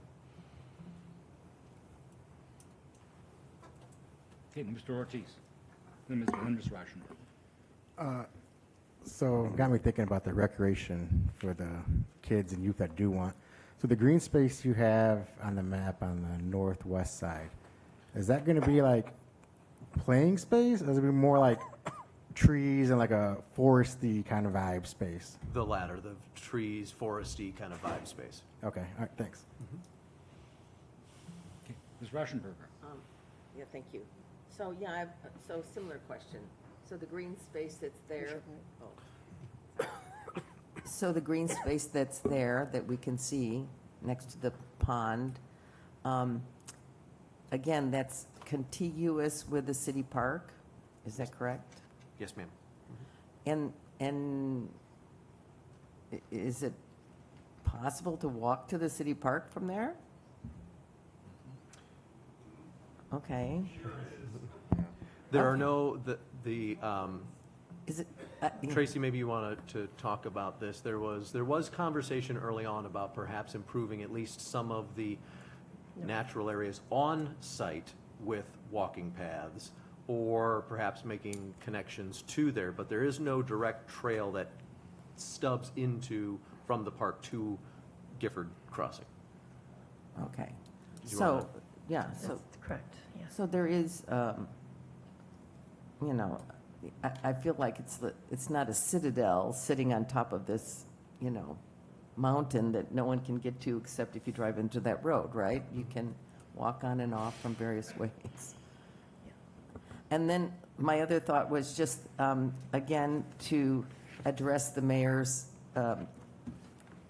thought that if the city park behind it is higher, I don't know the elevation, is water seeping through toward coming down, of course? And is that taken into consideration in your plan for, okay. Okay, thank you.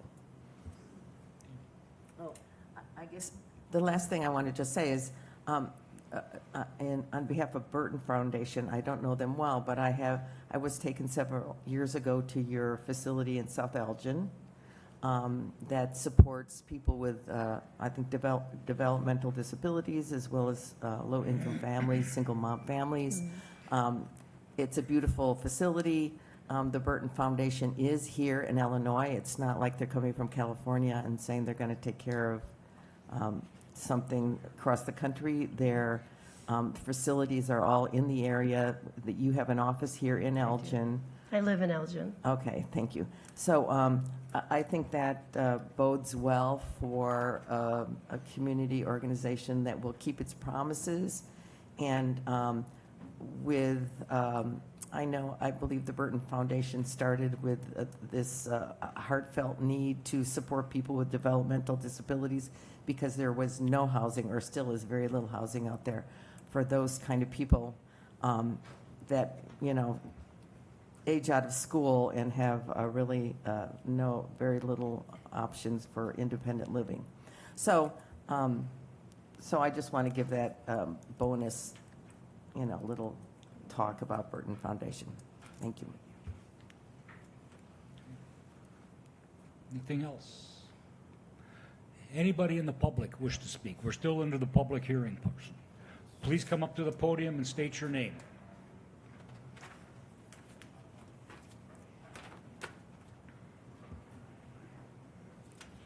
My name is Mary Lodi. I live in Spring Oaks. It was spoken earlier about how this is fitting use for the property with the neighborhood. I don't argue with that. I do not have any problems with subsidized housing. I think it's a great idea. It was also mentioned that this plan is consistent with the development that's happening has happened in what was once called Far West Elgin. And it's being put in Old Elgin. All of the surrounding properties are front-facing garages and are private spaces in the back. And now we're putting in buildings where the garages are in the back, and they will be overlooking our private recreational areas. And while I support the development, I don't think it should harm what's around it. And I have great respect for the Burton Foundation has been wonderful. It has met with us and spoken with us and listened to us.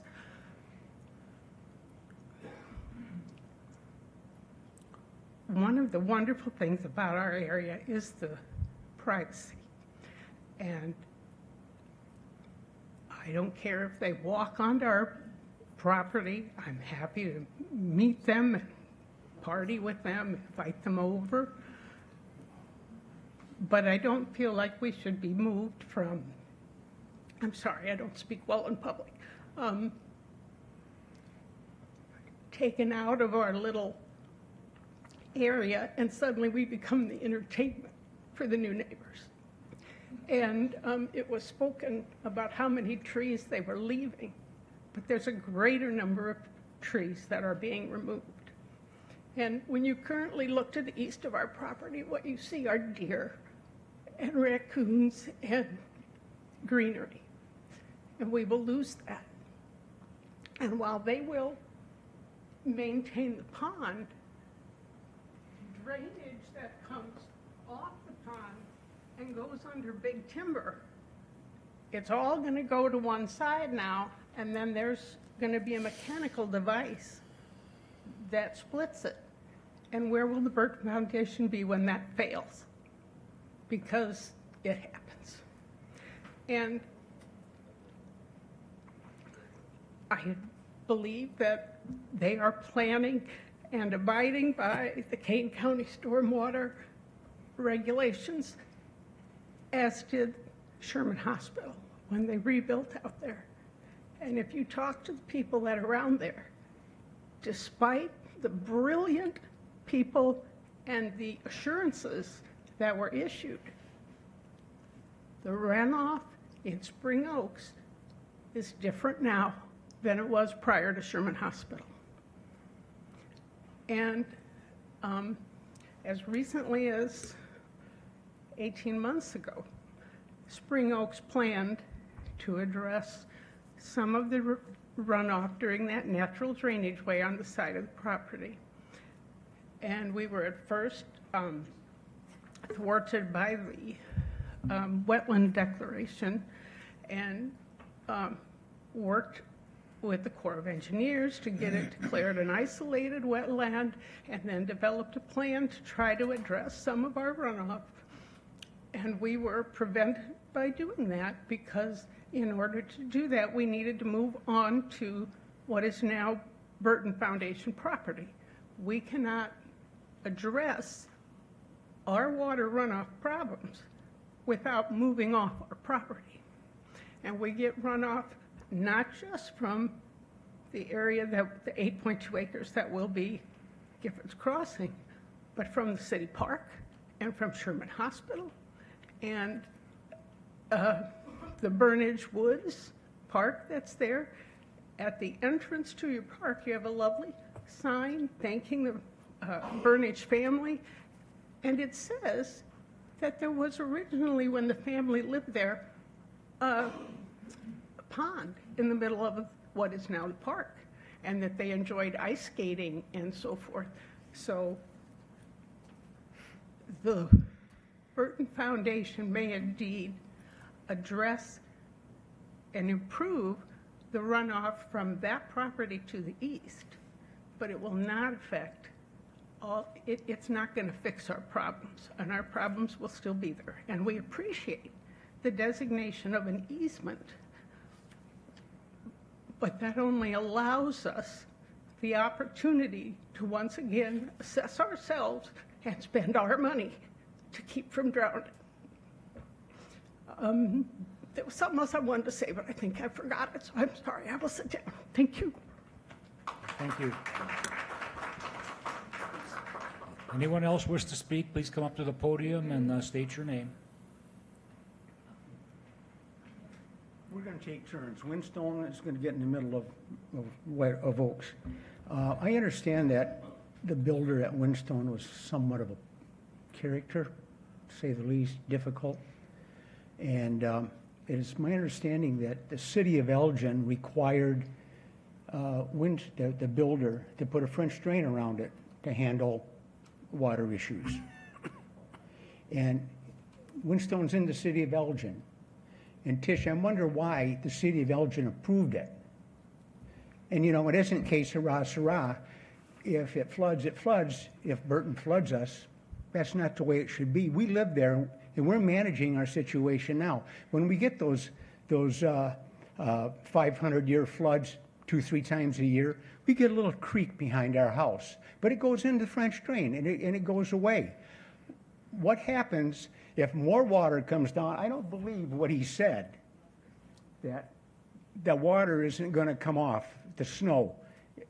They're going to, that log alleyway behind there, they're supposed to push it all the way down to that little area, section area, so that it can melt there and then go under the culvert over to the pond.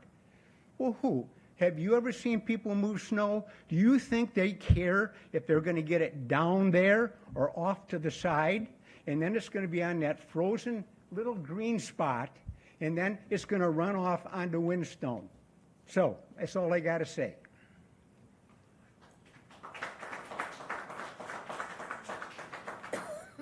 I'm Melissa Young from Spring Oaks.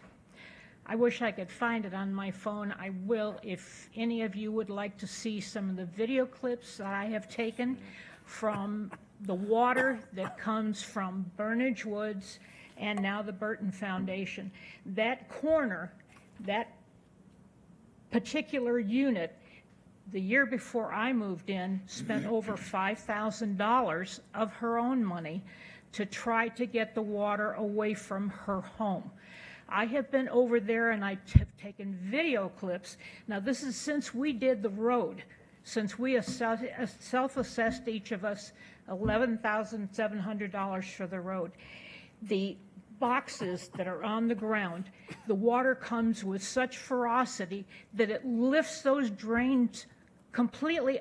I've been in water that's this deep at the corner of those homes.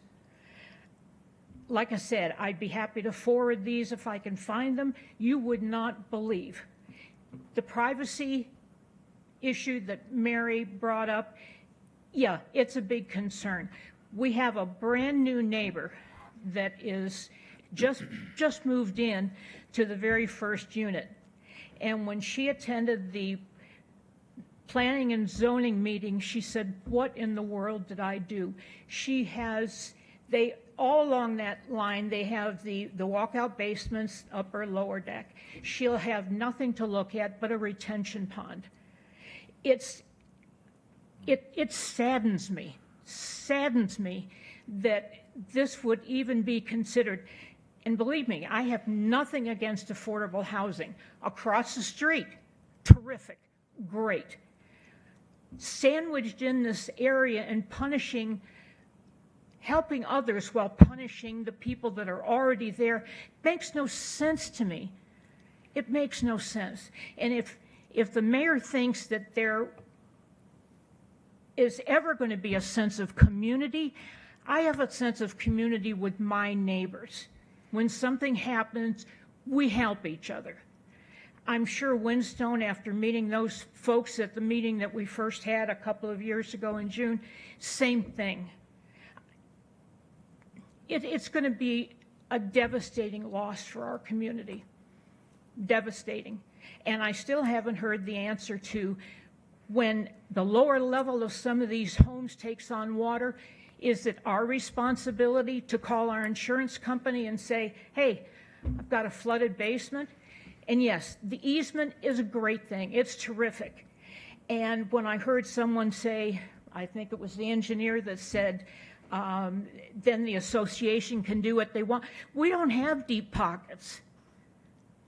We've already spent an enormous amount of money. The road project alone was, I think, $225,000. That's huge. $50,000 worth of retaining walls. I just don't think this makes any sense. It's going to be a huge blow to our community and to Windstone as well. That's all I've got to say.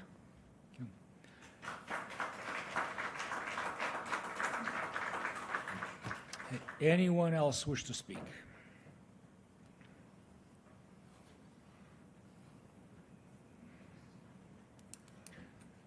Jeff Garber, 2049 Monday Drive. I would just like to say that in light of everything that's been said, particularly about the water, appreciated Mr. Dixon asking about the how Burton Foundation would respond if, in fact, the water problem becomes worse. It's nice that they have insurance, but yes, I'm sure that the communities who are impacted by that are going to come after them. Does the city council, does the council not open itself up potentially to litigation if they approve such a thing and it winds up being a big problem? You've got your corporation counsel here. I guess he could answer that question. But it just seems that we're talking about putting a development into a place that is fraught with potential problems. The flooding, the additional traffic, someone suggested 400, 500, 600 cars possibly being in there. That's a lot of traffic in and out of that little road that is going to connect with Jansen Farm onto Big Timber. Big Timber is a busy road, as I know you understand. It just seems like it's the wrong spot. I don't think there's anyone here who doesn't believe that affordable housing is necessary and is a good thing for the community. However, it just seems like the wrong location. And it seems that there are plenty of other spots that could be found that might be better suited for such a project. Thank you.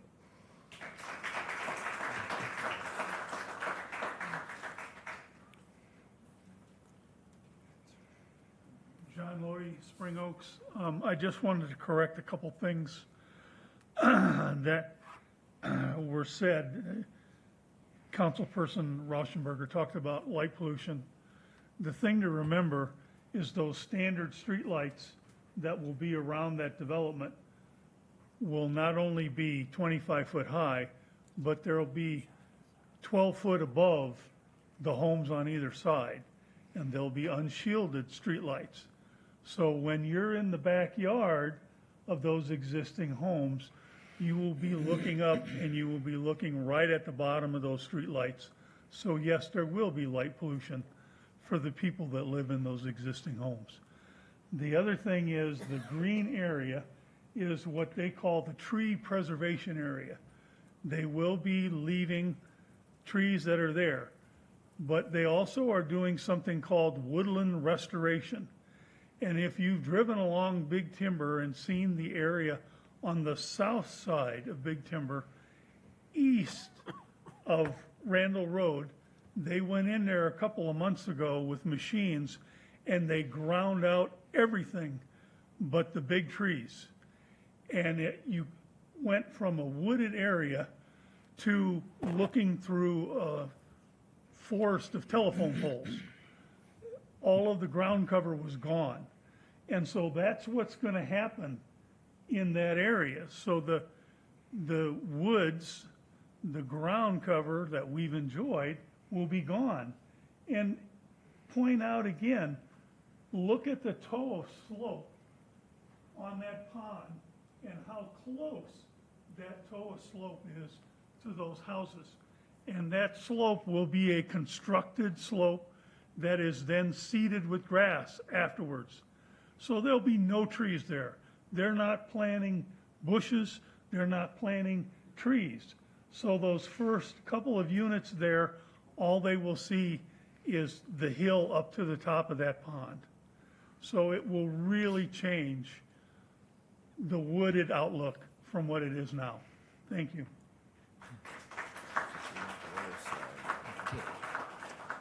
Anyone else wish to speak this time? Look at back.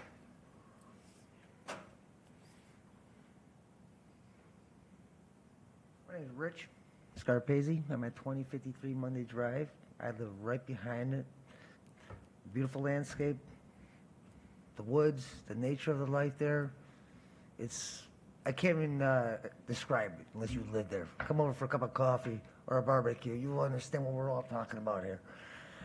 So I'm not going to talk about water or anything because that's already, everybody knows the solution, what's going on. I'm going to talk about a little something different.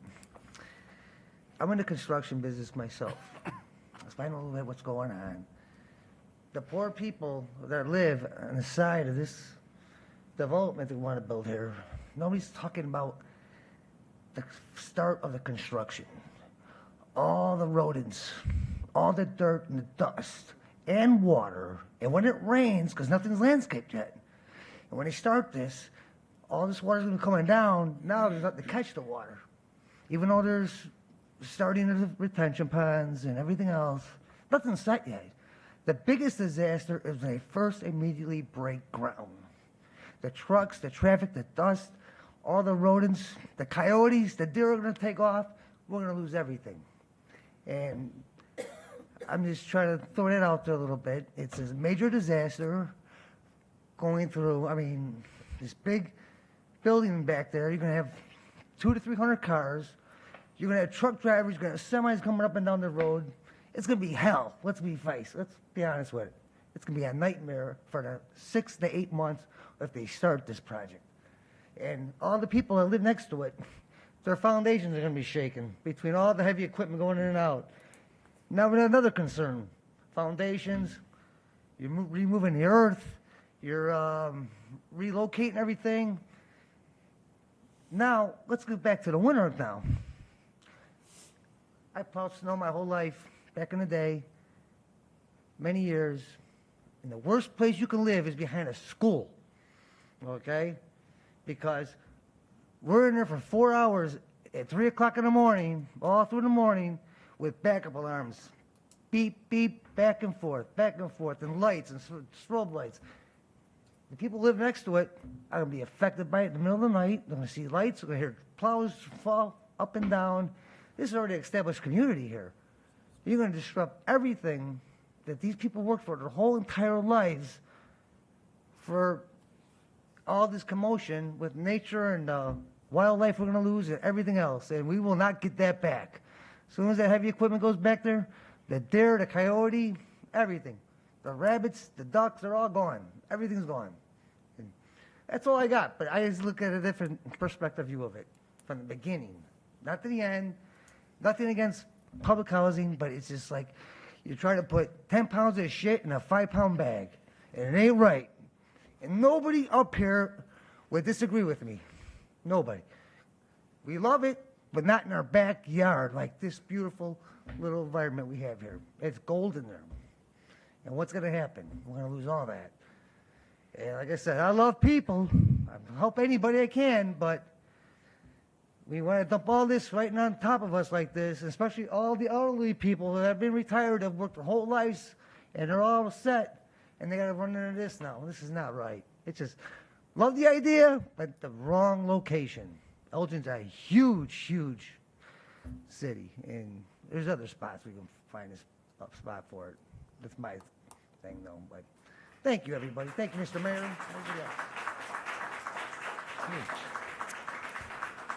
Anybody else in the audience wish to speak? Okay, Mr. Good, you had your hand. Oh, I'm sorry. Jack Peterson, 2020 Monday Drive. I just wanted to point out, you keep talking about the wooded area being a park.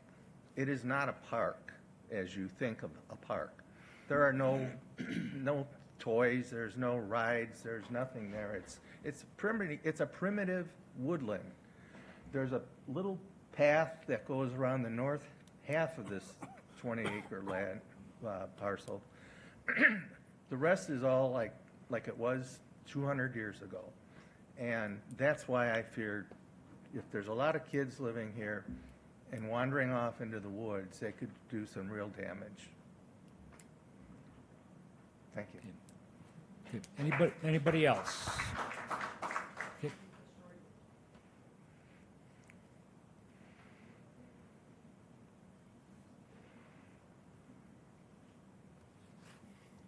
Just wanted to let you know that State your name so. Oh, Connie Barbosa Zapata.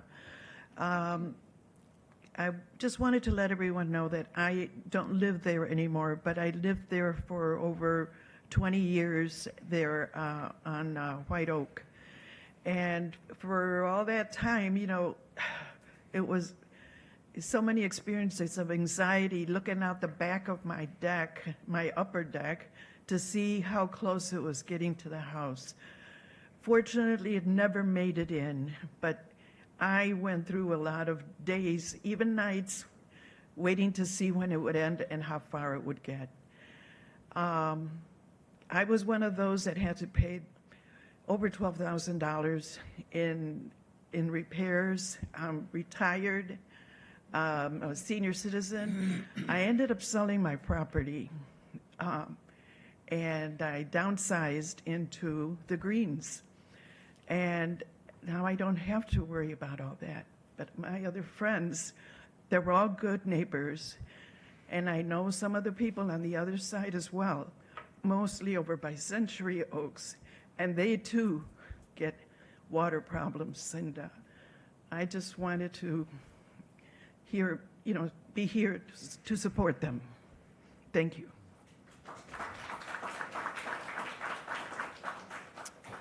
Anybody else in the audience wish to speak? Okay, Mr. Good, I believe you had a comment or you wanted to speak. Thank you, Mayor. I'll try to keep this as quickly as possible. So obviously, we've heard a lot of perspective tonight. I appreciate everybody coming in here. And just to kind of highlight what we are exposed to on a daily, weekly, monthly, and annual basis, is that, we're all elected officials for a city of 116,000 at large. We've heard it multiple times tonight. There's a housing crisis across the country. We have constant contact with people who work in shelters within the city that tell us, listen, there's a lot of support systems in the city and at the county level, but we don't have inventory. So I don't know how this vote's going to go tonight. I just wanted to put that out there, that while we're focused on this exact topic and this development tonight, that's something that's ever present in the mind of my colleagues and staff, is how do we alleviate this pain point for our city? So with that perspective being offered, I am curious, and I don't want to stretch this out further than it needs to be, but with there being so much emphasis on the location, can you offer a quick summary of why that location was selected and I guess the difficulty of finding other parcels for a development like this? Well, I think that would probably be best for Ms. Manning of the Burton Foundation as to why they selected that property. Okay, thank you.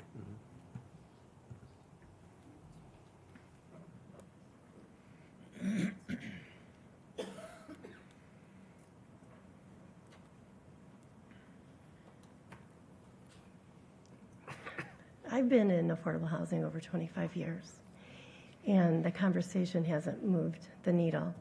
It's more folks growing up, getting exposed to it, and then all of the same issues are, as you know, at other city zoning meetings with an affordable housing developer. They're all the same. I wanted to build in Elgin. I actually met a long time ago with city staff about the Larkin Center, actually. And just, the residents just aren't going to welcome that. And that's always what we hear. This parcel was across the street from the Metro station. It's right there by Sherman. It is walkable to the park to the north. That was the reason for me choosing the site. Unfortunately, I'm asked that every time because I could have chosen another site and I would still be asked that question. It's always asked. I don't know that I've ever been to a zoning meeting, maybe you have, where a market rate developer has asked that question. It's disheartening. Unfortunately, I have more resilience that my body probably can sustain normally, but I chose the property. It's right at 90 and Randall Road. The folks who live in our developments, they are the servers. You're right. They are the servers. They are the nurses. We have someone who just moved in with a master's degree. And I wanted to do one last development in King County from what I thought years ago when I started looking at Elgin. And it was a nice location for what I was wanting to do.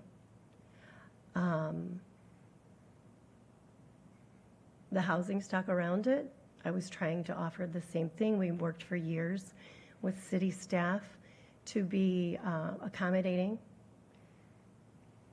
and to be a good neighbor at the beginning. And years later, we're still good neighbors in the communities that we're in. We maintain our buildings. We have an unbelievable amount of reserves set up in case something might go wrong. We have replacement reserves. We have operating reserves. So we do take care of our developments. We do reslurry. We do restriping on the buildings where we have a parking lot. We're always mulching. Trees die, we replace them. We have a zero tolerance. Our asset manager is here with the management team. And when one resident gets in trouble, they all straighten up. because they think they can test us at the beginning. There's a zero tolerance. We expect our residents as if it's their house, and they should respect everything inside and outside. And they know that about us. I have a wait list for Giffords Crossing already. The people are from Elgin. They're on my wait list right now. Because of the zoning meetings that I go through, people call. They go, oh, we saw your other developments. They're beautiful. Thank you. We have to do that. We have to maintain it forever. And the Bergman Edition isn't going anywhere. We're not selling it. We're not going to not be the owner. You know, I'm passionate about what I do. This is what I do. I've been doing it since I was 22 years old.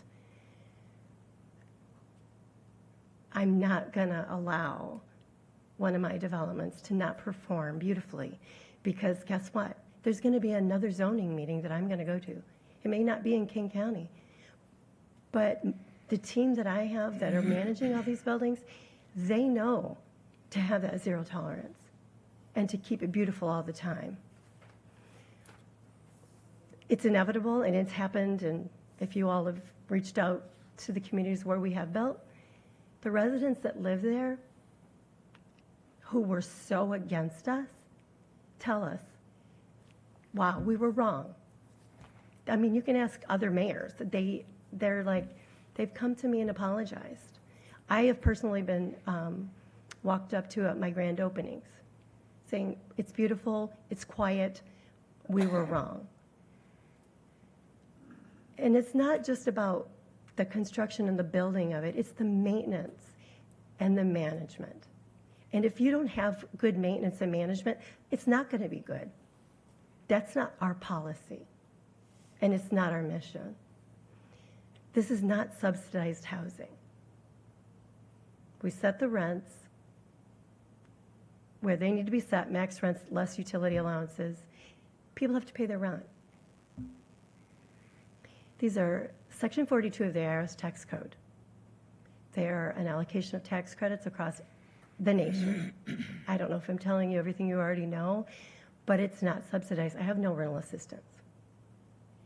This is private equity and debt to build the building. Now, the financing is the private equity that you don't have to pay back because they're a partner in this as well. And the private equity is the majority, minimum half, of the development costs.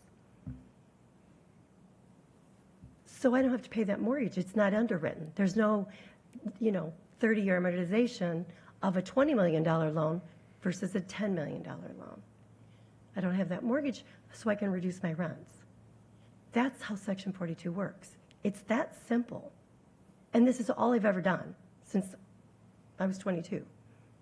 So it's not something, I'm very passionate, obviously, about what I do. And the misnomers and the propaganda about affordable housing, and maybe one day when I retire, I'll just become an advocate for affordable housing, because it's unbelievable that the education hasn't really moved forward. There was a comment earlier, and I'm going to digress for 1 second, about the construction and the dirt.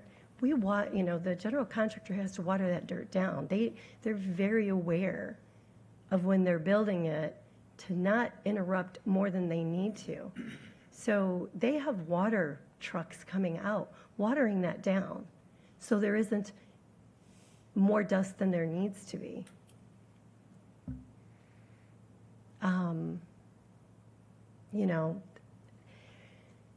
500 cars. We have a 45-unit townhome development we leased up earlier this year, and I was talking with the asset manager, and he's like, there might be 2 cars per unit. We don't have a lot of people that live in our townhomes or our apartments. They're just normal families wanting to make a difference and get a start somewhere where they can afford the rent to live where they work and then gradually make more money. And they do. We see people moving on and buying homes. And we love that, because guess what? Our wait list is very long. Those are the folks who live in our communities, and they're respectful. And if they're not, they do get written up, and then everyone's like, oh, I guess they're serious. So they start performing when you expect them to, just like children.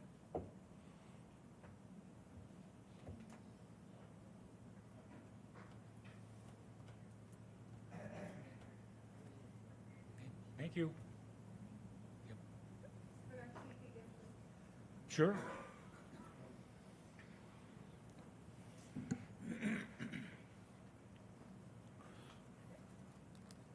In her impassioned speech, Tracy Manning did hide the answer to the question.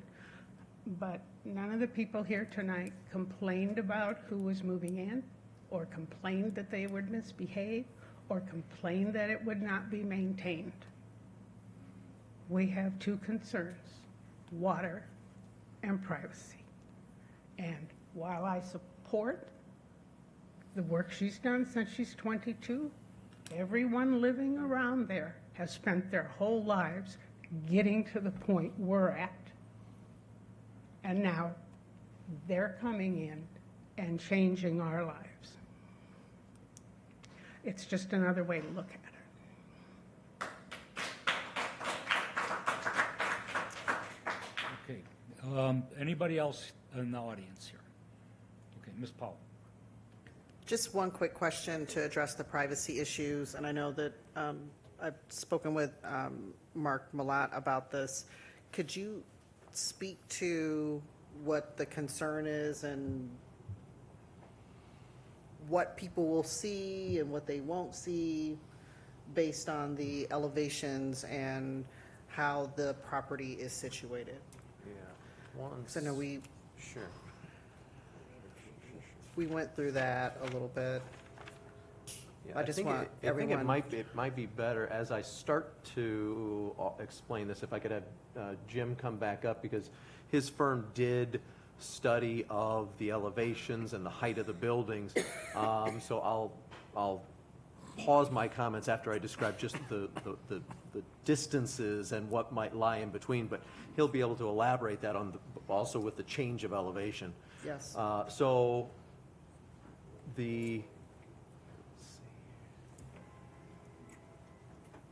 So along the eastern side of the property, the 10 to 12 foot drop off along Windstone is entirely on the Windstone property, as Mr. Shire is pointing off to there.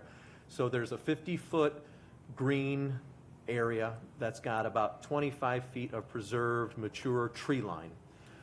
Then Burton Foundation has agreed to plant selectively pine trees along the eastern edge of that road there for what you could argue is a third layer of visible screening. Then you have the roadway, the driveway, and the buildings. The buildings then ultimately being about 100 feet away from the lot line. On the western side, because there's a larger tree preservation area and the detention pond, there is about 275 to 285 feet of distance between the Burton Foundation, Gifford Crossing buildings, and the western lot line.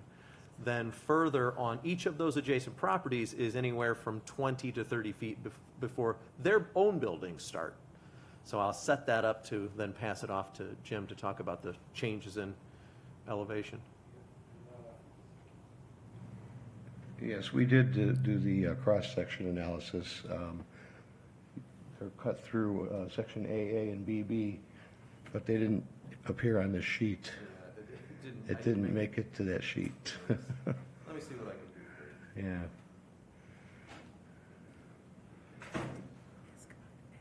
In the meanwhile, I can have Jay speak as to the west side and what's going to be remaining as far as the existing trees and landscaping outside of our limits of disturbance.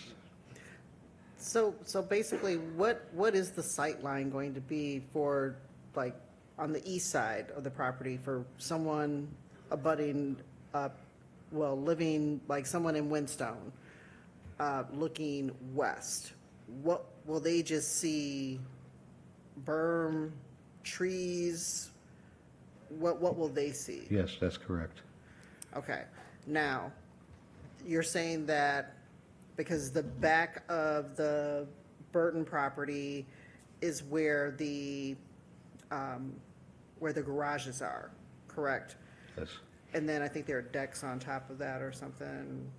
I believe so. I'm not Okay. that familiar with the architectural component. So if you're in Windstone looking, you're not going to see any of that. You're not going to see, based on the buffer, based on the elevation difference, you're not going to see any of that, is what you're saying. Yeah, it'd be pretty difficult to do that. You probably have to get up on a ladder or up on one of the roofs, just because it's so much lower. And given that berm is so steep, and the distance that the proposed residences are away from the property line, you're really not going to see that. Okay, and so the opposite, if I'm in the apartments, because I'm sitting up higher, am I still looking over a berm and trees, or am I, because I think the concern I heard from people is that people will be able to see down into their private backyard areas? The line of sight is the same in each direction. So, no, they won't be looking over. Even though, no, I thought, well, because the Burton property sits up higher, correct? Correct, yes. So they won't be able to look down into people's private, like into the Windstone, like backyards? No, because there's a 12 to 15-foot drop right at the property line. So that line of sight continues just as it does going the other way. Okay. Now let's talk about from the other direction for the other property, just on the, can you kind of describe that too? I just want to know what are those folks going to see Jay, can you speak to the landscape? from both perspectives? Could you flip to the aerial photograph, please? That I have. So the thing that that's not really shown, okay, oop, Nope, too far? too far. Go back, go back, go back. Right there. Okay. In the bottom left-hand corner, you can see the green color, that's our property.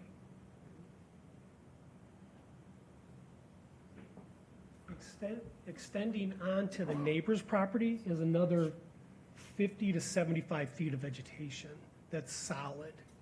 It's 100% solid, because most of it is buckthorn and honeysuckle and things that are almost impenetrable to light.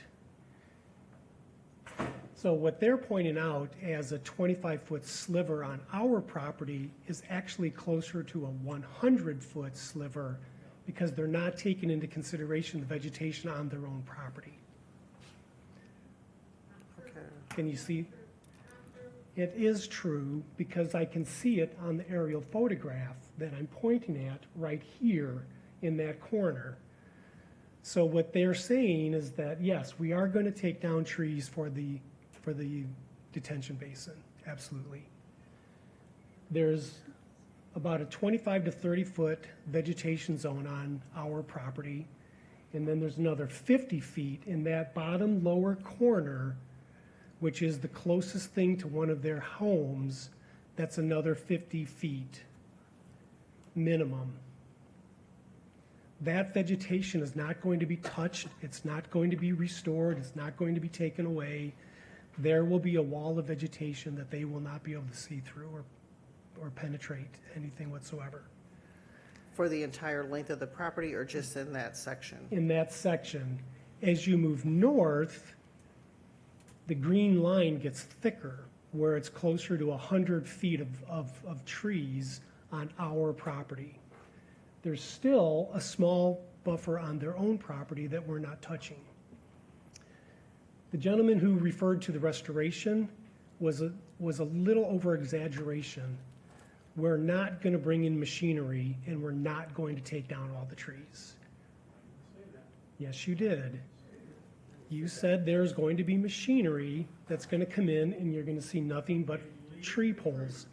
We're going to take out, Please let the gentleman speak. we are going to take out some of the highly invasive buckthorn and honeysuckle. A lot of it's laying on the ground, and it's dangerous. Some of it is overgrown, and it's dangerous. We want to pull some of that out to get a little sunlight to the ground floor so we can grow wildflowers to stabilize the soil so that we can honor the deer and the finch and the butterflies and the dragonflies to increase the number of wildlife that will be on this property. We're actually going to make it better for the wildlife. They're going to love to live here because there's going to be food, there's going to be vegetation, there's going to be seeds in the wildflower mix that we put on the ground floor. We're actually going to heal the earth a little bit with what we're proposing. Okay, thank you. You're welcome. Anything else here?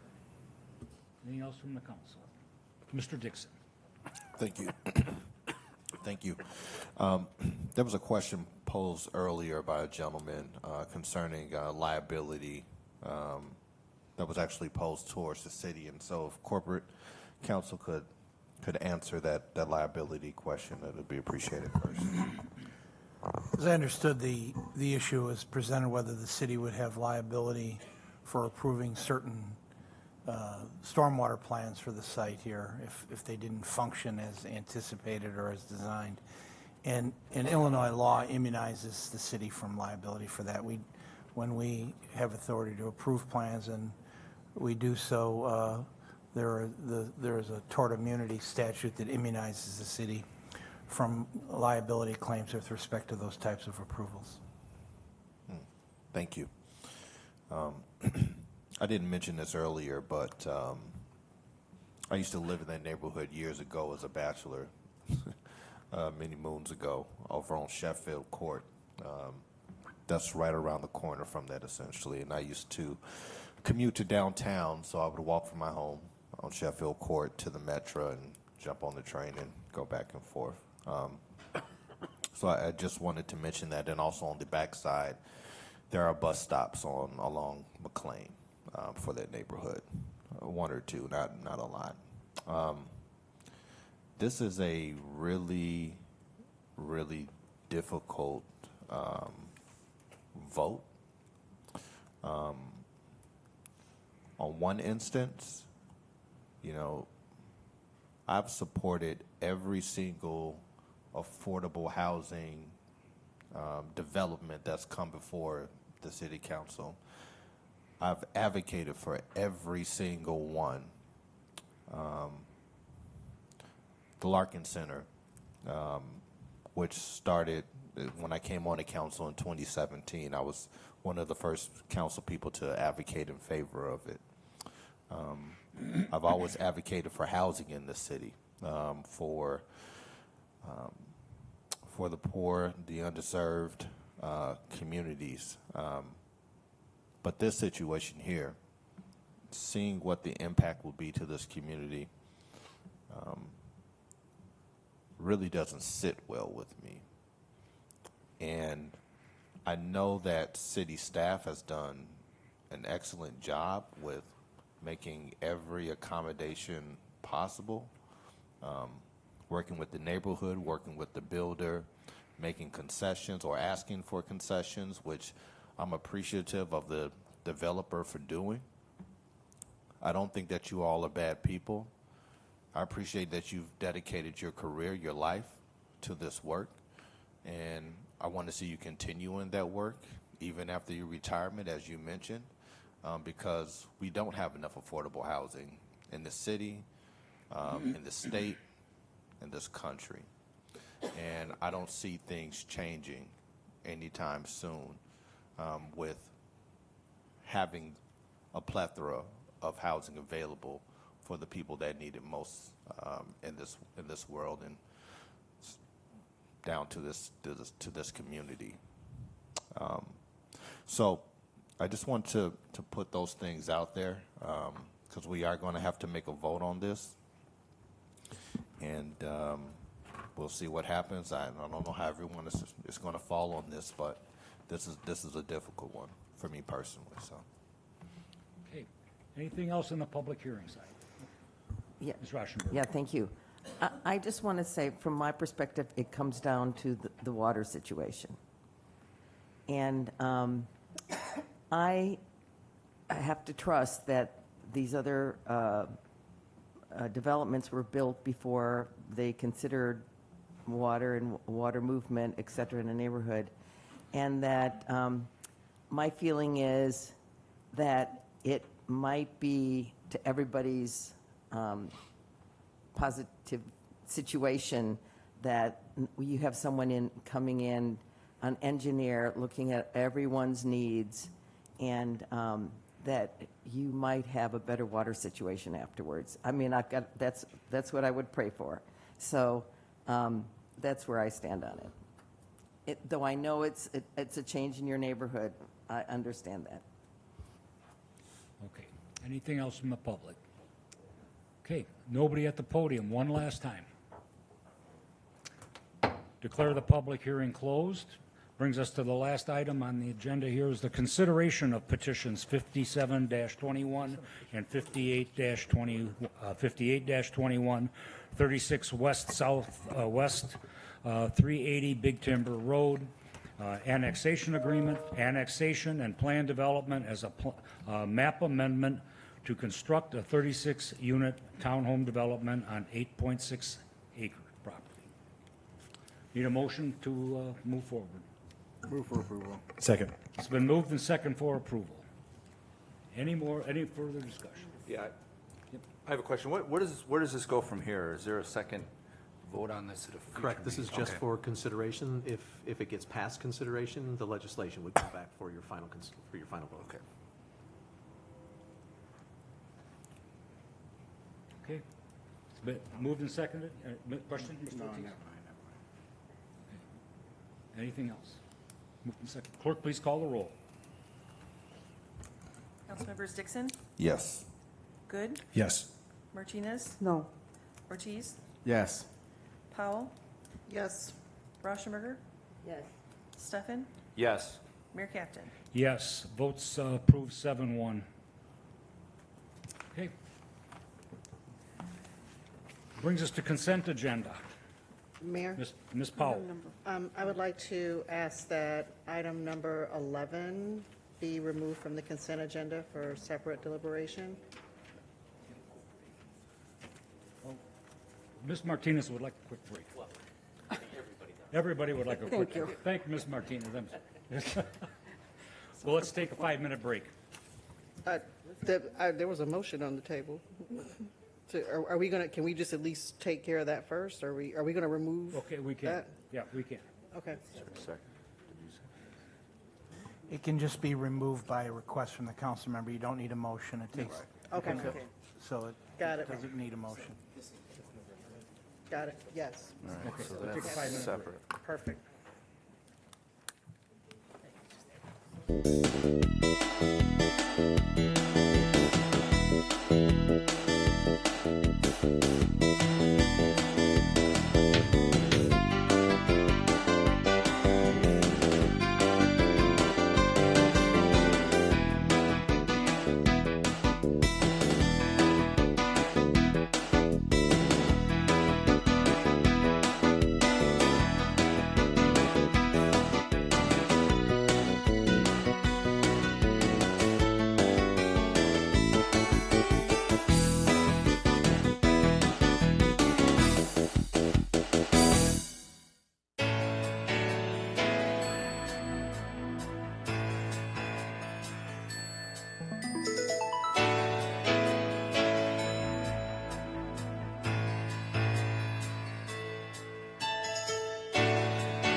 11 from the consent agenda. Let's vote on the first 10 items, and then we'll come back to the number 11.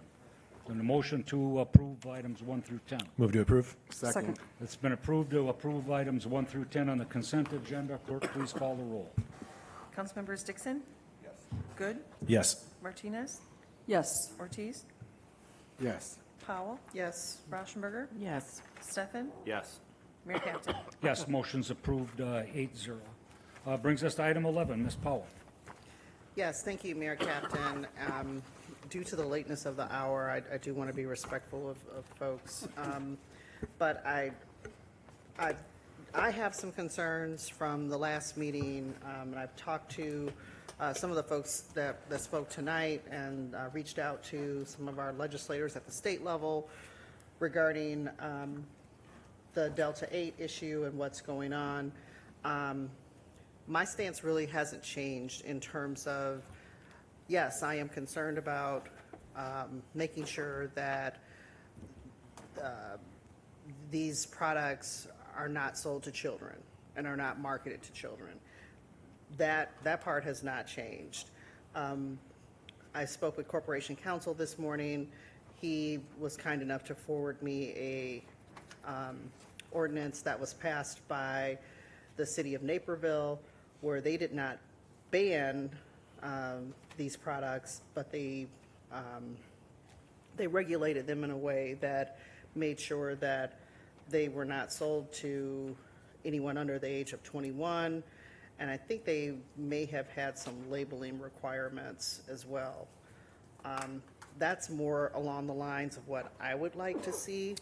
That's what I've heard from folks here in the audience in terms of what they are already doing. I think that's responsible. So I would make a motion that we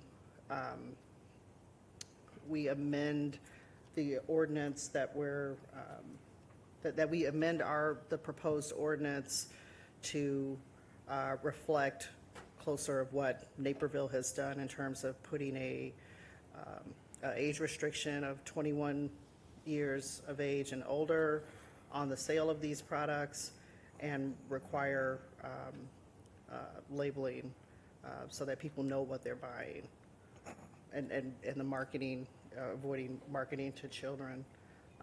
But that's my motion to change what we're looking to do. Second. Been moved and second. Further discussion. Go ahead, Mr. Ortiz. For Ms. Powell was alluding to that the marketing and the labeling and the testing and pretty much the regulation of this item. There is a House bill right now. It's House Bill 4101 that's currently in the General Assembly. I think it's assigned to rules, but from what I heard, it's going, it might get pulled for veto, if not be pulled for the summer or the spring session. I talked to Mr. Cogley about it a little bit earlier today. If he can let the rest of the council know what this House bill is in case they don't know what it is. And that's pretty much what we're trying to do here with this current ordinance. The state is also going down the same path, if I'm not mistaken. Well, I thought he was asking me. Mr. Okay. Cogley, you don't have the floor, sir. Mr. Cogley? Thank you. So the House Bill 4101 is a comprehensive regulation of amends the Industrial Hemp Act, and it has a number of provisions regarding hemp extract for human consumption.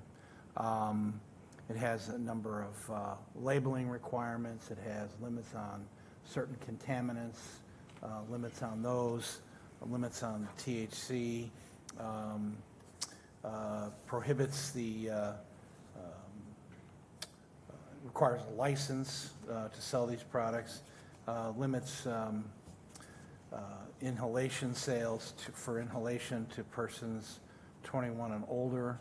So it's a whole sort of regulatory scheme for these products, and identifies approved sources and et cetera. So it is the kind of regulation that really is best done at the state level. However, I think what I've seen from what other communities have done, and several have banned these substances, and some, Naperville doesn't have a labeling provision, but it has a under 21 prohibition. And I think from what I'm seeing and some of the information I've seen out there, that the intent is for municipalities are intending to, in the interest of public health and safety, to ban these items for the time being until the state steps into the void and provides the comprehensive type of regulation that 4101 would do. And so Councilman Ortiz is correct. It's was introduced in May, but it was placed into rules. So, but I do understand that there's some ongoing discussions right now to try to create this sort of regulatory framework. That's the status of that bill. There is some discussion about a veto session, but given the various interests here, you may not see something till the spring, or I'm not sure you see anything at all, but the ordinance tonight that's on the floor would prohibit these, and if it would be probably appropriate that if the state were to then to come back in and provide an appropriate regulatory framework so you could protect the purity of these things and have proper labeling for them, then at that point the council could reconsider that and perhaps adopt those regulations by reference. So if it goes through the General Assembly and it passes both chambers over there, we can bring ours back and amend it to reflect what the state wants us to do, or what the state recommends? That's correct. Just further information, and this has become, it's public from the FDA's website. The FDA has issued warnings to a number of companies about the Delta 8 and using Delta 8 in a very inappropriate manner. The FDA says that Delta 8 is psychotherapy and causes serious health issues. So they've raised the specter here, and that's where this came from. The Federal Trade Commission's also talked about labeling issues, and when they make bags that look exactly like Dorito bags illegally, that's a problem, and they've issued a warning. Two of the companies that got cited by the FDA were Exclusive Hemp Farm and the North Carolina Hemp Exchange, were cited by the FDA for improper and illegal practices. And this is sitting out there. Ms. Powell brought up about, well, we want to make it for young people. The National Poison Center from 2020, December of 2020, and this is the old data now, to February of 2022, had 2,300 cases of people that had claimed that they were poisoned by Delta 8 and the derivatives. And of those, 41% were minors and 60% were adults. So if you think adults make good choices, that's not necessarily the case either. So that's just the information that's out there. And I'll tell you, as the mayor's standpoint, from the mayor's standpoint, I feel my job is to make sure that we do the best that we can do to protect the residents of the city of Elgin. And I think to let this go until the General Assembly does something and not do anything, or make it and look, we're going to ignore the adults that are having problems as well.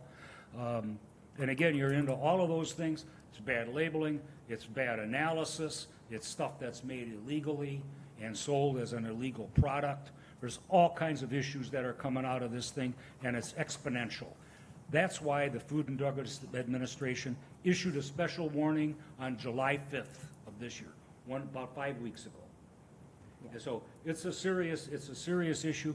How the council wants to approach it is, of course, up to the council. I feel that I have to support and promote the safety of the people of the city of Elgin, and I'm not seeing that from the hemp people here and from the Delta 8 people. Can I finish my question? Okay, I'm sorry. Yeah, no, you're good, Mayor. I'm sorry. You're good. I thought you were done. For the part of that House bill, you said that even if it passes and it gets enacted, the people selling this product will still need a cannabis license. So a regular convenience store wouldn't be able to sell it? The establishments that would be selling it would need a license from the state to do so. So even if we don't ban it today, and the state does pass this bill, the small businesses are still going to get affected because they still have to go apply for a cannabis dispensary license. Well, it would not be a cannabis dispensary license. It would be a new type of license issued under this statute. Okay, statute. But yes, a license. All right, thank you. Mr. Dixon. Thank you. This ordinance from a couple of weeks ago was placed on the agenda, and we all went like, huh? A little bit up here. We had a conversation, and I think that we didn't have a lot of information, and I don't feel like we really still do. There's a lot of moving parts to this, and I think that in years past, as a council, it's been our practice to, if there was something, legislation pending in Springfield, that we would hold off on doing anything per, what was going to, what's going to come down from the state. I don't really see the situation any different unless there's a variable that we need to really act on to prevent the something harmful from happening to a resident. So, Deputy Chief, if I could call you up to the podium, and I kind of spoke with the chief about this 2 weeks ago, and I just want to just ask this question just one more time. The ordinance in particular here that we're discussing, the components of it, how harmful it's saying that it is, towards children, especially specifically. Can you talk about what EPD has been seeing when it comes to are there children being harmed in our community with this? What's happening what has happened as a result of this being able to be sold in our community? No effects, can't tell, like what way is it? Well, I'll tell you that we found 11 stores selling it in our community that we've actually purchased and had tested. Those levels varied from store to store, but one of the things that started this whole process was a report that came out where one of the stores in our community sold a product that was over 200,000%, approximately 200,000% above what the allowable level was, which prompted a concern because if you don't know what you're ingesting or what the levels of what you're ingesting are, there could be a problem. So we've gone and done some of the legwork, looked at some of the stores that are selling this, had those results tested, had conversations with the state's attorney's office. Can I point to a specific incident where we've had someone become ill? Not that I know of, no. Okay. And when you spoke with the state's attorney's office about this, what was their response? I'm going to let Commander Lesko, because he just had that meeting today. Oh, perfect. I met with the state's attorney's office today. When it comes to criminal charges, they would want any place that's selling these items to be warned first. And then they would want us, if we had our ordinance in place, to go about our ordinance and do the initial fines. And then if we still see that they're still being sold, then they would do it on a case-by-case basis for criminal charges. But they also said it'd be very difficult to charge statewide because we have to prove that they understand the levels that they're selling it at, it's knowingly being sold that way.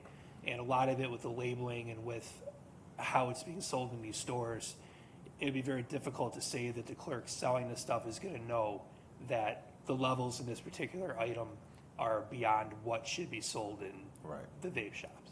Right. So it could be done on a case-by-case basis, but it would be very difficult. Okay. I know there was a motion made to amend it, but if the councilwoman would consider withdrawing it and maybe just tabling this, because I just feel like we just need more information. We don't have the answers. And I think that the amended, I mean, it's not bad, but, you know, I would hate for us to make a decision that financially severely impacts our small businesses. And even if it's for a short period of time, next 6 months, a year, and then the state comes in and they say, well, you know what, we're going to change things and everyone has to do this thing, and now we have to go back and change our ordinance again, which will disrupt their flow of business. So that variable of, are people being harmed? You're essentially saying, we don't know of any case. That doesn't mean that it hasn't happened, but you just don't know of any case. We don't have any facts on that. But if we just take it at that, it's not happening. Hopefully it doesn't happen, you know, God willing. So that's where I stand. I don't want to make a knee-jerk decision and be harmful to the small businesses and people, frankly, adults making decisions for themselves. So Corey, I'll second your motion to table as someone who was not here at the last meeting and okay. really needs to catch up. Okay. So I'll second. You probably shouldn't say that out loud, but I'll take it. All right. Motion to table. It's been moved and seconded to table. We got a second on hers, too, don't we? No, motion to table. Table moves all that. It has to be voted on first, I believe. I'm good All with right, that. moved and seconded to table. Clerk, please call the roll. Councilmembers Dixon? Yes. Good? Yes. Martinez? Yes. Ortiz? Yes. Powell? Yes. Rauschenberger? Yes. Stefan? Yes. Mayor Captain? Yes, and we have to set a date for when this comes off the table. No, we don't. And just a clarification, Mayor, do we need to set that date now? Because if we don't say anything, it just rolls off, it goes away, so. No. The council can do either, but the item can be, if it's tabled to a certain date, that's when it'll be brought back. If it's not tabled to a certain date, it can be returned at the call of the mayor or two council members. Yeah, we just call it back. You just call it back then? Okay. Okay, Thank you. all right. Anything else?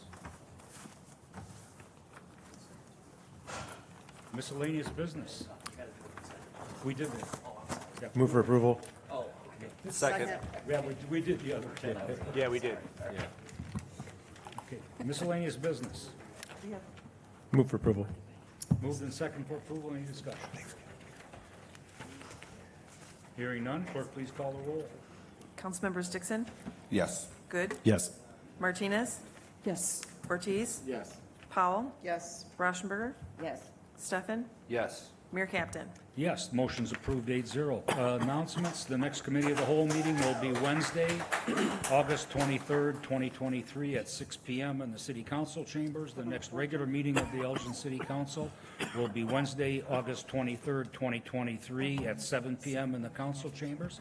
Entertain a motion to adjourn. So moved. Second. Move and second to adjourn. Clerk, please call the roll. Councilmembers Dixon? Yes. Good? Yes. Martinez? Yes. Ortiz? Yes. Powell? Yes. Rauschenberger? Stefan? Yes. Mayor Captain? Yes, we are adjourned.